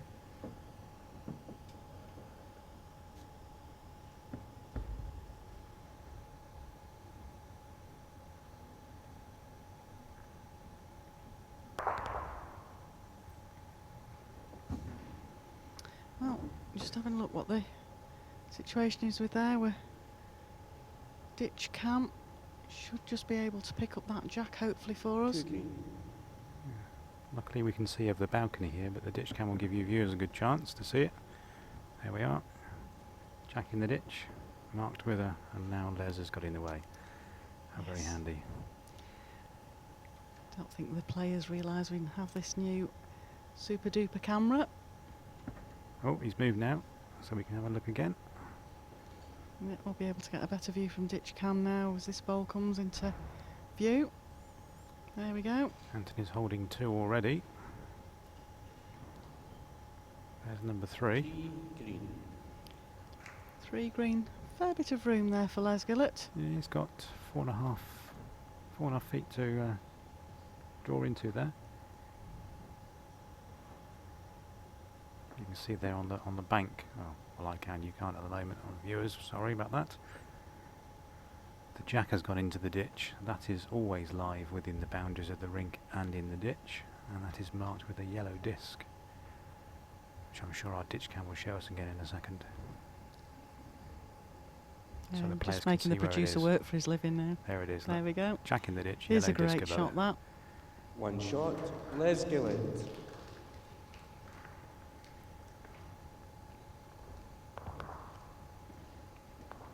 Set score 5-1 after 3 ends.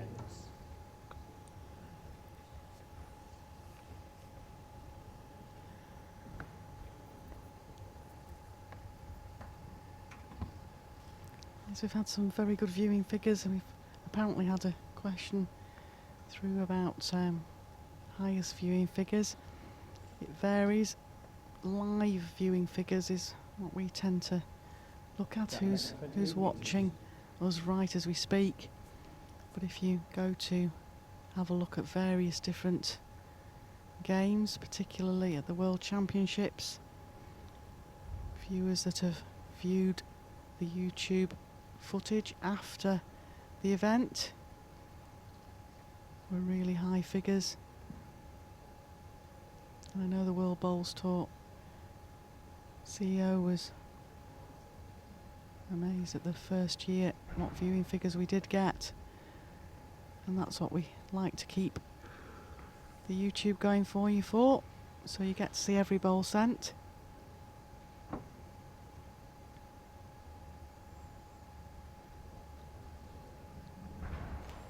Right, just put another great first bowl in. 2-inch gap.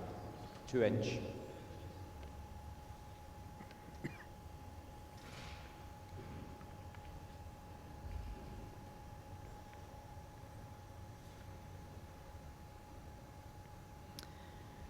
Well, he's certainly playing well in this second set, Anthony. We see this time and time again, though.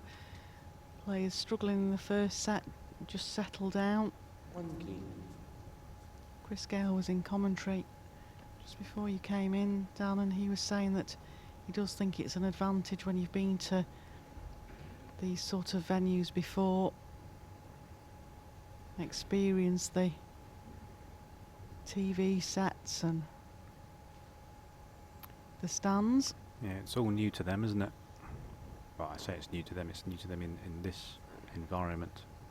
Yes, very much so.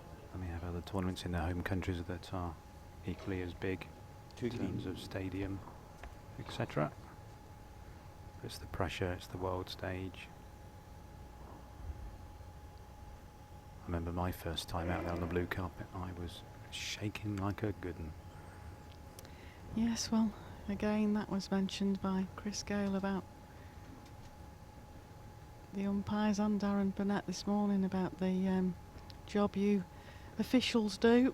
1 green. You really are the face of WBT.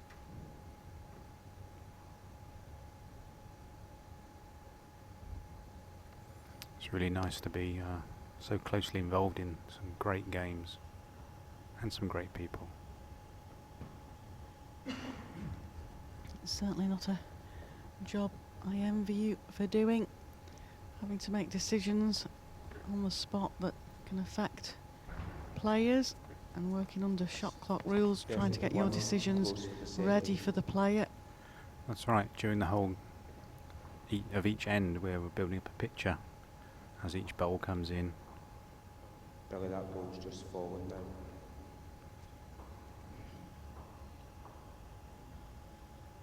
Taking a mental note ready for any question that comes in from either bowler. Where was my first bowl? Well, that was 3 bowls ago. Where was it? I don't know. You really got to build up this picture. Constantly changes. Anticipate the bowlers. Some ask questions, some don't. I'm still building up my knowledge base of who does and who doesn't.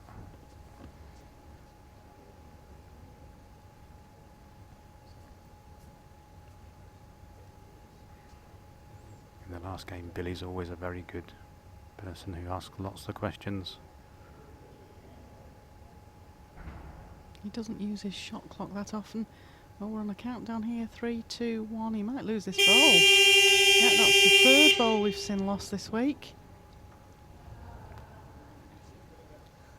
Luckily for him, he's holding shot. Yeah, he's got a smile on his face. He obviously realised that that was the timeout clock.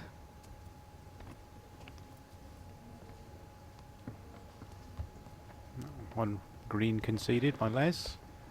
And Mike Davies, our umpire, is coming out with his calipers to measure the green against Les's closest Shot, red. measure for second. Take out all the bowls that aren't required. There we go. So it's just the 2 bowls in question. So Mike will go to 1 bowl. Measure the gap. Nearest point to nearest point.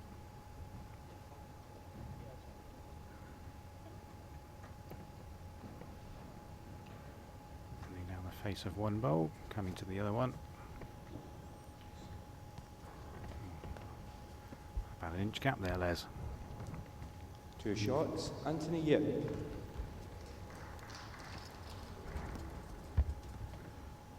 What time did the shops open in the morning?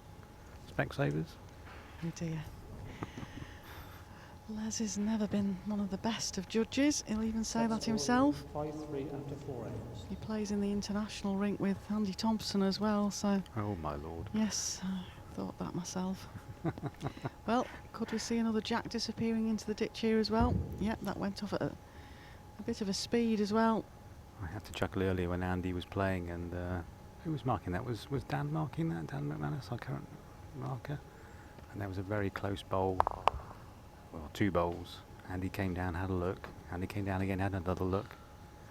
And at the end, they took the bowls out that were in the way. He had another look. And then he asked Dan, "Yes, Andy, you're not winning that measure." Jack length 24 metres.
Well, Anthony's on a good line again here.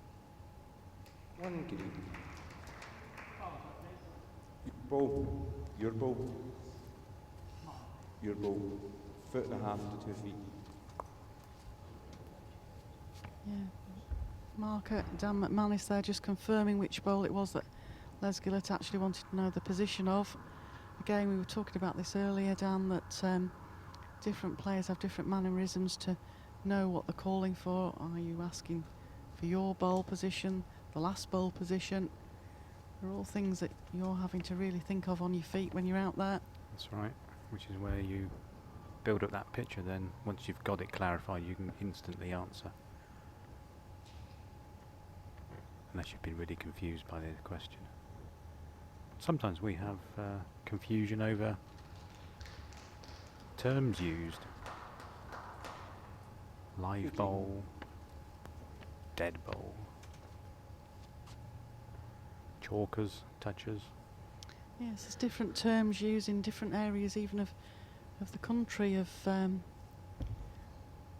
people refer to a jack, or some people say who holds, some people say who lies. I certainly know the Irish always ask who lies.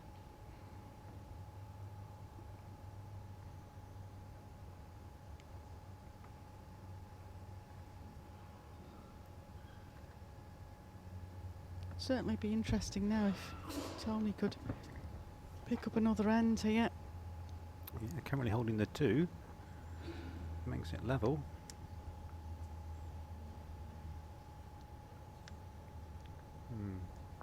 Not sure he needed to do that. Overplayed it slightly. Already have a deep bowl. Again, definitely settled into his game here. Les Gillett making his way back to the mat.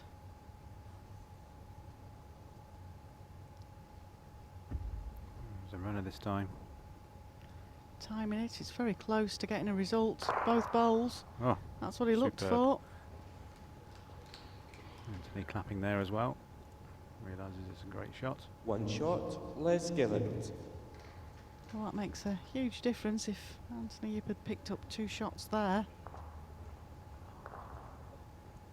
It would have tied the set up as it is. Set score 6-3 after 5 innings. Kindly, Mike Davis right on cue, 6-3.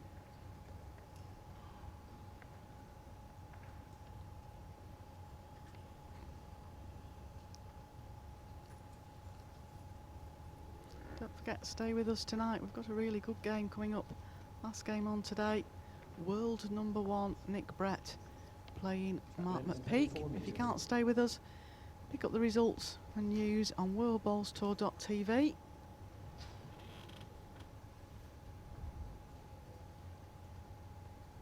And when we all get a lie-in tomorrow morning, we start again at 1 o'clock if you can't stay with us this evening. That's 1 o'clock UK time in the afternoon for our overseas viewers.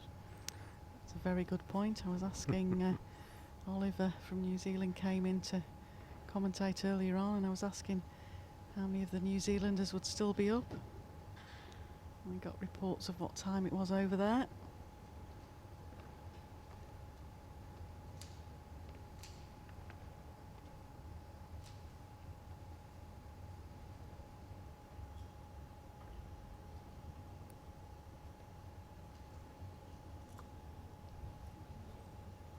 So of course that's the other thing to take into account for these qualifiers, for example from Hong Kong and from Australia and New Zealand. They've got time zones to go through and acclimatise to the climate that they've come to. The Australians always tend to go out there and practice in shorts. Steve Halmite plays in shorts. One green. Certainly not warm enough for shorts outside here in Perth at the moment. It's pretty warm inside. But it's been quite a nice week of weather so far.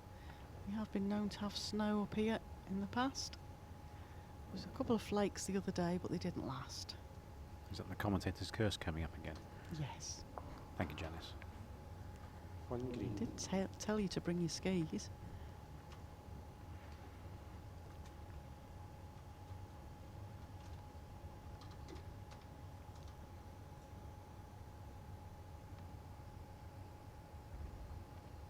Very smooth delivery.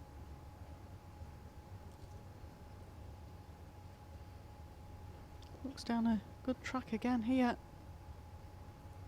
Just overplayed it, didn't want to be short there.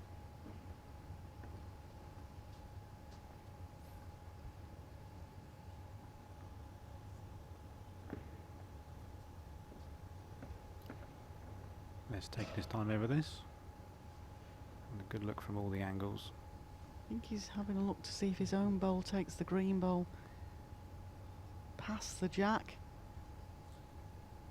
From our angle here, it looks like the green bowl would get a Timeout. bit of the jack. So our shot clock has Les has 4 timeouts remaining. had a problem. It's stuck on 60, now 30. Oh, what's going on? It's had a long 2 days, Dan. It's probably ready for its morning rest. Sometimes it... here we go, started again now. We've had a few gremlins in it this week.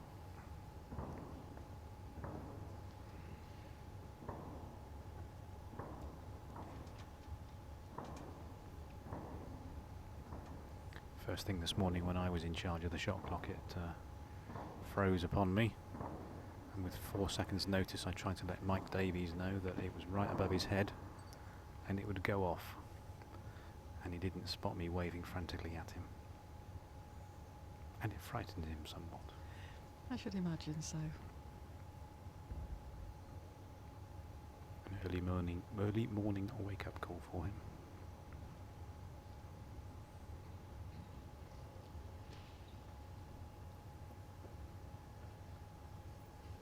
One shot, Anthony, yep. Well, that certainly keeps him in this second set. One shot. 6-4 to Les Gillett. Set score 6-4 after 6 ends. 3 ends to play.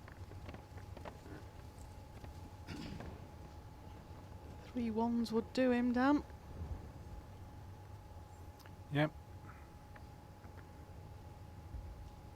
As we'll try and close the set out though, wouldn't want to go into a tie break. Anything can happen there. Different mindset when you get to a tie break. Oh, is Anthony going to lose the jack? Yep. I spoke to Darren Burnett about this morning. He did say to me that he was expecting me to ask, because even Darren himself managed to deliver a jack off the rink in his game. But it's happened several times, and even with some of the top players, struggled. And Darren's answer to that was he thinks that the jack skims over the top of the surface.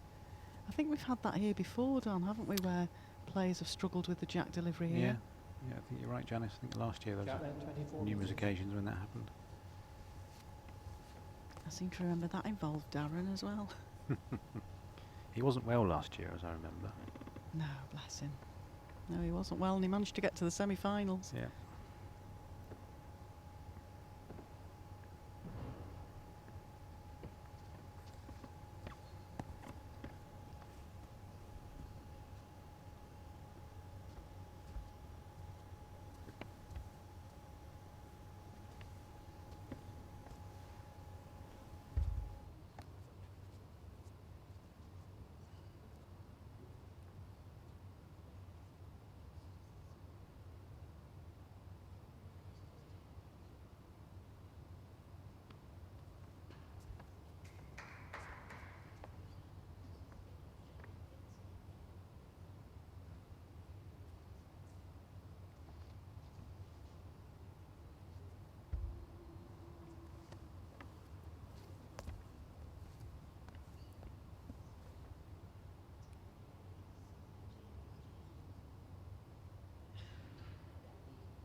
One right.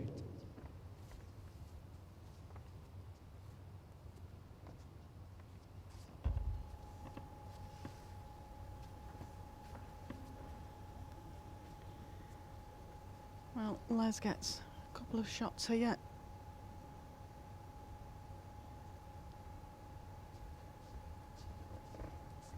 Two right. Things get really tough for Anthony Yip if he doesn't score at this end.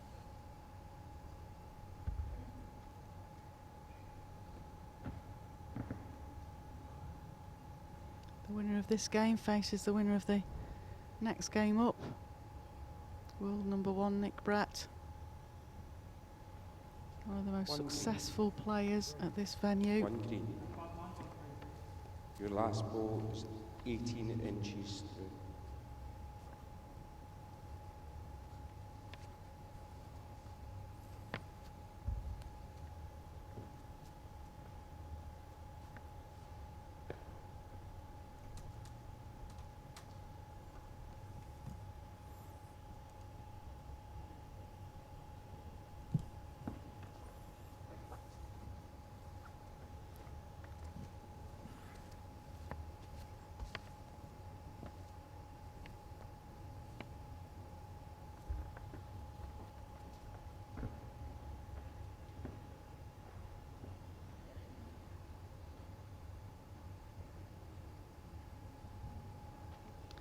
Well, he's close again here. Good ball there Two from green. Anthony Yip. He's really settled into this set. Playing much better now. Les will be getting slightly nervous, I would think. Well, if he drops a 2 here, I mean, it's all square, 2 Yeah. ends to play. Playing a run, I thought he might. Oh, is he? Well, could get a result of his own. Yeah, he's managed to take 1 ball out. One shot, Anthony Yip. Well, we've said this before, time and time again. You see qualifiers struggle in the first set, and they settle down. Set score 6-5 after 7 ends. Only one shot in it now with 2 ends to play. Anthony Yip's got to win this set to take us into a tie break, but it's looking very possible at the moment.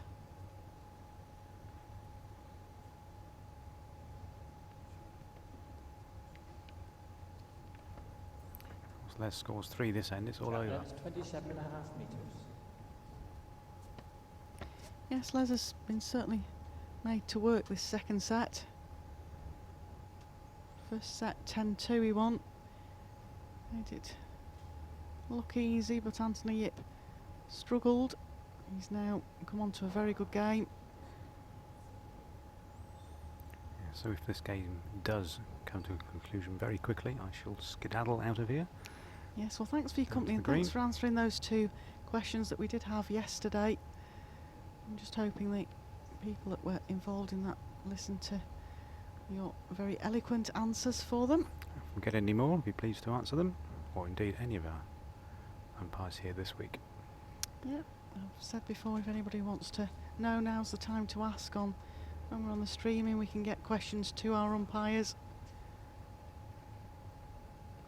So thank you so much for your time in commentary, Dan. You're very welcome, Janice. I'm always. sure we're in for a good game. The last game up today, I'm sure you'll enjoy that one. I will. I'll say goodbye. Goodbye.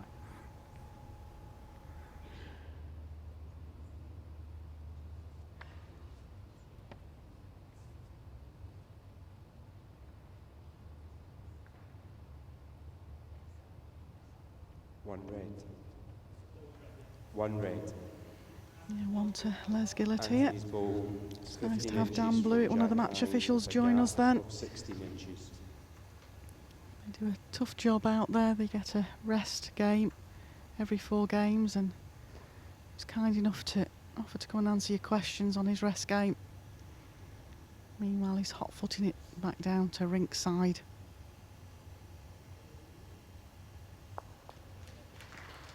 Two red.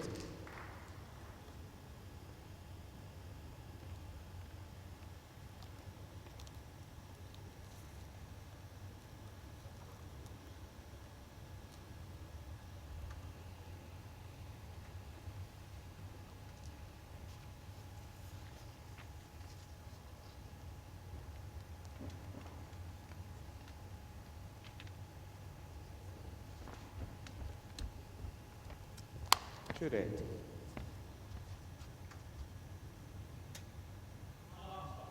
Your last ball was left a gap of 4 inches. Well, Les holds 2 shots at the moment, which would, as it stays as it is, it will give him an 8-5 lead going into the final end, which would mean that Anthony would have to score a 4 to take us into a tie-break. If this ball comes in for 3, and it's looking very, very likely to do so. Just pulled up, might have made 3rd. Dan McManus will tell us shortly. Still just a 2, but if Les Gillett scores a 3 at this end, the game finishes here.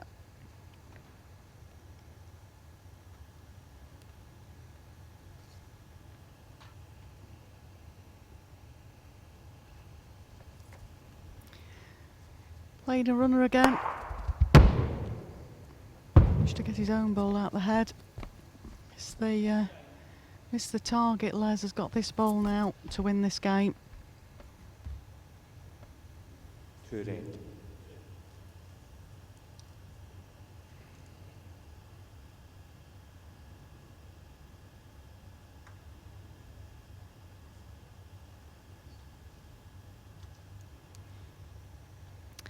He's taking his time. He's just going to have a look just to see. He sort of blocked his own way in on the forehand with his last bowl. He has got 3 timeouts remaining.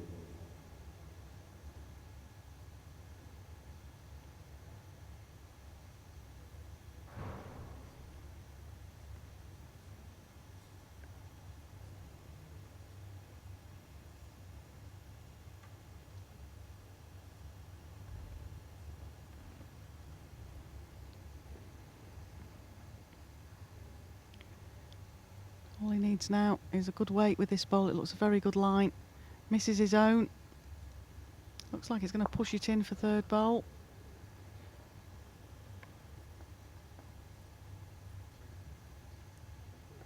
That's a three. shots That's in the game match to over. Les Gillett. Les Gillett steps into the second round. Thanks for your company. Join us again after this short break.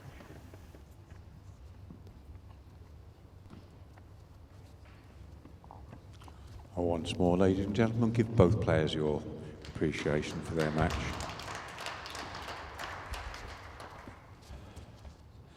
And for your final match of the day, ladies and gentlemen, the players will be out there to have their trial ends before we start.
Right, well, ladies and gentlemen, welcome to the last match of the day.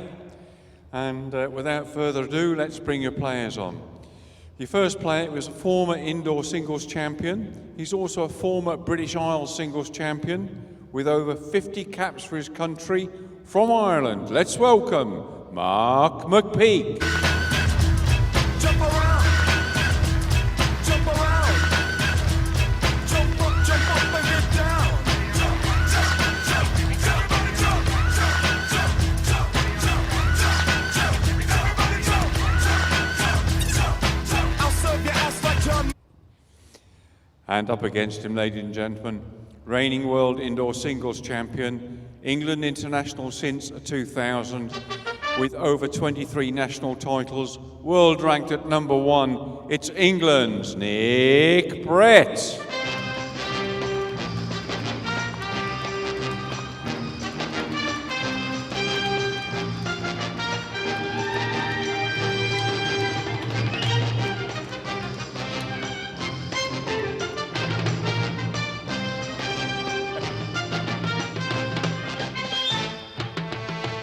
I'll hand you over to commentary with Janice Gower and Wayne Wilgress.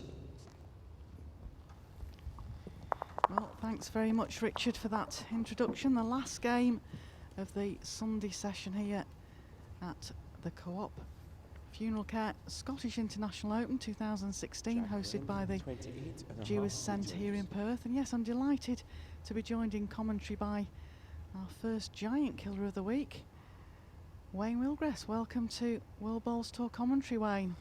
Evening, Janice, and evening to everyone listening. I'll do my best. Just enjoy, say what you see. It's going to be a good game, this. Nick Brett, well, you can list off the achievements. He's current world indoor singles champion. He's world #1. But he's playing against Mark McPeak, who is a singles specialist. He's won British Isles, national titles.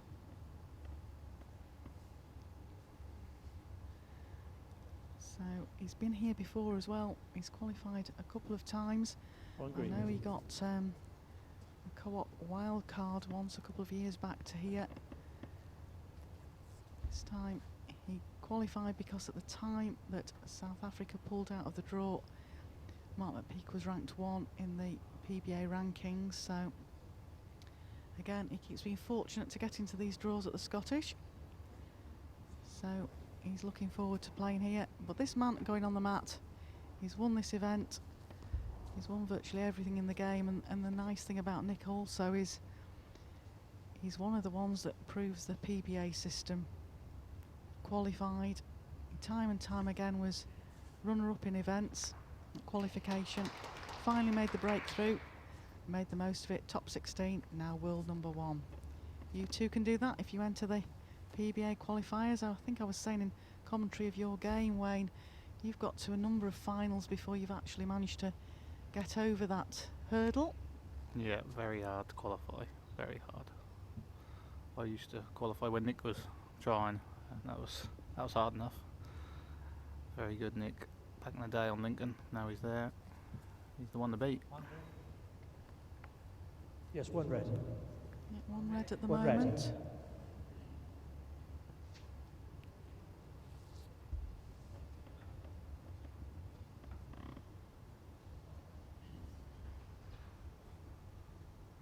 He's liking this, running up after it. Normally a good sign. Just overplayed it. 2 red. Yeah, we were talking about this earlier, Wayne, before commentary. We were saying about the pace of the carpet, and certainly these players, it's getting sort of later on into the evening now, so the pace will have changed since they've been able to have a half-hour practice. They had 2 trial ends before the start, but it's all about who can adapt quickest. Yeah, not a bad start, both players, really. Fair road in again, Mark. Easy up. Just under. 1 green. Mark's using an ace, I think. Looks like it. I think Nick Brett will be out there with his Tigers. Most players seem to be preferring to choose a swingy bowl.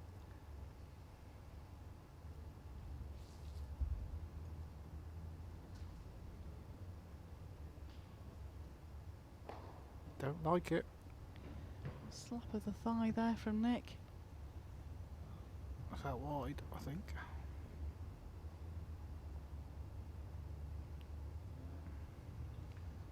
One shot, Mark McPeak. So first end to Mark. Like I say, this isn't an easy game for Nick Brett. Mark McPeak, been an international for Ireland for many years, normally leads.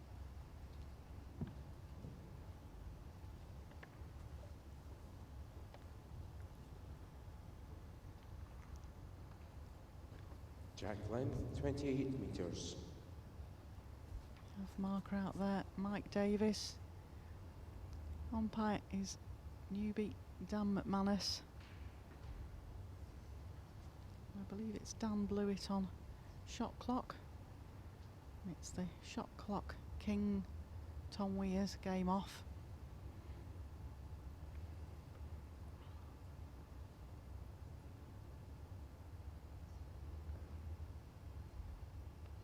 Both sticking forehand around the clock, I think. Yeah, Chris Gale was in commentary earlier, Wayne. He was saying that the forehand, certainly coming towards our commentary position, is quite a big swing off this hand. Yeah, that's the forehand I played. You have to stick it out there. That will come on the pace, is right, that will come right back. That one didn't. No, well, I think as the day goes on, the bowls just seem to just hang off, and they are playing with swinging bowls. Yeah, you need the heavier bias to get back. A few little quirks in the centre of the green, so you just need a wider bias to get back. Obviously enjoyed your game against Jonathan Ross. I always enjoy games when you come out the winning side, but it was certainly a good game as far as the spectators were concerned, Wayne. Yeah, first game in the WBT circuit, so I was happy with any kind of win. So 2-0 was a bonus.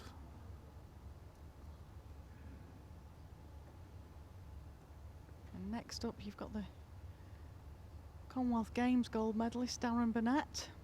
Yep. Well, we'll see how that goes. Anyone's game on the day. Exactly, they're all beatable, but then they all are top class players. You yourself, I count in that top class players.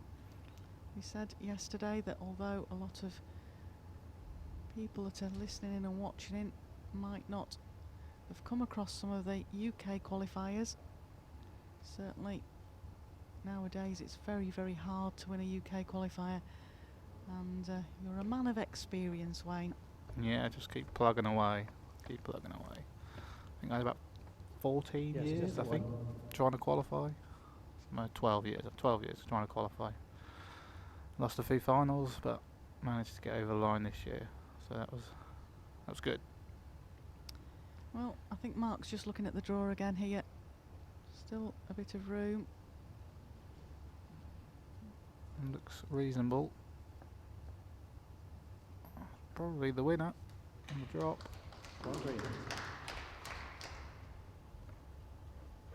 Just about gets the shot.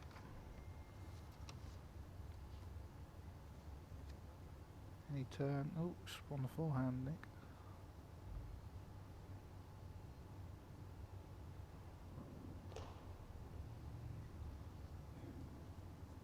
Bit high. Yeah, just hung off. Not an easy shot on here. Looks easy, but very difficult. Set score 0-2. Even for Nick, looks his forehand runners. Yeah, it's something that he's very good at.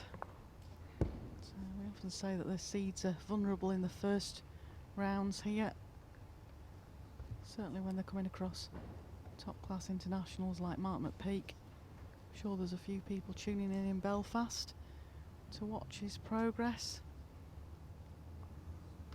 And if Brian Daly's tuned in, I hope you heard some of the comments in the last game. We had a steady stream of people sending their best wishes to Brian Daly, including the man that was sat next to me at the time, Dan Blewett. He was saying about how good Brian Daly was with all the new umpires and that he's sadly missed. So if you're listening in, Brian, shout out to you. Wish you were here.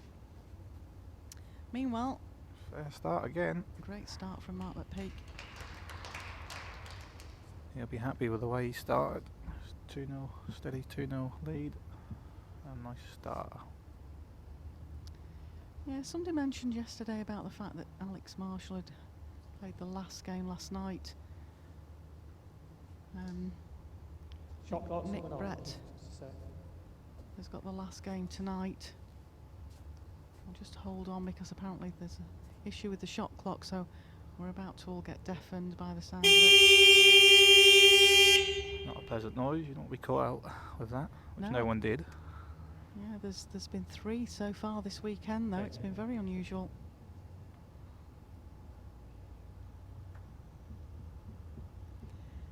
Just trying to reset it.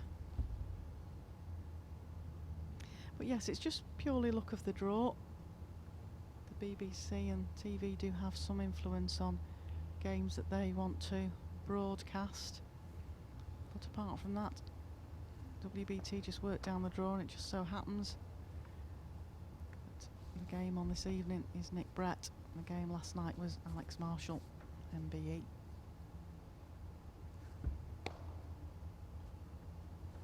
Turned his back on that one, Nick. Not happy.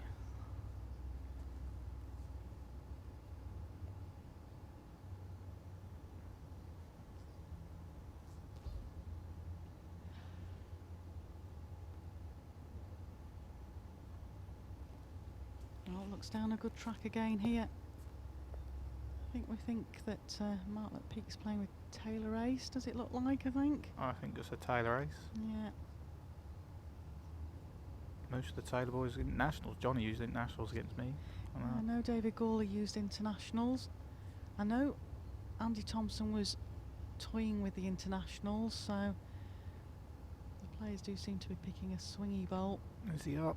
Is he up? Just about. Good shot. One red.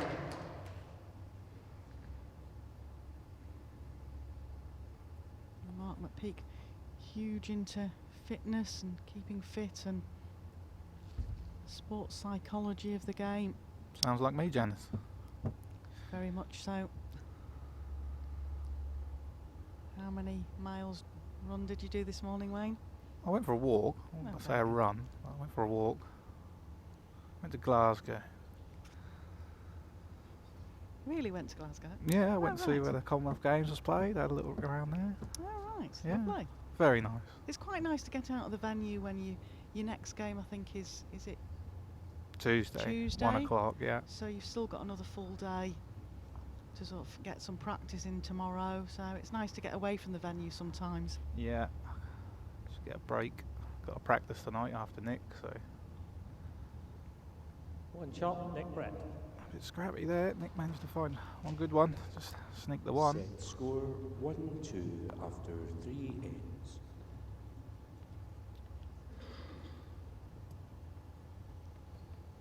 We're going to see a change of length.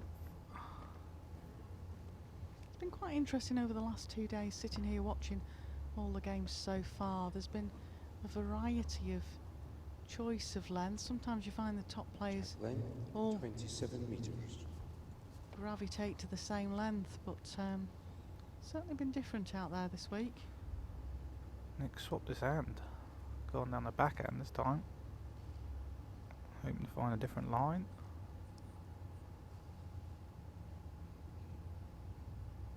Just got to run. Just pulled up.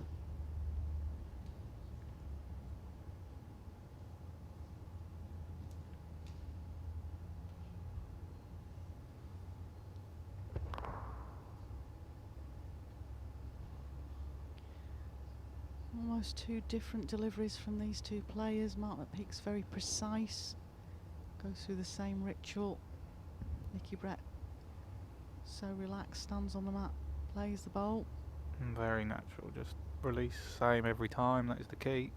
However you deliver, got to do the same every time. He's urging this on, which normally means a player thinks he's short. Similar pace to his last. 1 green. Pulled up. He'll be disappointed with those two, Wayne. Normally we see Nick make a good correction. Yeah, it hasn't really settled yet.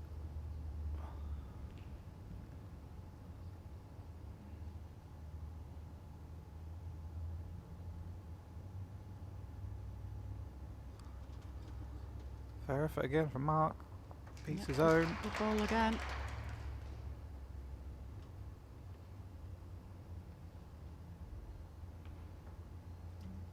Nick looking for a couple of feet. Yeah, he was good line with his last. It's just that question of the weight. He's watching in, asking it to bend. Just hung off. Oh dear. Fair effort.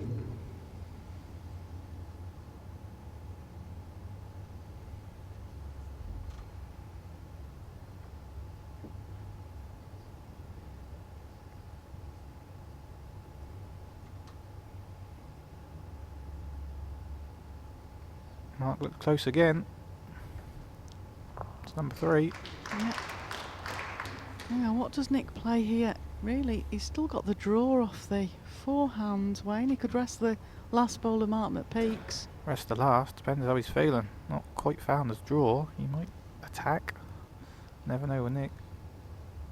No, sticking with the draw. I'd say he's left a very fine line for the attack between his two bowls. He's opted for the draw. He's on the tighter line. Is he up?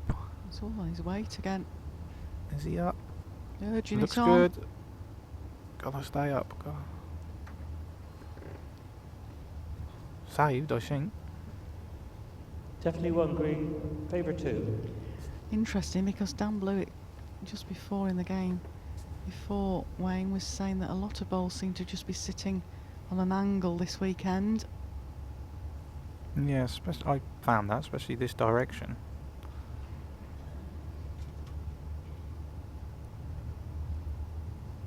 Asking it to bend. Bend very late on the pace. Oh, might turn one out.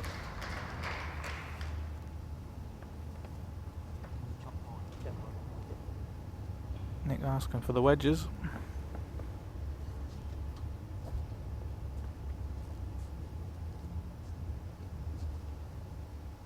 Mark will be very happy how he started, putting Nick under a bit of pressure. Dan McManus being called out to decide between these two bowls for us. Measure for 2, I think, isn't it, Janice? Looks like it is. They took one out.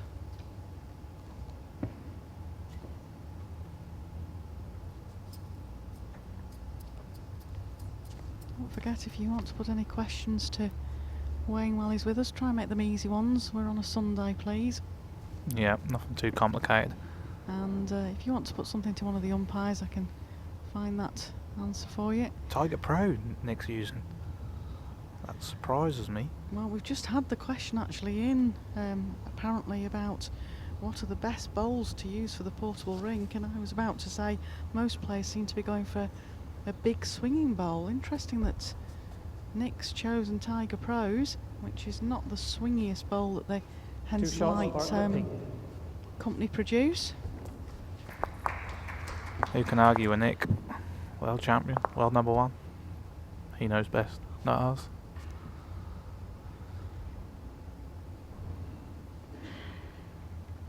Set score 1-4 after 4 2. games.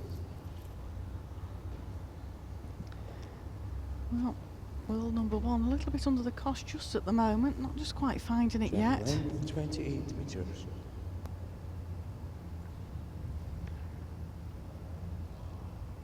Players have to play with red or green bowls, depends on whether they're top or bottom of the draw. Mark McPeak, if he was to go on and win the event, would stay green all the time, as he's the bottom person on the draw. Nick, meanwhile, would have to swap and change a little bit, colour-wise. The only other person that would stay the same colour all the way is defending champion Greg Harlow. He's number 1 seed in the event, so he takes the top position in the draw, and he would stay red all the way through. Apart from that, whenever you play, you've got to swap and change. Wayne, I'm just noticing on the draw you were green first game, you now swap to red. Yep, I will be swapping. Should be the same, so no problems swapping over. Better start there from Nick. Down the backhand.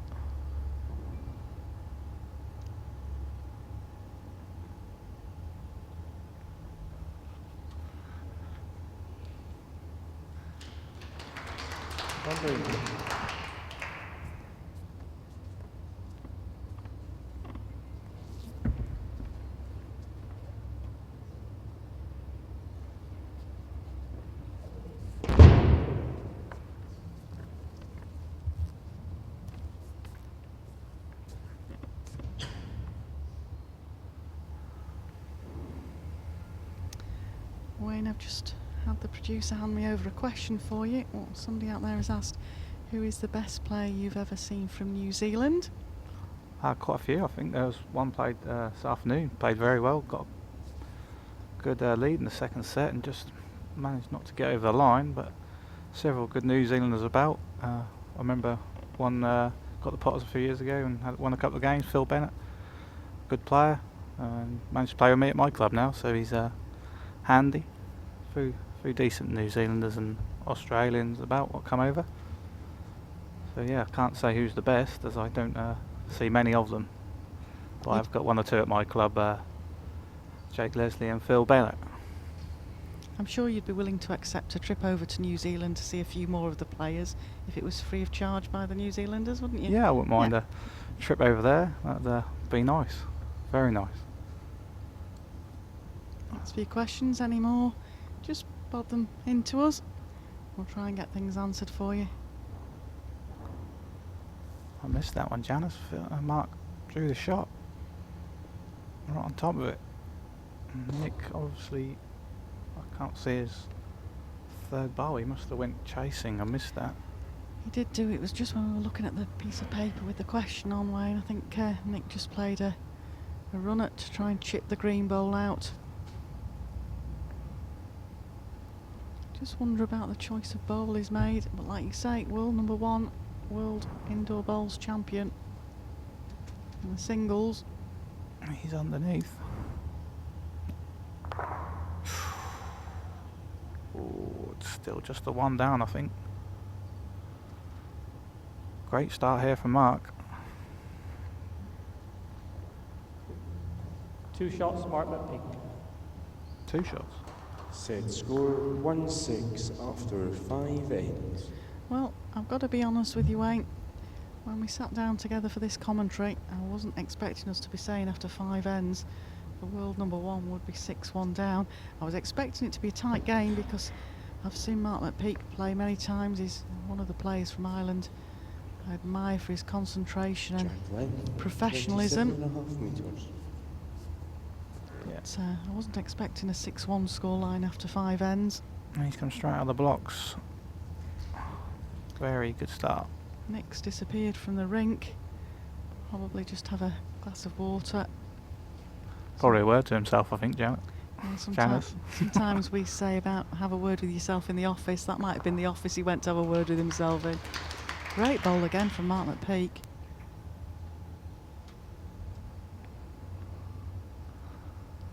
The beauty of sets play, you can struggle through the first set, but get back in the game if you win the second. Yeah, that happened certainly in one of the games this afternoon. Mark Dors versus Billy Jackson. Billy Jackson was really superb in the first set. Mark Dors came onto a good game in the second set. And then went on to win the tie-break. I missed that game, Janice, but I've heard good reports. It was a very, very good game, and Billy will be disappointed not to quite get over the line, but Mark will be very happy. Yes, it was certainly that sort of a game. Mark will be relieved that he got through it, but Billy will be extremely disappointed because Better from Nick. he played very well. Yeah, that's better. 1 red. More than Nick, everyone knows that bowl.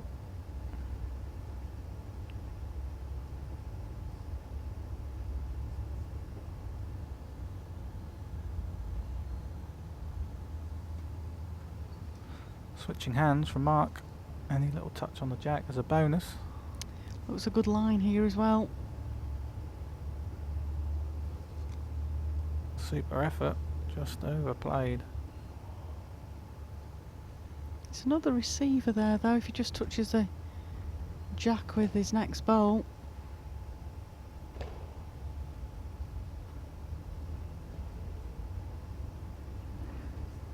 Nick, don't know what he's done with that one.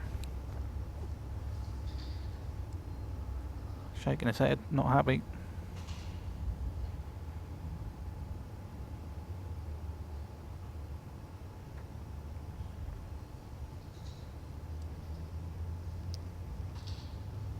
Just had handed over a question about a rule. I shall have that He's clarified. asking us to and hurry match for the it. jack.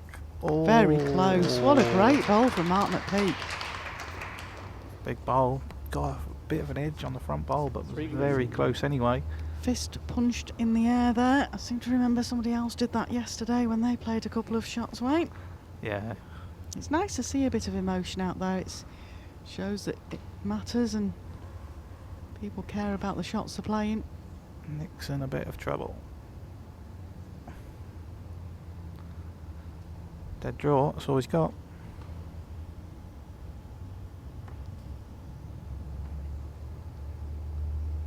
What's the weight like on this? Because it looks a He's very up, good he's line. close. Oh, he's got the same edge. Oh dear, still 3. That's 3 shots, Mark big McPeak. lead now for Mark McPeak. Set score 1-9 after 6 ends. Well, Must win end this. exactly.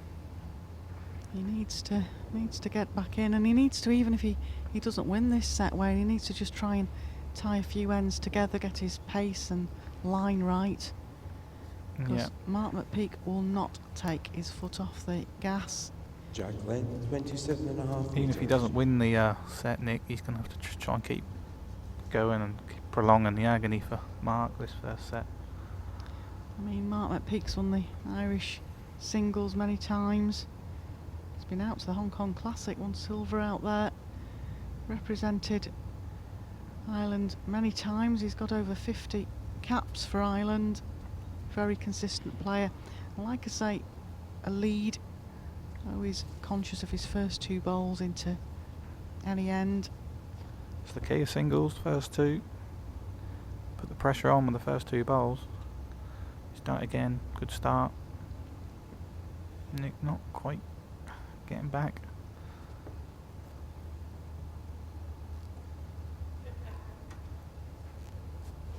Mark plays his bowls out of Belfast Indoor Bowls Club. Fantastic venue there at Belfast. Love going over there. Always very friendly. The food's good too. Can't complain. It's always a bonus. Beer's not bad either. Of course, Beer? only if we're not working, of course. That's right. Just the water.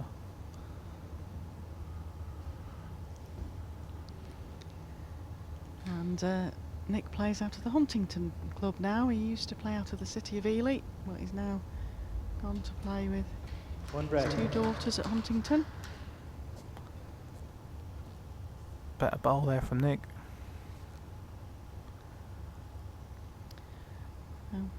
We've had another message in, Wayne, a question that is, I think, aimed at myself or certainly towards the WBT. How do I join the PBA?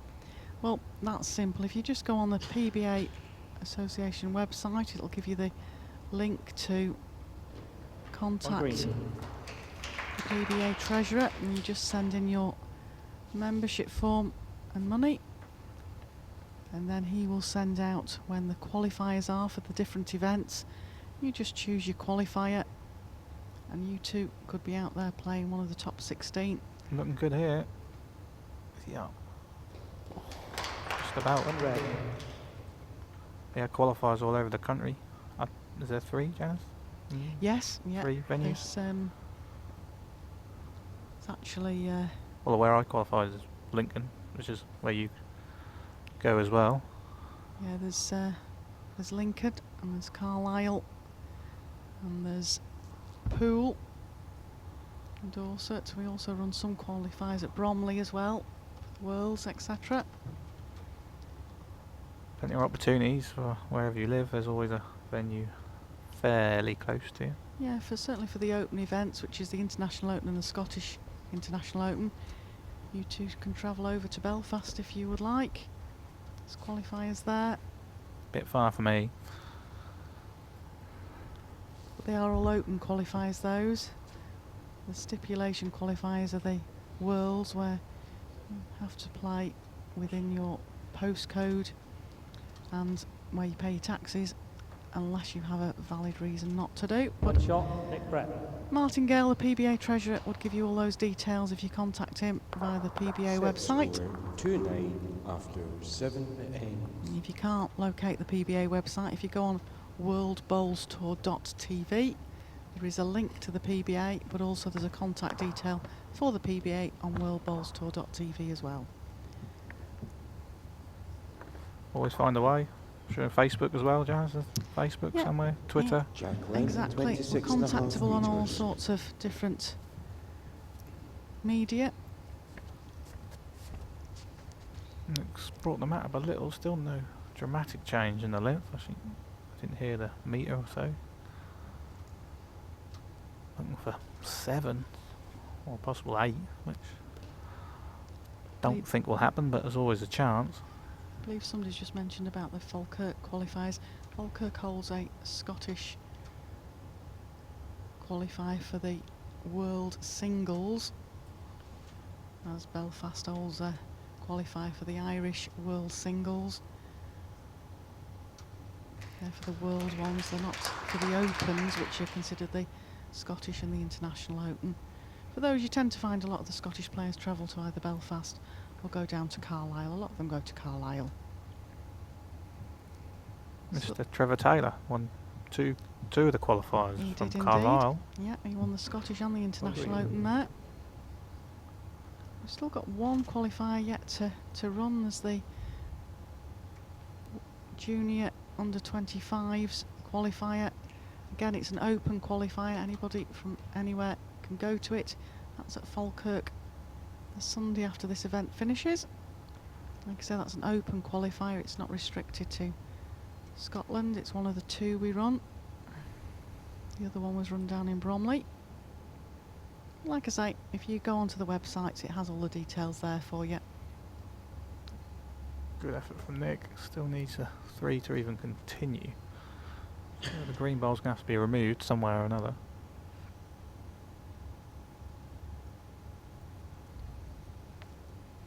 Mark will be looking for just another ball on the head.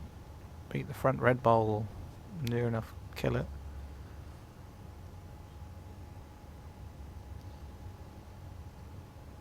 Just overplayed it. Yeah, it's still possible for Nick here.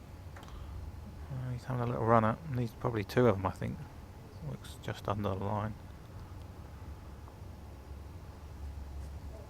That's the first set over and done with.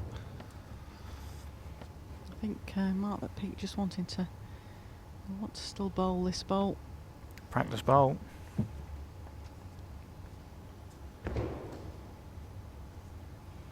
Super set from Mark McPeak there. Settled straight in. Didn't give Nick much of a chance. Even Nick's not quite on the ball, but Mark didn't really One shot, first set to Mark. give him a chance.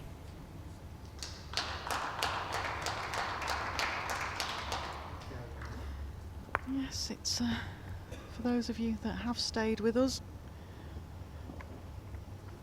It was always on the cards as being another one of the possible upset games.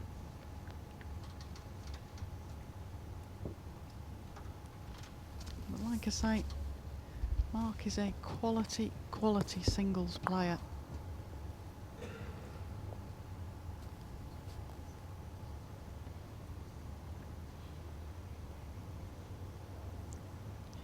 Jack length, 27.5 metres. We've already had 2 seeds go out. We've had Jonathan Ross go out to the man sat next to me, Wayne Wilgress. And we've also had last year's runner-up, Jason Greenslade, go out to Connor Sinato. They were both on the possibles list before we started the week. We always thought it was a very strong draw here at Scotland this year, and this was another one of the possibles.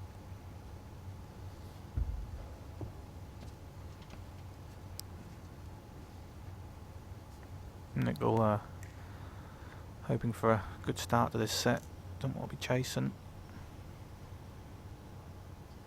Just not finding his range.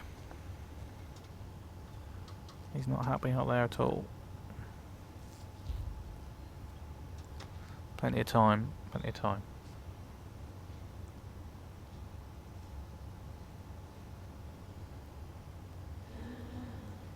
Mark's close again.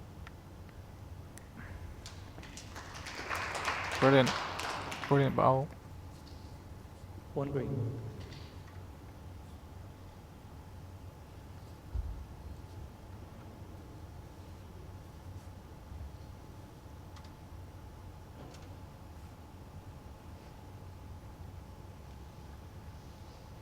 Nick's just slipping by on the high side. Looking for a little bit of a contact.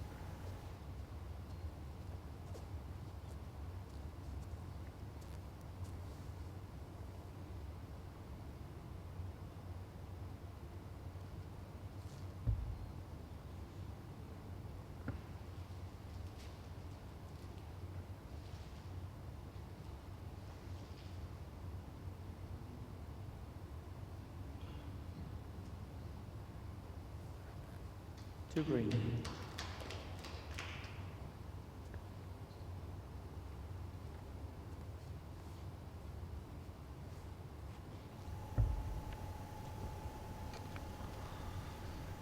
Nick again in a whole load of trouble here. He's watching this one down, probably a sign that he's closer. Fair effort. Mark's definitely started again well in this second set.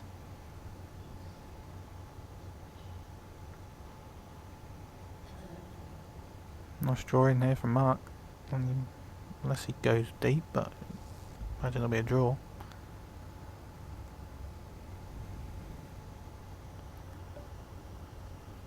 Nice line in. Come all that on a good pace.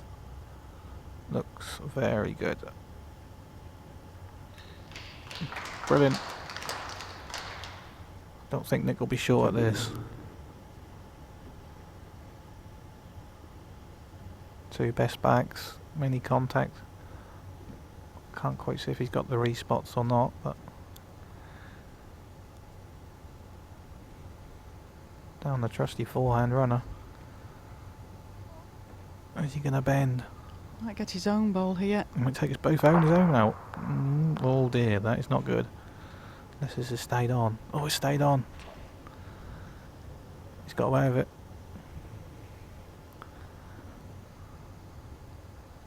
One shot, Nick Brett. Managed to get the one from Nick.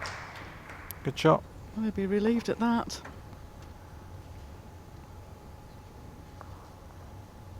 Now, Nicky, what are you going to do with this mat? Don't think he knows, Janice. Definite thinking time happening there, I think. It's got to change it. Got to change something. That comes up. Jack on the tee. 25, 26 metre jack. Jack length 25.5 metres. Oh, not a bad guess. In between. Now, he'll want to put this ball close. Really concentrating. You can see the look on Nick's face. Playing with tighter balls, but that still looks like a tight line to me. And he's underneath. Really struggling, Nick. He's off for a glass of water. Mark Stickle's sticking with the forehand. Oh, Mark really hasn't put a foot wrong yet, so to speak, Wayne. He's just piled on the pressure by piling the bowls into the head. That's all you can do. Put bowls there and ask questions of your opponent.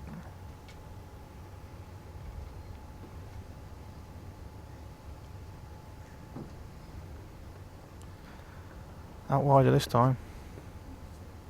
Yeah, better line here. Much better from Nick.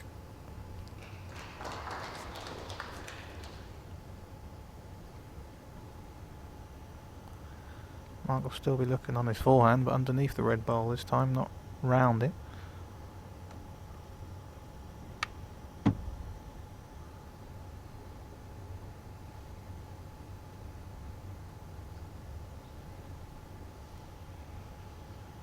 Don't know if he's going to get inside it.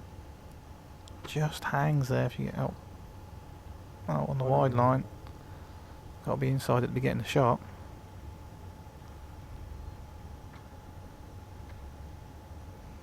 Well, again, he looks out on a wider line. Looks slightly different to his last. Yeah, it looks wider still, Wayne. Be all bad down there, but a bit lonely in the head. This is red ball. Just looking to just arrive here, I think. Good pace for the last two.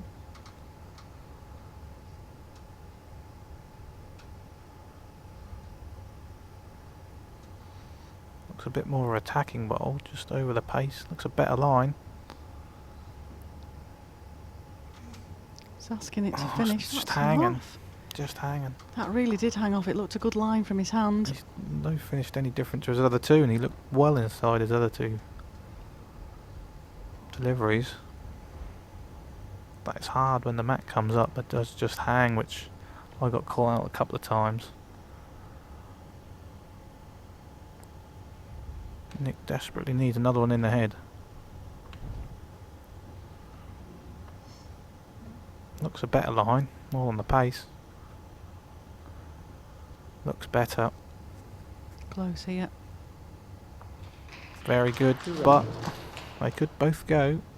Can't quite see the angles, but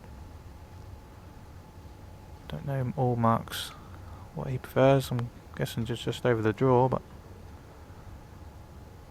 He has got a runner in his armoury. And having seen his last ball hang off, I'm just wondering if he'll bring it in and we'll play a ditch weight shot here. yeah, Yeah. looks just underneath. Oh, don't know. I'd Well, imagine he's one down, but can't quite see. his ball's just gone off the side of the rink, I can see from this angle, so He might be two down. could Nick's be even stayed on. two, yeah. Bit unlucky, he hit the target. Probably just a bowl underneath. Nick will be happy. Got to a better start. 2 shots, Nick Brett. Set score 3-0. Good strike, Mark, but just a bit unfortunate. Yeah, it was unfortunate that his own bowl didn't continue through with the jack, but I think the angle it touched the jack when it was always going to go off to the side somewhere. Yeah, his ball was running off out of rink. Nick Jack is 26.5 metres. a fraction longer, but similar sort of length to his last.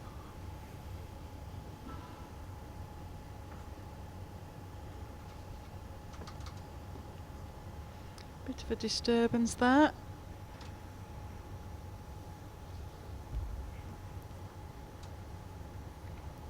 Sure it wasn't from us up in the gods up here.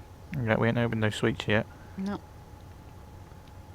I think the packet of sweets is actually in front of you and is open. Yeah, there was a couple in there, but they're not very nice colours. Oh, right, okay. Not my favourite colours, empty. I'm assuming you've ate all the best ones. Had Ferrero Rocher brought in yesterday. Oh, I did no, heard about that. that's- Was that from Mr. Webb? It was from Mr. Webb. My producer was very, very happy with Mr. Webb providing those chocolates for us. Tomorrow we'll have new ones, Wayne, so please feel free to pop in and try a different sweet. Okay. Oh, what a great start again from Mark. He will not go away. Now, like I say, he's definitely a very consistent player.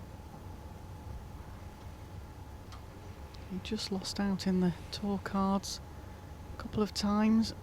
Great effort. He always felt if he was one of those players that could pick up a tour card, which gets you into all 3 of the World Balls Tour ranking events at the moment, then he could cause a few upsets. That's the card everyone wants.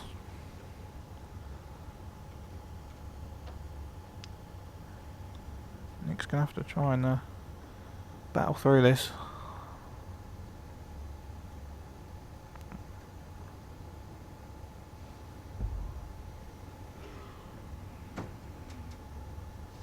Well, look out of the hand.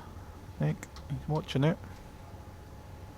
Again, does it just look a bowl high for Just the hanging. weights he's playing yet?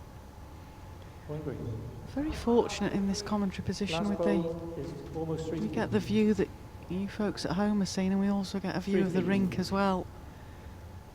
And it's quite interesting to watch the lines that some of these bowls are taking. It's got to be dead pace. We'll just hang. Anything 2 feet over will just hang by. Looks so nice to play the shots, but trust me, it isn't. I think it always looks easier when you're at home, and certainly Good shot again from Mark. it's easy to play every good bowl from sat up here. But out there, it's a different kettle of fish altogether. Well, Nick, Just drop a couple of feet. He's not sure. it looks a better line for it, Wayne, with these bowls. One green. Still one to Mark. He'll be happy to get off the board on this set. Yeah, definitely. And it'll mean Mark will be able to go back to the length he'd been commanding on.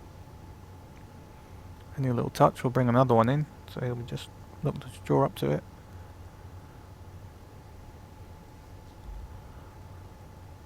Unless it's two already. That's one or two, Janice? Looks one to me, but Well, it looks one from here. not a bad effort from Mark if he's up. Super effort. He's going to have to drop. It sits down. There it Oh, goes. I think that gets the 2. 2 shots, Mark repeat. Yeah, good end again from Mark. Set score 3-2 after 3 ends. And Mark will be right back to the length he was enjoying playing. Just a couple of meters longer than what Nick just played, I think. Nothing drastic change, but just enough to favour yourself on a particular length. Jack length 27.5 metres.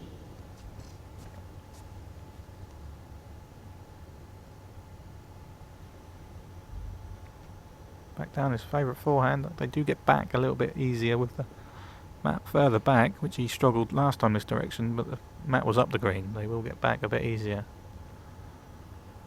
this time. Not Just pulled sent up it. short, yeah. Opportunity for the world number 1. Needs to take it when he gets it. Clicking it back. Is he quick? Yeah, definitely just overplayed. Never bad behind. Always in the game.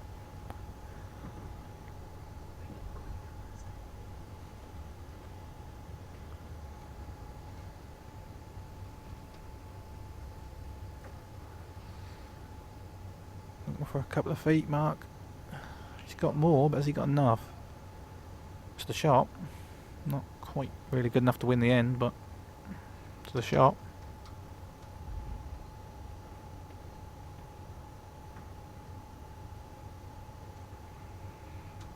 Nick will be looking to take a couple of feet out or a yard out.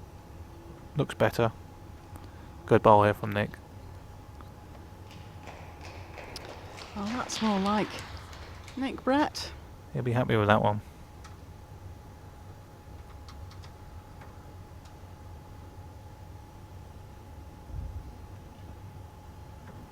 Sure his mum is watching home. She watches all his games normally, wherever he may go. I think we're losing a sweet here, Janice.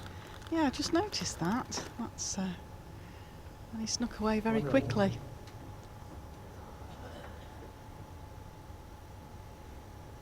But you said they were colours you weren't so keen on anyway. Nah, Ryan, that's so right. we're all right, aren't we? Nick will be looking for a repeat of his last bowl. He's not happy. Looking to the sky.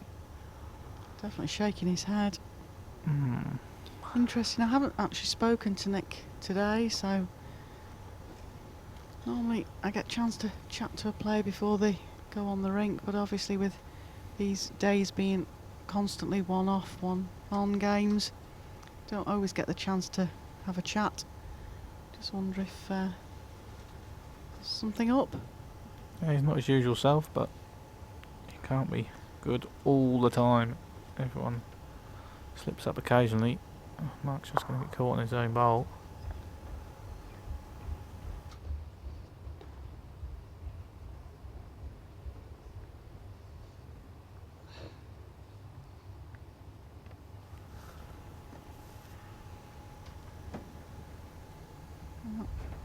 Really desperately wants to try and put another one in here. He just doesn't look comfortable out there, Wayne, at the moment. No, he doesn't know what hand to play, I don't think. He's fair try. Is he up?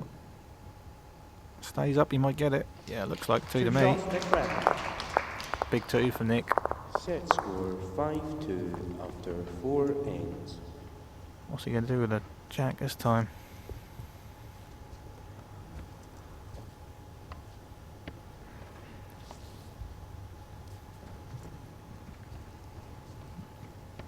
Again, don't know, it's not much change, maybe a bit longer. Yeah, but is the jack making it as far as the tee? Not quite. Fraction longer than Mark's. 28 metres. Got to try and shake Mark off, really. Yeah, He's still got to playing find well. A line that these bowls will get back to centre on as well. That looks a good height. Might just go under. No, looks good. Great start from Nick. Better bowl there. It's like you say, if he can scramble his... He just looked at his imaginary watch on his wrist. He just pointed at it there. Half an hour too late, he reckons. Well, if he can scramble his way through this set, then the tie breaks anybody's. Yeah, that might spark Nick into his normal groove. Confidence. A lot of this game is about confidence, Wayne. Yeah. All the boys can play well. Even better when they got confidence. Not bad from Nick, just over the top, but good. Yeah, he's got a 5-2 lead now, second set.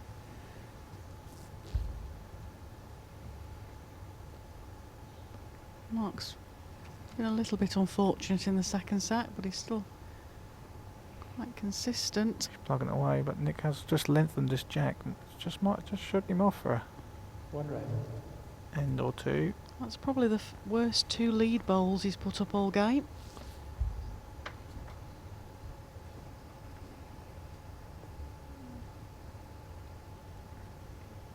Fair line if he's up. Looks good. Yeah, good here. This is the Nick we know.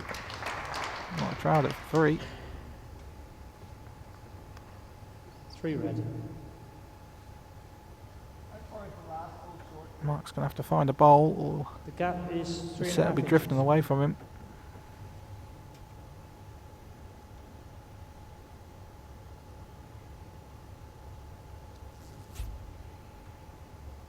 Switched hands. He's interested in it. He's asking it to move. Might have just overplayed it. Change of hand, change of weight, they sometimes say. Yep, big end this now. This is nearly a set winner, this, Nick. If he gets the 4. 9-2 up. Take some clawing back. Still sticking with the forehand. He's had success this end on that. He's found a good line with all 3 bowls. And he's got a spring in his feet. He's up after it. Yeah, he's good again. Yeah, Good end here from Nick. That's brilliant. excellent bowl there because it hasn't made the target any bigger. We may see a runner. down his backhand, you would imagine. Can't quite see the angles. Got the best two backs, but may go on the re-spot, how it sits. I think he's going to have to call a timeout here. Timeout call. Dropping down to 10, 11 seconds. Mark has 4. Mark timeouts McPeak remaining. is one of the slower players on the mat for delivery. Draw or drive, Janice? Yep.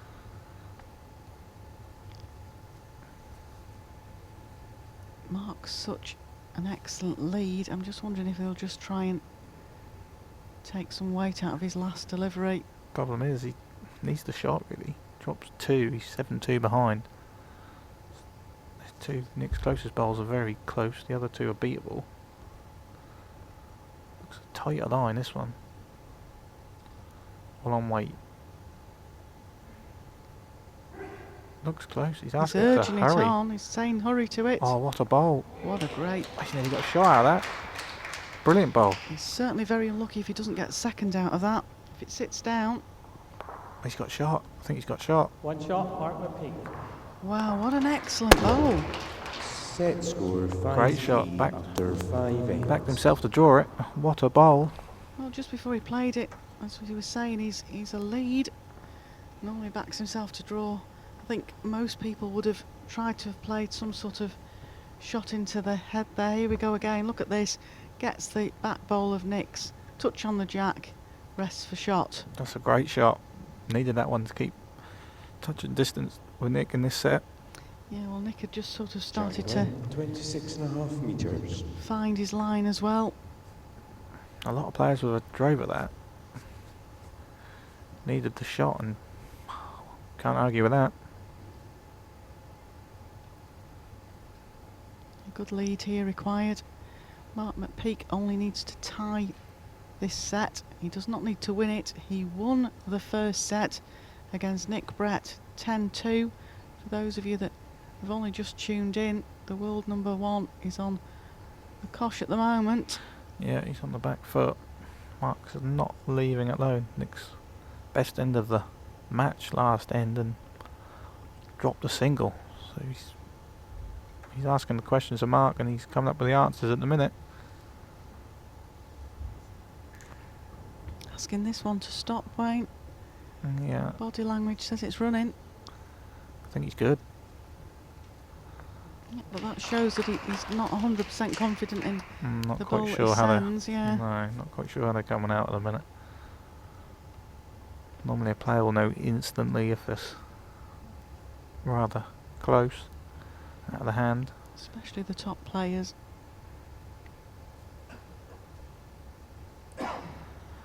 Nick still has a 5-3 lead in this set, which is crucial for him. And he's starting to play better, so he will be happy. Starting to find killer bowls on the jack. Switching hands. He's asking us to slow up again. He said he thought he was quick last time, so who knows? He is quick, only fractionally. I think he needs to send them all quick if that's where they're going to finish. He is now warming up. Is it too late? Certainly chuntering away to himself. Well, Mark's played a reaching bowl here. He's certainly watching it. I don't think he's going to get back. He's going to find himself 2 red. food down again, Mark here, bowling his last bowl.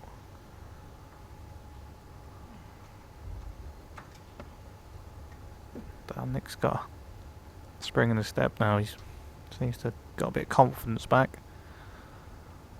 Looks good again. Don't want to fan it up, don't want to fall off that bowl. Oh, that's better. Oh, that's tightened the head up again, really, by turning that bowl in. Again, Mark's got to find a big bowl to stay in the set. 3 red. Again, really needs the shot, really. Don't want to be dropping 2 here. Going 4 behind. Timeout call. Mark has 3 timeouts remaining. So what do we think here, Wayne? Do we think he'll go for his usual confidence shot of a draw? Well, after last end, I think he's going to be drawing most of the the game. Last end was more of a drive than this end, I think.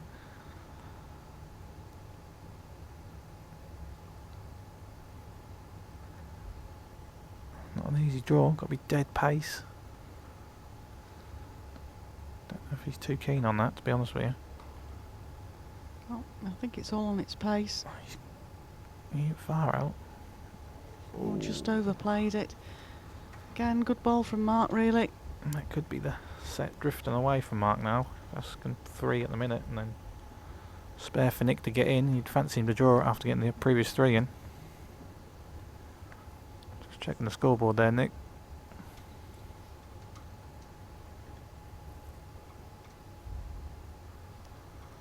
He gets a little jog on again.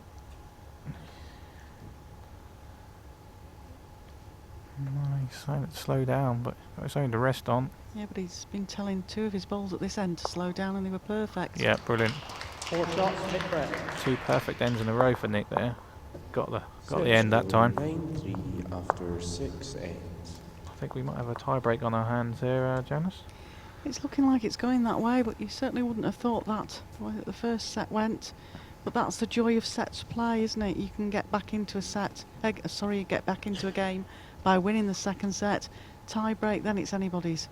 Yeah, Nick's now finding his rhythm. 2 good ends there in a row. Didn't win one of them, but then got the 4, which is crucial in any game to get a full house. Well, the set's not over yet, but I think Mark McPeak would have to pick up a 2 or even a 3 at this end to give himself a shout. I need 6 and 3 ends. Yep. 3 2s do him. It's 2 feet short of Jack High. Just playing well enough. Just Nick's just putting the pressure on the last 2 ends a bit, and asking questions of Mark.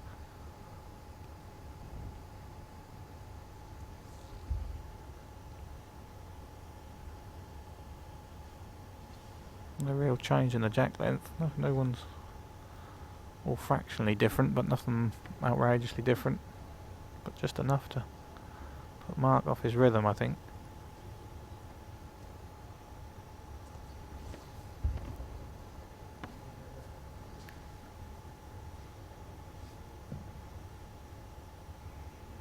Swapping hands, Nick. He's down the backhand and the forehand. Obviously, his one is in the run.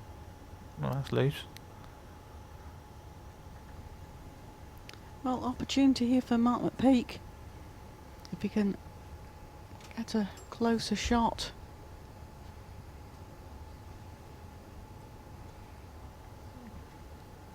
He thinks it's fractionally over, asking it to slow down.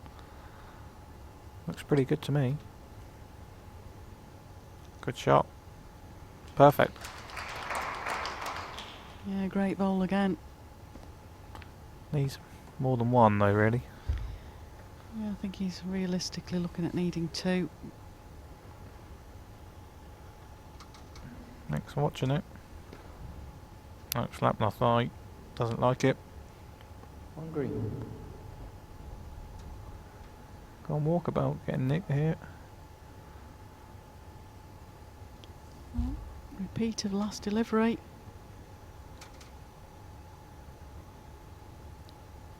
That looks different. Definitely looks tighter. Might get away with it. He has got away with it. 2 green. Well, pressure back on Nick really here, because it's 2 green, possibility of drawing for 3. I think he's got to draw it, but you never know with Nick. Might come on this forehand runner. Do well to lose his without anything else. He's thinking about it. Timeout called. Timeout called. He was down to 6 seconds. Still debating what to play. Trusty forehands, I think. Yeah, forehand runner. Looks close to something. Any jack contact? Yeah, looks good to me. Yeah, perfect. Probably going to get 1 or 2 out of that, which is good enough. Which might only get 1 at the most. Yeah, I think Mark will probably draw this quite easily, but It does mean he can't get a count out of this end. Nick will be happy with that.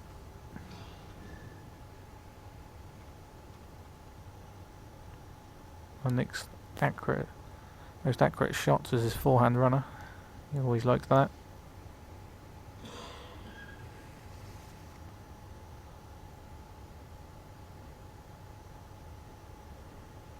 Close here.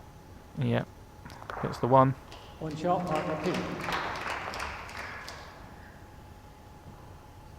Set score 9-4 after 7-8.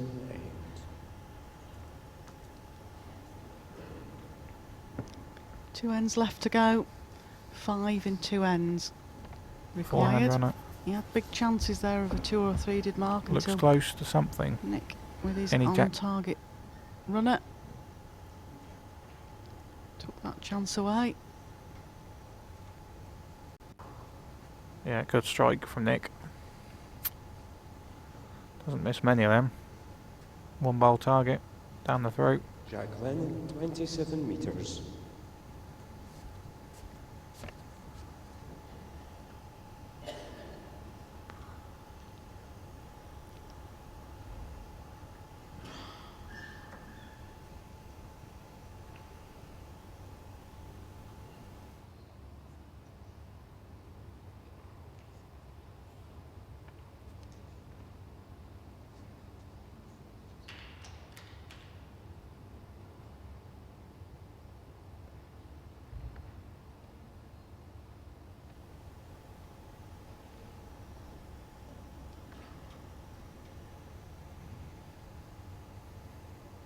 Looks a good start from Nick. Definitely playing better. Maybe finding a better line now with his bowls. It'll be interesting to talk to Nick after this game. Win or lose as to he's struggled out there with these bowls, Wayne. Yeah, I don't know the reason behind it, but I don't know the Henslike boys are generally using Tigers. I'm guessing Mark Dors used Tigers. He likes the swingier bowl anyway. Billy, I'm sure he used Tigers as well. Yeah, Mark Dawes and Billy both use Tiger bowls. But Mark is using an ace as well, which is not the straightest of bowls, but the other boys have been using internationals, so don't know.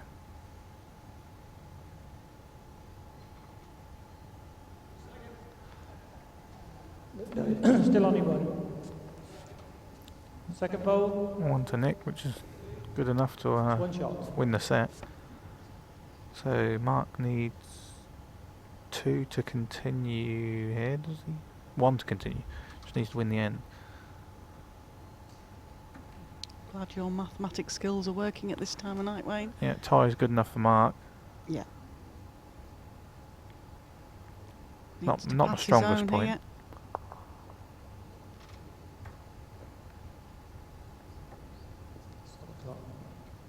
Nick just an interruption somewhere. Very quick Nick on the mat. As soon as the bowl comes to stop, he's down there straight away. Yeah, the marker on the Good shot. rink, Mike Davies, very, very quick to ask the shot clock operator to stop the clock. Now Marcus Two red. can't draw this time. He's got to try and play something, surely. Yep. Realistically needs to get a couple. 4 on the last end is hard. Well, we've seen a 4 in this game already, but several over the weekend actually, but think- it's a hard ask as a 4. Yeah, don't know how he's going to get a couple out of it. Maybe respot closest to us. Whoa, that's a bit tight. 2 shots, second set. Nicky Brett. Match tie break. We go into the tie break. Nick Brett wins that 11-4. Yeah, that's not as one-sided. Big 4 in the middle, which was the difference really. Nick had a couple of good ends. Really good ends. Be interesting to see what they do about giving the jack away here or not, because I've noticed in this last set, It's a tell. It's a tell. Wayne, Nick's one The way. playing in one direction, Nicky won the toss. Mark's gives been Jack the stronger fire in the first end. other direction. Mark's actually been stronger in this direction that he's about to play now. Sometimes happens that in games. Yeah. We'll see a different gameplay. Maybe not different because Nick likes to attack anyway, which you tend to see more attacking bowls in the tie break. Nick doesn't change his game. He plays attacking all the time generally, but his draw is so 27.5 good he can get away with it. But yes, this isn't down to how many shots they score. This is down to who wins the ends. First player to win 2 ends will take their place in the last 16, where they'll meet Les Gillett. Yeah, Leslie had a good win. The Hong Kong qualifier. Yeah, Anthony Yip came onto a good game in the second set. Made Les think about it a little bit, I think. Yep, definitely.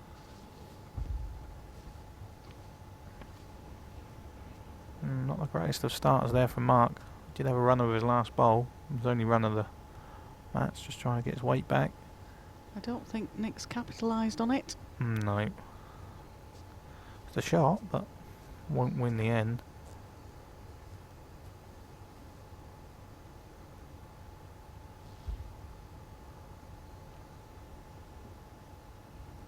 Down a reasonable line again, Mark. Getting the line well with his aces. Looks overplayed again though, Wayne. Yeah, he is. He won't be happy with that. Not good. Needs to find some of that consistency of the first set. That runner might be... He's just letting Nick Brett get away with it a little bit at the moment. I'm sure Nick would say himself he's struggled. Yeah. That runner might have just lost his weight a little bit, Janice, in the last end. Oh, great ball here from Nick. That's the joy of the top 16, and especially somebody like the world #1 Nick Brett. They just hang in there, even if they're just struggling that little bit. They've got the quality to know that they can just tie a few ends together, and He won't go away, Nick. He's a fighter. Again, Mark has not found his pace this end. Nick will probably go deep now, where Mark's last bowl went. yeah. Got to cover now. He's got a good bowl in. Slapped his thigh, but as long as he's passed, he's in the game. A little too far, I think, from where he wanted it. Yeah, I think he wanted to be just in front of where those green balls are, but it's all right there, Wayne. It's useful. Yeah, I think he'll draw it anyway. If he springs it, I don't think he'll get a good enough shot bowl. Nick's bowl at the back is fairly handy.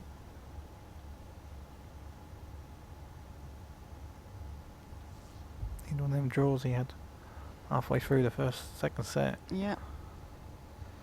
Well, he's certainly watching it. Need to take some pace out of his previous bowls. I think it's all on the weight of this. Not bad.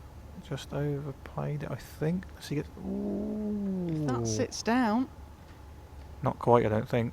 No, Mike Davis is signalling it's 1 red. Mark McPeak won't give until he gets up there. No, he's got to cast his eyes on it himself first. Yeah, 1 to Nick. First end of Nick Brett. Well, that's the first time in the game that the world #1's been in front. Don't know who won the toss, Janice. Do you know who won the toss? I don't know who's decided to keep it or give it away. I didn't quite hear, but it looked like Nick was just then pointing to Mark. So I wonder if Mark chose to take the jack at the first end. It looked like Nick's giving it away there because he did point at him with the mat. Yeah, Nick generally gives it away most times. Just allows you to have the last bowl, which is crucial sometimes, but some people like to get the first bowl on the jack. So I'm just wondering if Mark opted to take the jack because he's a lead. He was confident that he was going to draw close. He didn't, which let Nick Brett in. Right, needs to find a better opening bowl. It's been a great game to watch, and thanks for your company, Wayne. It's been really, really interesting bowls. Interesting watching Nick as well. Yeah, Nick's an interesting one to watch. Never know what you're going to get from Nick. Better lead there from Mark. Always puts his heart on his sleeve, Nick does.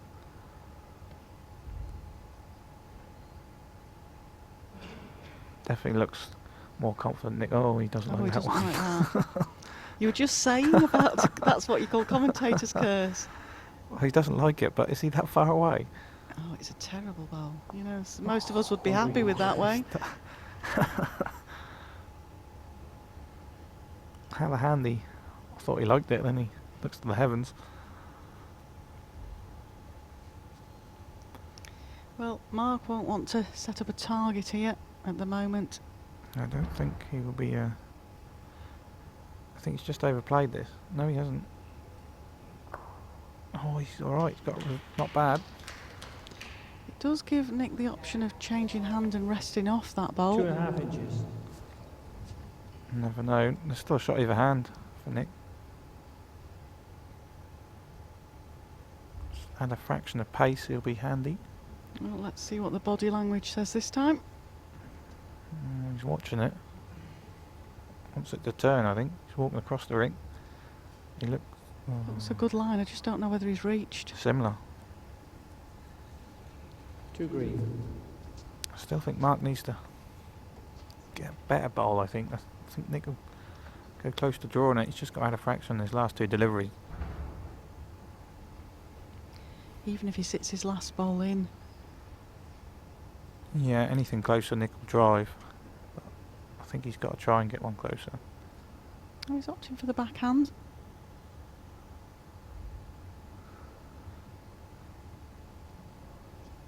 He's going deep. He's decided to go for cover, run for cover, as they would say. Nick will still try and draw, I think. He went far out with his previous 2. And a fraction of pace. I fancy Nick to draw this. Yeah, just needs to pass his own by a few inches.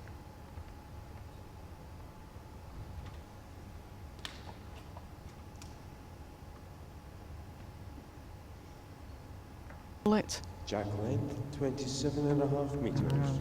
His normal length, I think. Maybe looking for a better start than what he did the previous time down this direction. Well, exciting times. The world #1 is definitely in jeopardy here. Yeah. It's a scrap now. Who holds the nerve?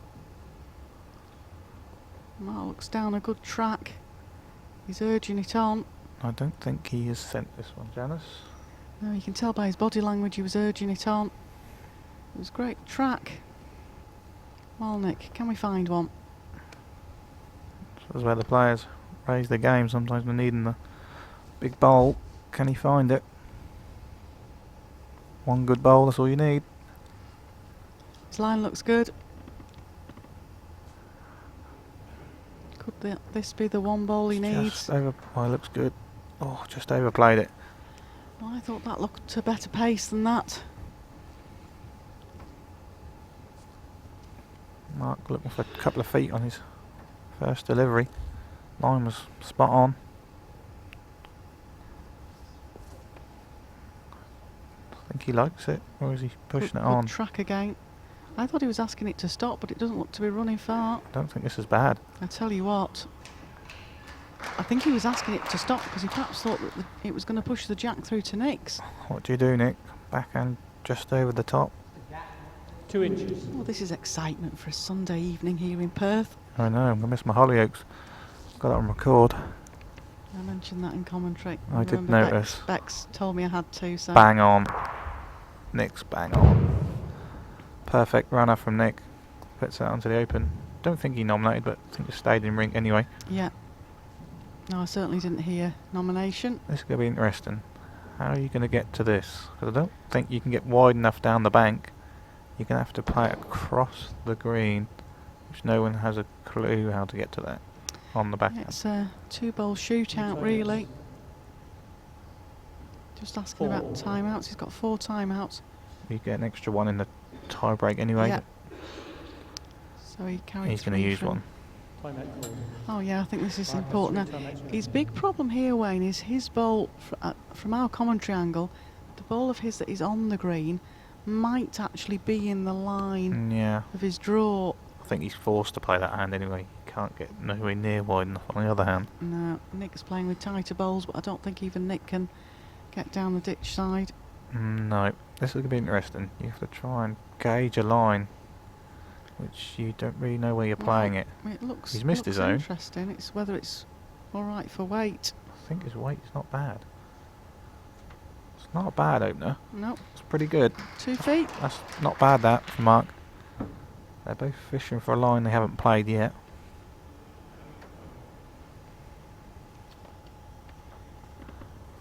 Just got a wry smile up to the commentary box then from Mike Davis, who just realised he was stood in front of the ditch cam for us. And Griffiths tighter line bowls. Oh, movement. Timeout. Plenty of time, Nick. Take your time. Big bowl. Under normal circumstances, you'd put your money on Nick Brett drawing this one. This is not easy. Looks easy, but Well, it looks on a decent line. he's watching it. I think he's close. All on the pace of this. This looks I very think good. he's very close to this. This looks very good. Oh, what a bowl. Great bowl, that. One red. Great shot from Nick. He knows how to fight. He'll be happy with that one. Yeah, well, he can sit back now. He's done all he can with that bowl. He's still got a bowl left as well. Mark McPeak, he wasn't far off with his last though, Wayne. No. If he sits his own, he's getting close. He's I asking. have a feeling he's nominated to kill. I thought he might have just tried to just draw Yeah. to beat his own bowl there. He's going to play a runner down the forehand. Must be runner down the forehand. If he gets a clean jack in the ditch. Or bowl out. It's a huge bowl this now.